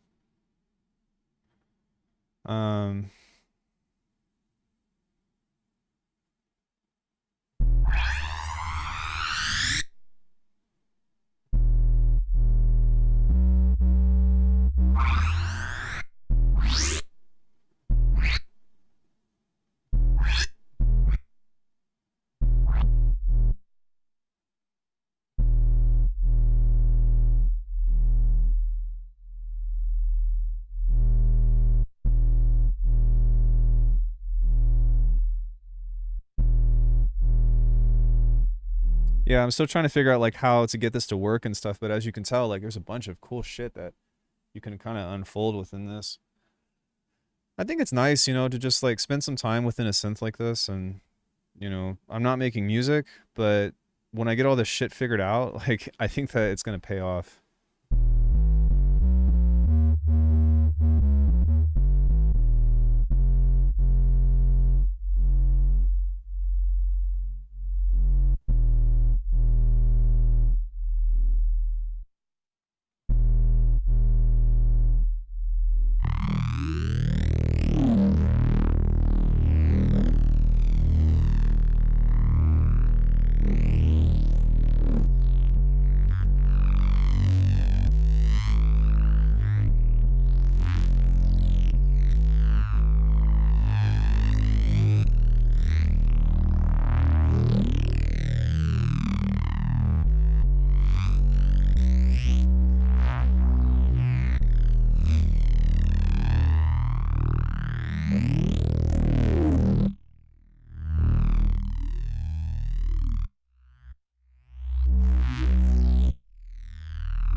Level 100%, output pan.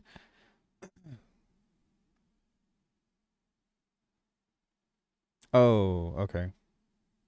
On, on.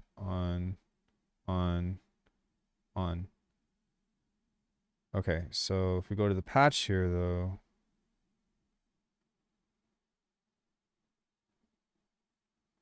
like this is only showing K2 mod.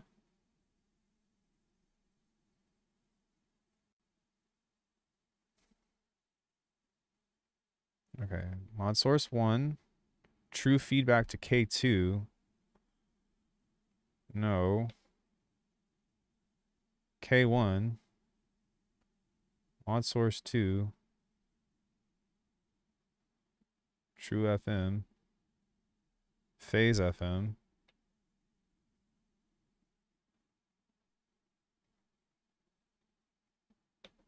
I'm just trying to get more shit to pop up here.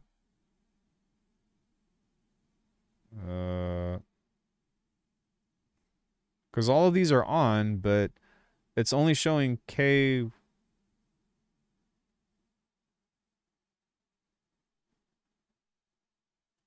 How do I change the algorithm?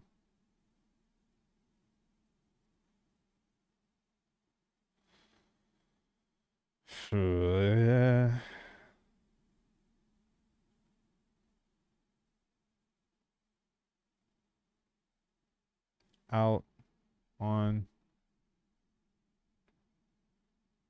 Like, you see how this isn't showing anything else? So what? Ratio 1. K1 level.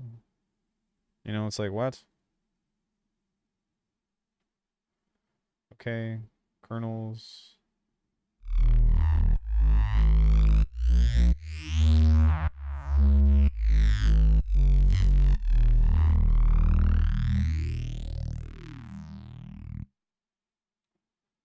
Oh, okay.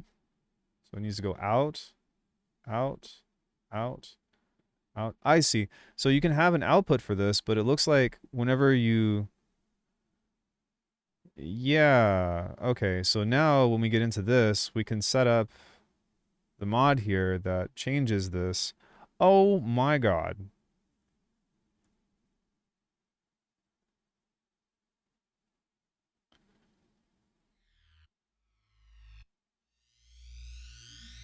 That's fucking insane.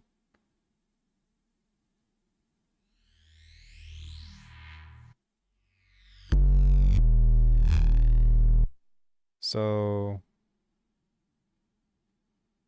mod source oscillator 2, mod source oscillator 3. So like you can have a fully, pretty much like a fully thing with 3 different mod sources that you can all run into this. It doesn't look like So it is limited in the sense that you can only have 3 sources feeding into something, from what it looks like. Um, but that's still a lot.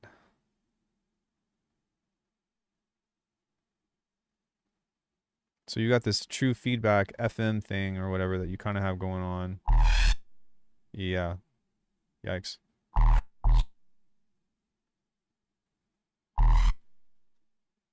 Turn the feedback off on that.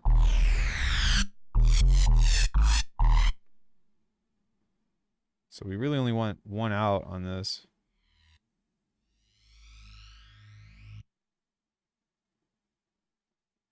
True FM, phase modulator.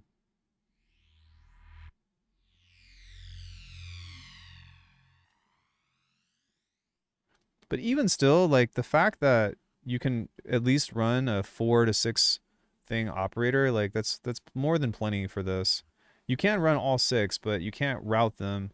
Like, well, you can do complex routing, but you have to be crafty and like you can't have kernels 2 through 6 go into 1. So you'd have to send like 1, 2, and 3 into 1, and then on kernel 3 you need 4, 5, and 6 into 3, and then that'll go into 1.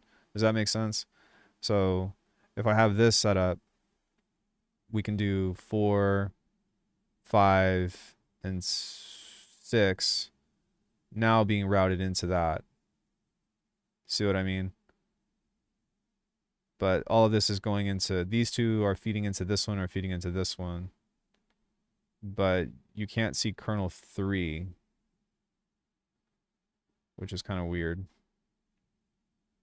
4. But maybe on kernel 2, you can have 3 and have that mod in like that. Yeah, okay, so that's how this works. So the engine itself is actually pretty flexible. You just have to kind of be smart with how you set this up. Because then after this, you can go back to K1 and only have a single source here, kind of like so. But then you can make it feedback into itself by doing that. And so that's very complex. Man, that's a whole world of sound design capabilities that I'm gonna have to fuck with because that's just crazy.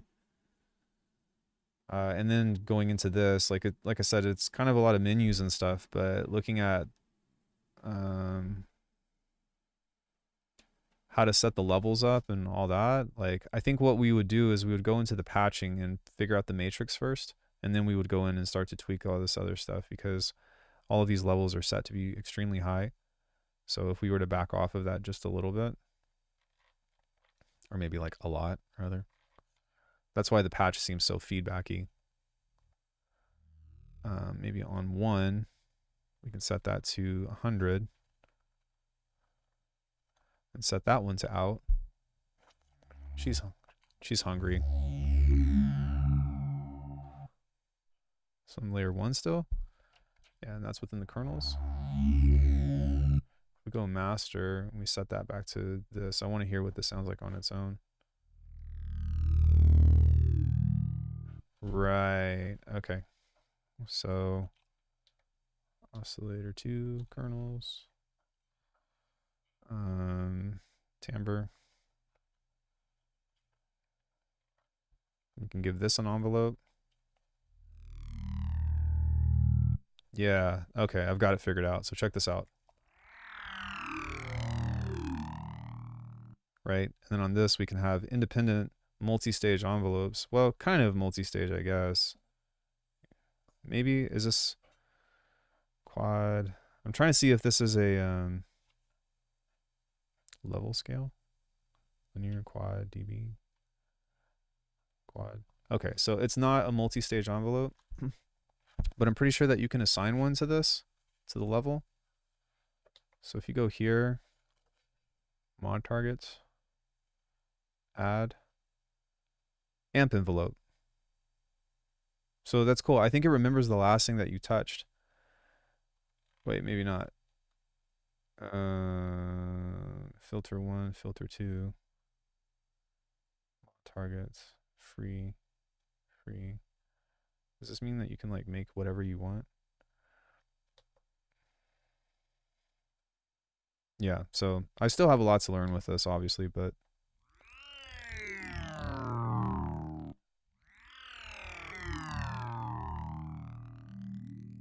oh yeah, okay. Yeah, you can have, this is a multi-stage envelope. It's just maybe kind of finicky.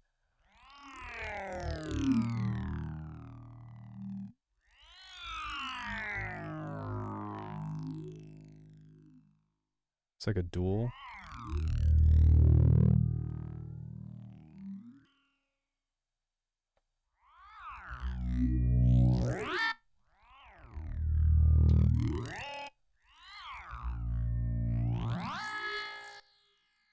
Yeah, interesting. So all of that we were doing was running through the same effect things as well. So yeah, that's definitely something to fuck with. Oh, part of the reason why I wanted to do this though was because I wanted to set oscillator 2 volume to 0 and set this back up to 0 itself. And I wanted to see if we could filters.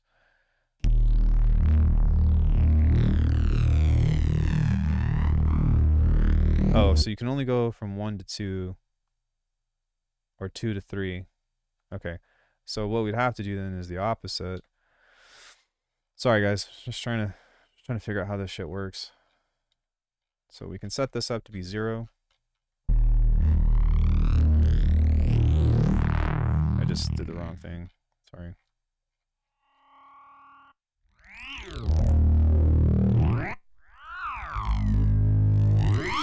So that's pretty cool. If we go back to the filters now though, can I send ring mod of 1 into 2?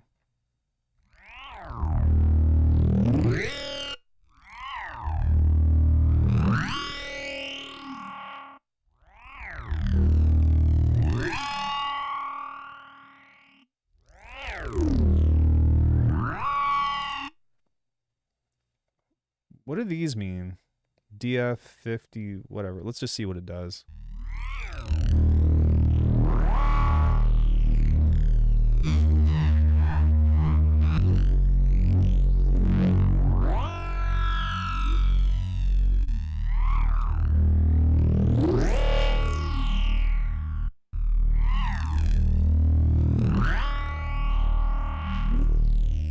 Yeah, so I'd have to fuck with that and see how that goes into play with that. Filter 95 filter. Is that like a percentage? Yeah, okay, that's what this is. This is a percentage. That's the synth. Had to drop out for a bit. Congrats, looked at this at those little. Yeah, I've been keeping my eye on this for a few years now, and so I'm just kind of getting to learn it and get to know it. But it's pretty dope, man. There's a lot that you can do with it, and I'm definitely keen on like making videos over it because I think it would be fun, you know, just to do some different shit.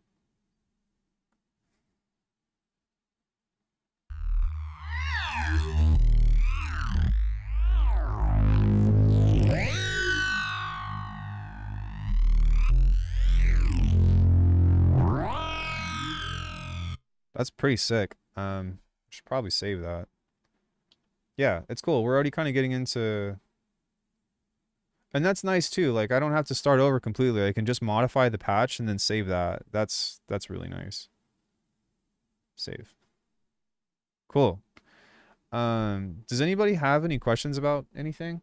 I need to go feed my dog and take her out and, you know, do all the things, but I want to spend more time with this.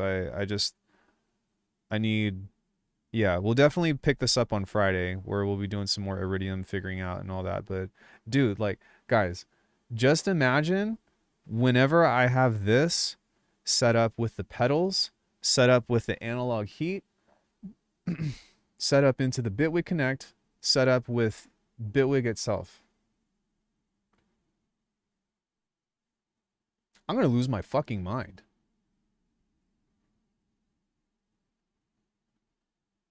You know what I mean? Like,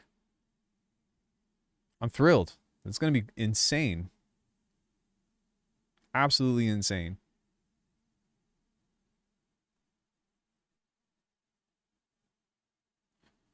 It's gonna be wild. Wild child.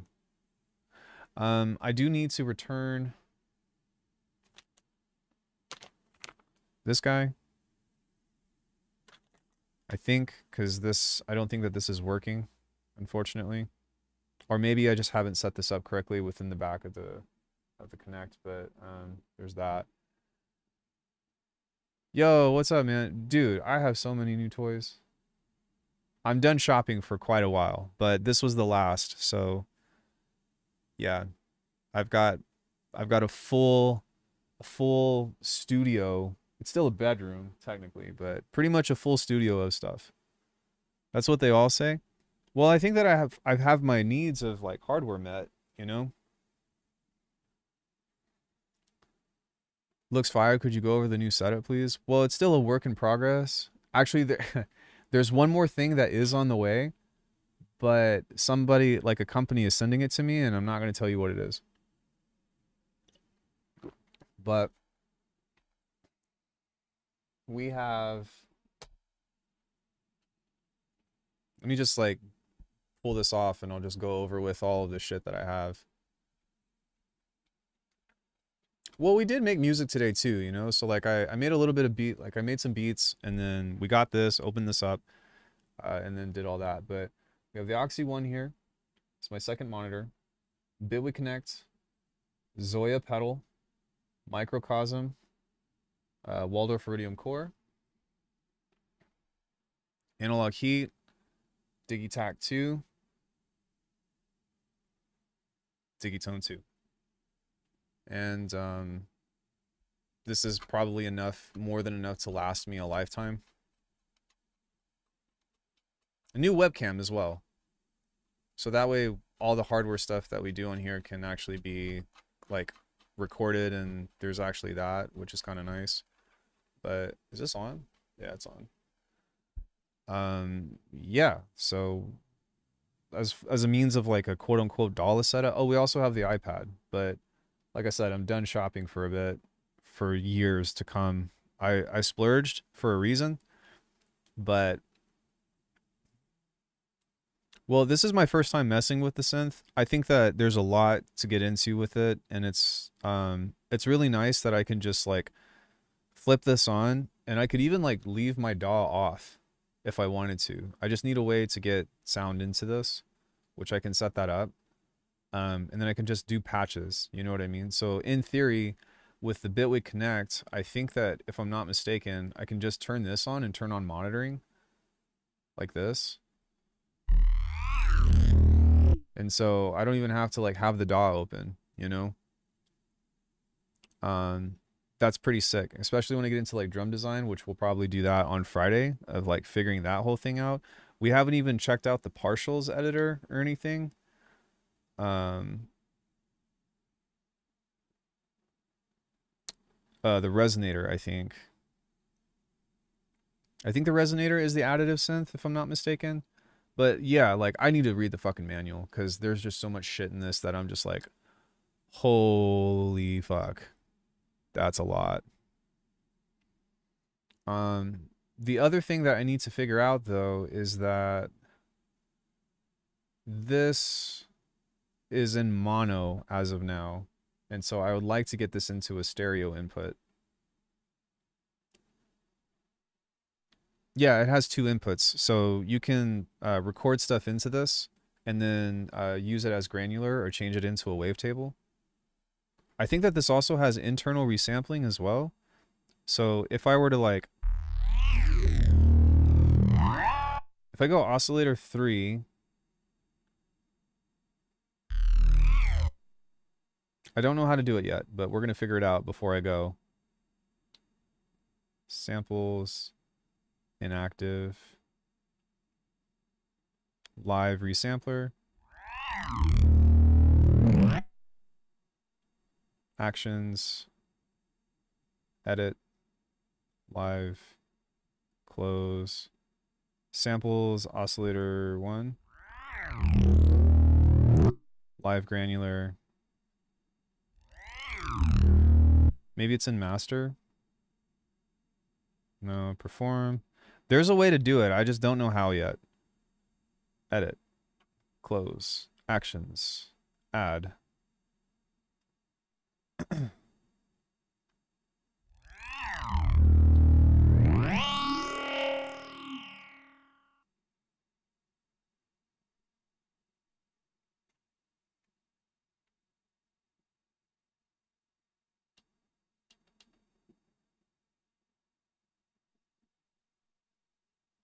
Mm,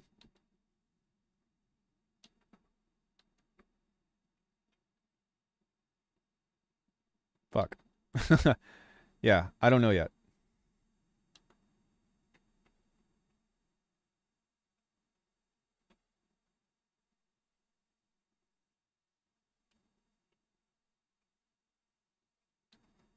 Also, what happened?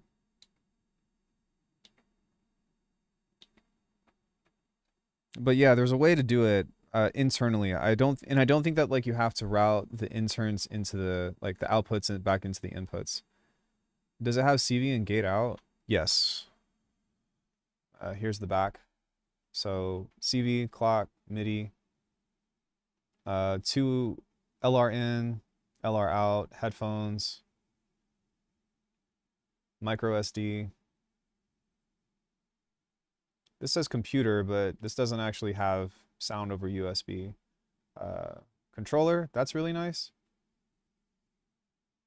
So I don't actually have to set stuff up. I can just plug in the Oxy 1 or something with this, which is what I should have done, but I was too excited and just wanted to test out the pads.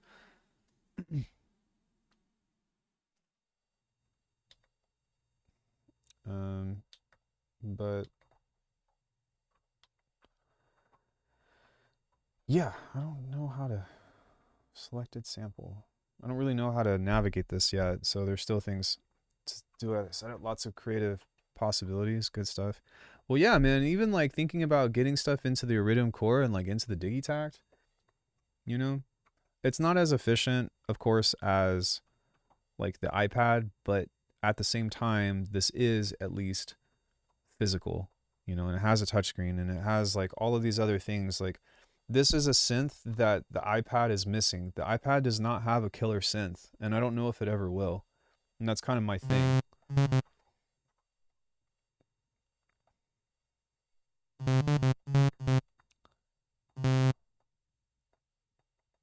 Okay, so if I set this back to inactive, live maybe? Because whenever you change this into this, it goes away, and I'm like, why? Granular, overall gain, actions, reload. So where is the recorder on here though? Particle? Particle. Samples. Yeah, I don't know. This will be something that we'll get into probably next time. But pitch and tools, retrigger, perform, global, audio, record, stop. Okay, so I should probably go. I think she needs to go outside. We'll figure this out later. We'll get into it Friday, but we'll do is it at least 3 times the price as an iPad? No, my iPad was I got this for not the main price. I'll tell you that much. Um I will say all the hardware and stuff. Yeah, for sure. USB comp, latch inputs, sync, mappings. Yeah, she's farting and it stinks, so I'm gonna take her out. I think she needs to go to the restroom. But anyways, I'm gonna go, guys. Much love. Hopefully you had fun with Bitwig 6. You can still watch that. We still did a bunch of things, and then I wanted to spend some time with us, but I need to balance before she shits herself. And she should be able to go out. I don't want to make her hold it forever. But much love, guys. I'll catch you later. We'll be doing more of this stuff on Friday. Bye, everybody.